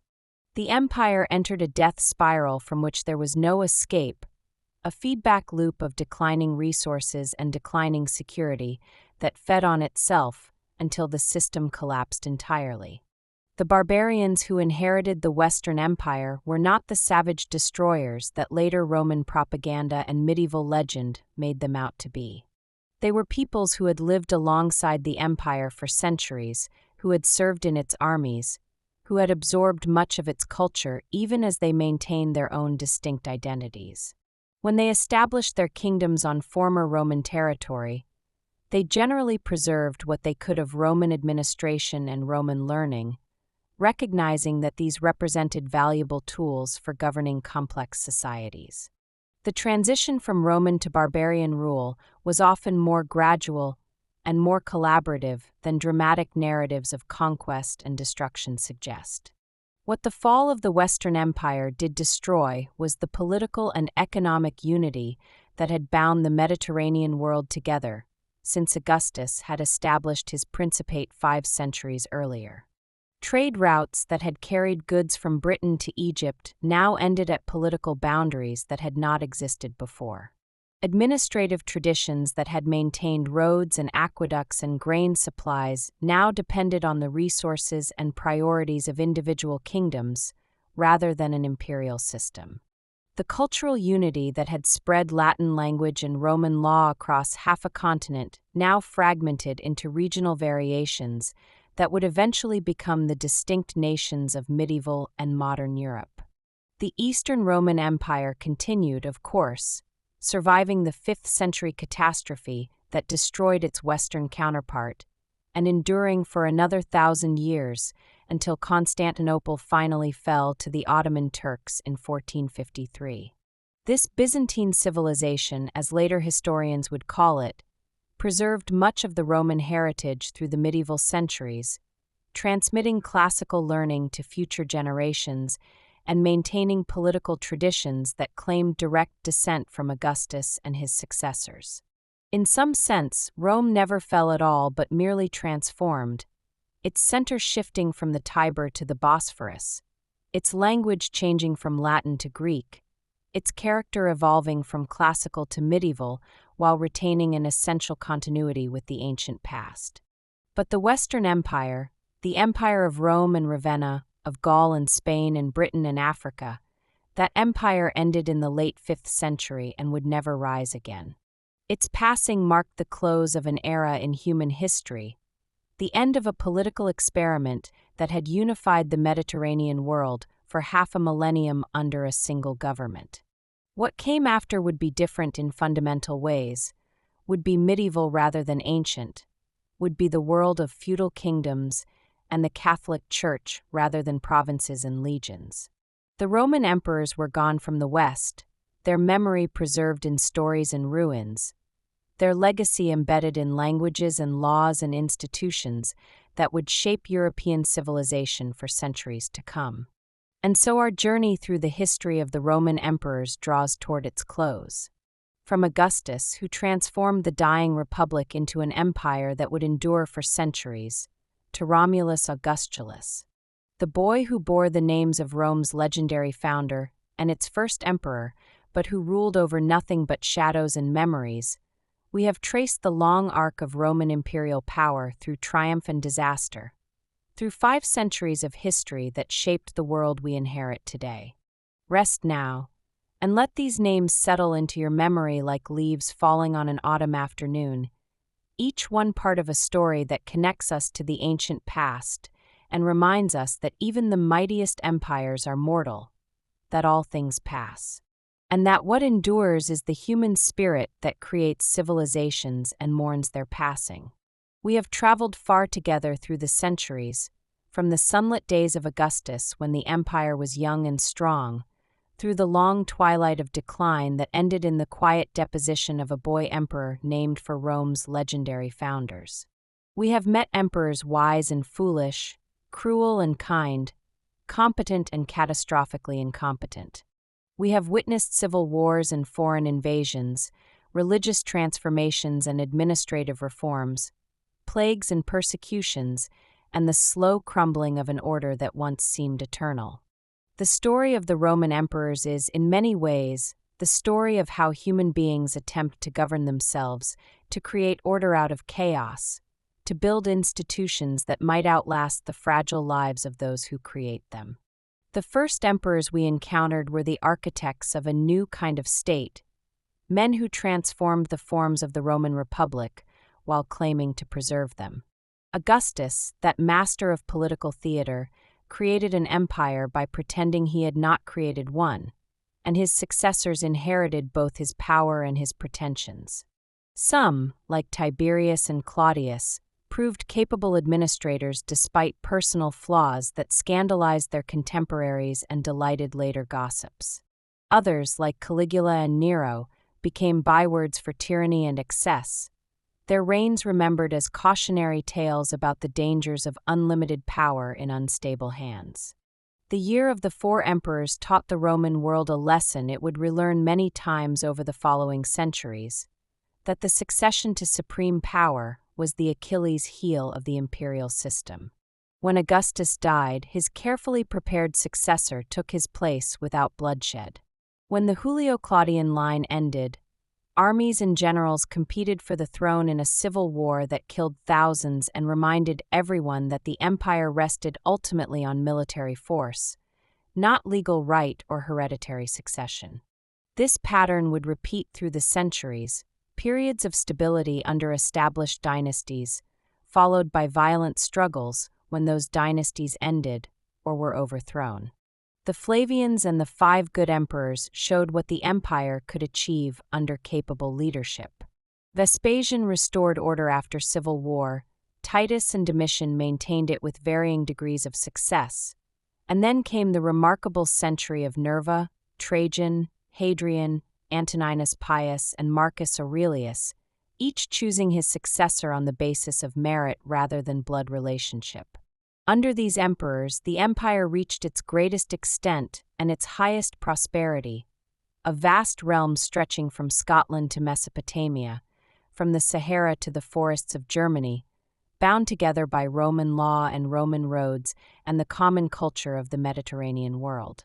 But even in these golden years, the seeds of future troubles were being sown. The frontiers that Trajan extended and Hadrian fortified required constant defense against peoples who pressed ever more insistently against Roman boundaries.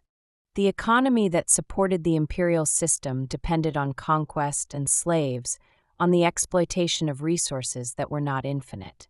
The military that defended the empire was changing, incorporating more barbarian soldiers whose loyalties might be divided.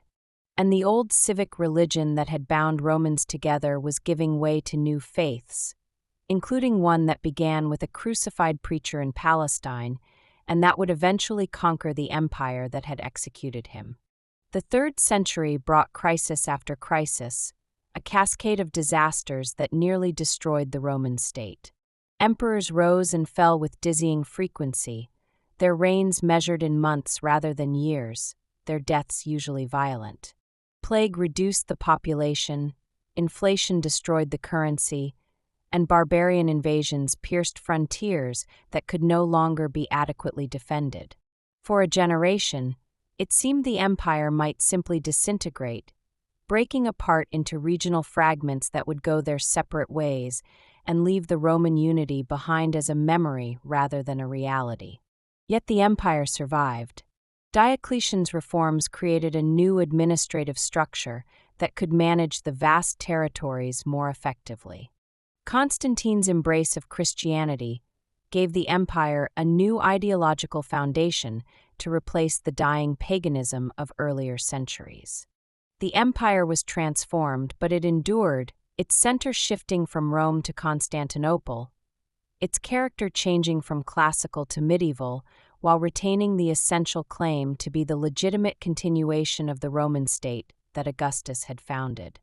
The 4th century saw the empire divided between multiple emperors, united under Julian's brief attempt to restore paganism, and then divided again between the sons of Theodosius. The Gothic crisis that culminated at Adrianople demonstrated that the old Roman military system could no longer guarantee security against barbarian confederations that had learned from centuries of contact with Rome and that now possessed the organization and the numbers to challenge Roman armies. In open battle, the 5th century brought the final collapse in the West. One by one, the western provinces fell away, conquered by Vandals and Visigoths and Burgundians and Franks who established their own kingdoms on territory that had been Roman for centuries. The Western emperors became puppets of barbarian generals, their authority a polite fiction that fooled no one. And finally, in 476, even the fiction ended, and the last boy emperor surrendered his purple to a Germanic chieftain who had no use for the title that had once made men masters of the known world. The legacy of the Roman emperors extends far beyond the political events of their reigns, reaching into every aspect of Western civilization and continuing to shape our world in ways we often fail to recognize. The legal system they developed, refined over centuries and codified most completely under the Emperor Justinian in the 6th century, became the foundation of civil law in much of Europe and continues to influence legal thinking and practice to this day. When modern lawyers speak of contracts and property rights, of inheritance and criminal procedure, they often use concepts and terminology that trace directly back to Roman jurists working in the service of Roman emperors. The languages they spread across their vast domains, Latin in the West and Greek in the East, evolved into the Romance languages of modern Europe, including Italian, French, Spanish, Portuguese, and Romanian, languages spoken today by hundreds of millions of people around the world. Latin provided the vocabulary for science, medicine, law, and religion, and continues to be studied as the key to understanding classical civilization and the foundations of Western thought. The administrative structures they created, from provinces to dioceses, shaped the organization of both church and state for centuries after the empire itself had passed away, and many of our modern governmental concepts derive from Roman practices developed during the imperial centuries. The buildings they constructed, from the Colosseum to Hagia Sophia, from the Pantheon to the Great Walls of Constantinople, still stand as monuments to Roman engineering skill and Roman imperial ambition. The roads they built with such care and engineering skill, designed to move armies quickly from one crisis to another across the vast distances of the empire, became the arteries of medieval commerce and formed the basis for transportation networks that exist to this day. The cities they founded or expanded, from London to Vienna to Belgrade, remain important centers of population and power in the modern world. Most profoundly, perhaps, the Roman emperors created an idea that has never quite died, the idea of universal empire, of a single political order encompassing the civilized world under a single ruler and a single law. Later emperors, from Charlemagne to Napoleon to Hitler, claimed to be restoring or continuing the Roman tradition, and the very word emperor derives from the Latin imperator that Roman generals earned through victory in battle. The dream of Rome continues to haunt the European imagination, an ideal of unity and order and civilization that remains powerful even as the empire itself recedes ever further into the past. Now our story reaches its end at last. though the echoes of Rome continue to sound through the centuries that separate us from those final Western emperors who watched helplessly as their world crumbled around them. We have walked together through 500 years of history, from the transformation of the Roman Republic into an empire that would shape the ancient world, to the fall of the West when barbarian kingdoms rose on the ruins of Roman power. We have traveled from Augustus, that cunning political genius who created something new while claiming to restore something old, to Romulus Augustulus, the boy who bore such famous names but ruled over nothing but shadows and fading memories of greatness that was no more. May these stories stay with you as you rest tonight. May the names and deeds of emperors settle gently into your memory, like sediment drifting to the floor of a still and peaceful pond. And may you carry with you some sense of the vast sweep of history that connects us across the ages to that ancient world that seems so distant, yet shaped so much of what we are today. Sleep well now, and know that though empires fall and dynasties end, the human story continues onward, always beginning again even as it reaches each ending, always building new civilizations even as the old ones pass into memory and legend and the long silence of forgotten centuries. Before we close our eyes and let sleep carry us away into dreams, let us linger a little longer with some of the stranger, sadder, and more peculiar stories from the long history of Rome's emperors. These are the tales that ancient historians love to tell and that their readers love to read, the scandalous anecdotes and bizarre episodes that may or may not be entirely true, but that reveal what Romans thought about power and those who wielded it in their name. Some of these stories are probably inventions, hostile propaganda transformed into accepted fact by centuries of repetition and the natural human love of a good scandal. Others may contain grains of truth exaggerated beyond recognition by writers seeking to entertain as much as to inform. And some, perhaps, happened exactly as the ancient sources described them, reminders that human nature in all its strangeness has not changed much across the millennia that separate us from those distant days. We might begin with the Emperor Tiberius, who spent the last decade of his long reign on the island of Capri, rarely if ever venturing back to Rome, governing the empire through letters and through the feared Praetorian prefect Sejanus until that ambitious officer overreached his position and was destroyed in a spectacular fall from grace. The ancient historian Suetonius filled his account of Tiberius with tales of debauchery and cruelty practiced on that island retreat. Stories so lurid and so detailed that later generations have debated endlessly whether they represent historical truth or the imaginings of hostile writers determined to blacken the memory of an unpopular emperor who had made many enemies among the senatorial class. Whatever the truth behind these accusations, the image of the reclusive emperor watching his vast empire from a clifftop villa, surrounded by astrologers and objects of pleasure, while Rome itself went on without him, has haunted the historical imagination ever since. Caligula provided endless material for scandalous stories, from his supposed plan to make his horse Incitatus a consul to his claims of divine status that offended Roman sensibilities, trained to view such assertions as the mark of Eastern despotism rather than proper Roman behavior. He reportedly had incestuous relationships with his sisters, murdered guests at dinner parties for his amusement, and once declared war on the sea god Neptune, ordering his soldiers to collect seashells as spoils of victory. How much of this is true remains impossible to determine. Caligula's reign was brief, and his successors had every reason to paint him as a monster whose removal was justified. But the stories themselves reveal Roman anxieties about what unlimited power might do to a human mind. Nero's excesses have become proverbial, though the famous story that he fiddled while Rome burned is almost certainly false, since the fiddle had not yet been invented and Nero was actually many miles away when the Great Fire broke out. But his persecution of Christians, his murder of his mother Agrippina, his execution of his wife Octavia, and his grandiose artistic pretensions all provided ample material for hostile accounts that have shaped his reputation for 2,000 years. When he finally died by his own hand, abandoned by his guards and condemned by the Senate, he supposedly lamented what an artist the world was losing, a final moment of self-dramatization from an emperor who had always seen himself as a performer on the world's greatest stage. The year of the 4 emperors produced its own crop of bizarre moments. Vitellius, the glutton emperor, was said to have spent enormous sums on elaborate banquets while the empire convulsed in civil war around him.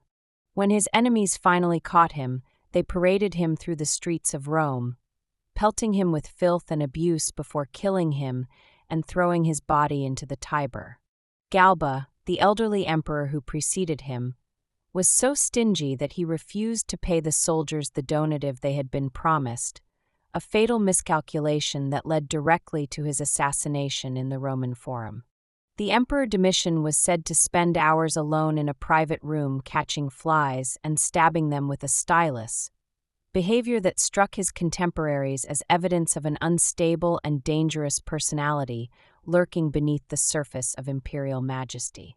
When someone asked if anyone was with the emperor, a courtier reportedly replied that not even a fly was with him, a dark joke that circulated through the palace corridors and captured something of the paranoid isolation that characterized Domitian's later reign.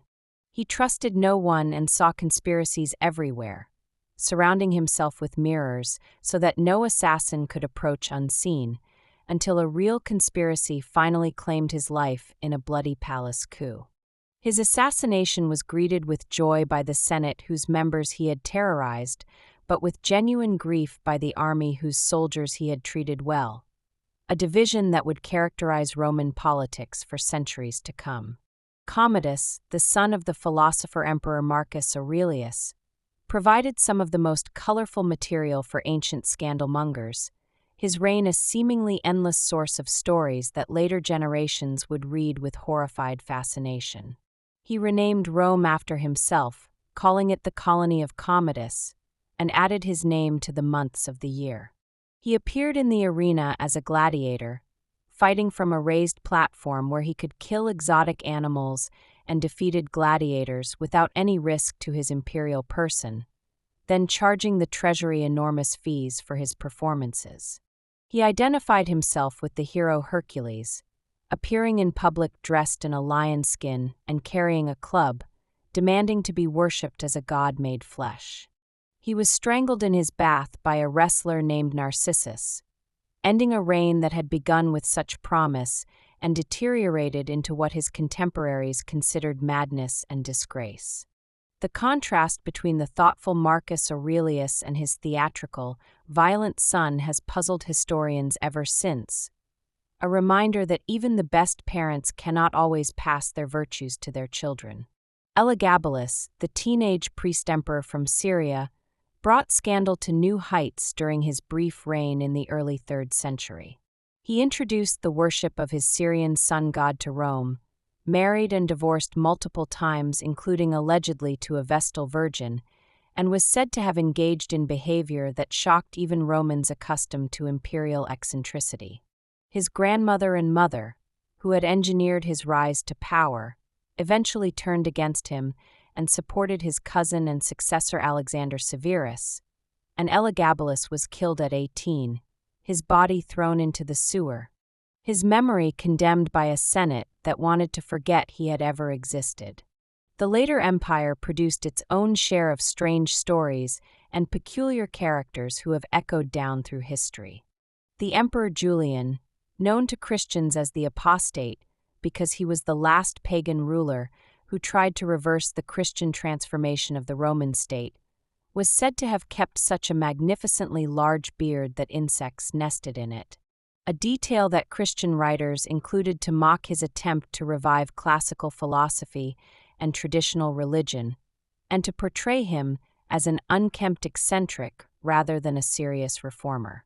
Valentinian I died from a rage-induced stroke while yelling at barbarian ambassadors who had displeased him with their insolent demands, a spectacular exit for a man known throughout his life for a violent temper that terrified those who served him. Honorius, the emperor who presided over the sack of Rome by Alaric's Visigoths, was said to have been more concerned about his pet chickens than about the fall of the Eternal City, though this story may be apocryphal. And finally, there is Romulus Augustulus himself, the boy emperor whose very name seemed like a cruel joke played by history on the failing Western Empire. Romulus had been the legendary founder of Rome, Augustus the founder of the empire. To bear both names and to preside over nothing but the final collapse of Western Roman power was an irony that ancient writers appreciated and that we can still recognize across the distance of 15 centuries. He survived his deposition, was sent to a villa in southern Italy with a pension, and simply disappeared from history, the last emperor of Rome fading into obscurity as the world he had nominally ruled transformed into something new. These stories, whether true or false or somewhere in between, remind us that the emperors were human beings, subject to all the weaknesses and eccentricities and strange obsessions that flesh is heir to in every age. Power magnified their flaws as well as their virtues, placing them under a spotlight that illuminated every peculiarity and every excess, while also giving them the means to indulge appetites that ordinary mortals must restrain. The historical record preserved both the good and the bad in equal measure, passed down through centuries by writers who found scandal as interesting as virtue and perhaps more entertaining to record. Let these tales drift through your thoughts as you settle towards sleep, strange echoes from a distant time when men wore purple and ruled the known world, when the fate of millions depended on the character and the sanity of whoever happened to sit on the imperial throne. These were real people who lived and died, who loved and feared and schemed, and sometimes lost their way amid the temptations of unlimited power. Their stories are part of our inheritance from the ancient world, reminders that even in the most exalted positions, humanity remains fundamentally human, capable of greatness and folly, of wisdom and madness, of creating empires and watching them fall.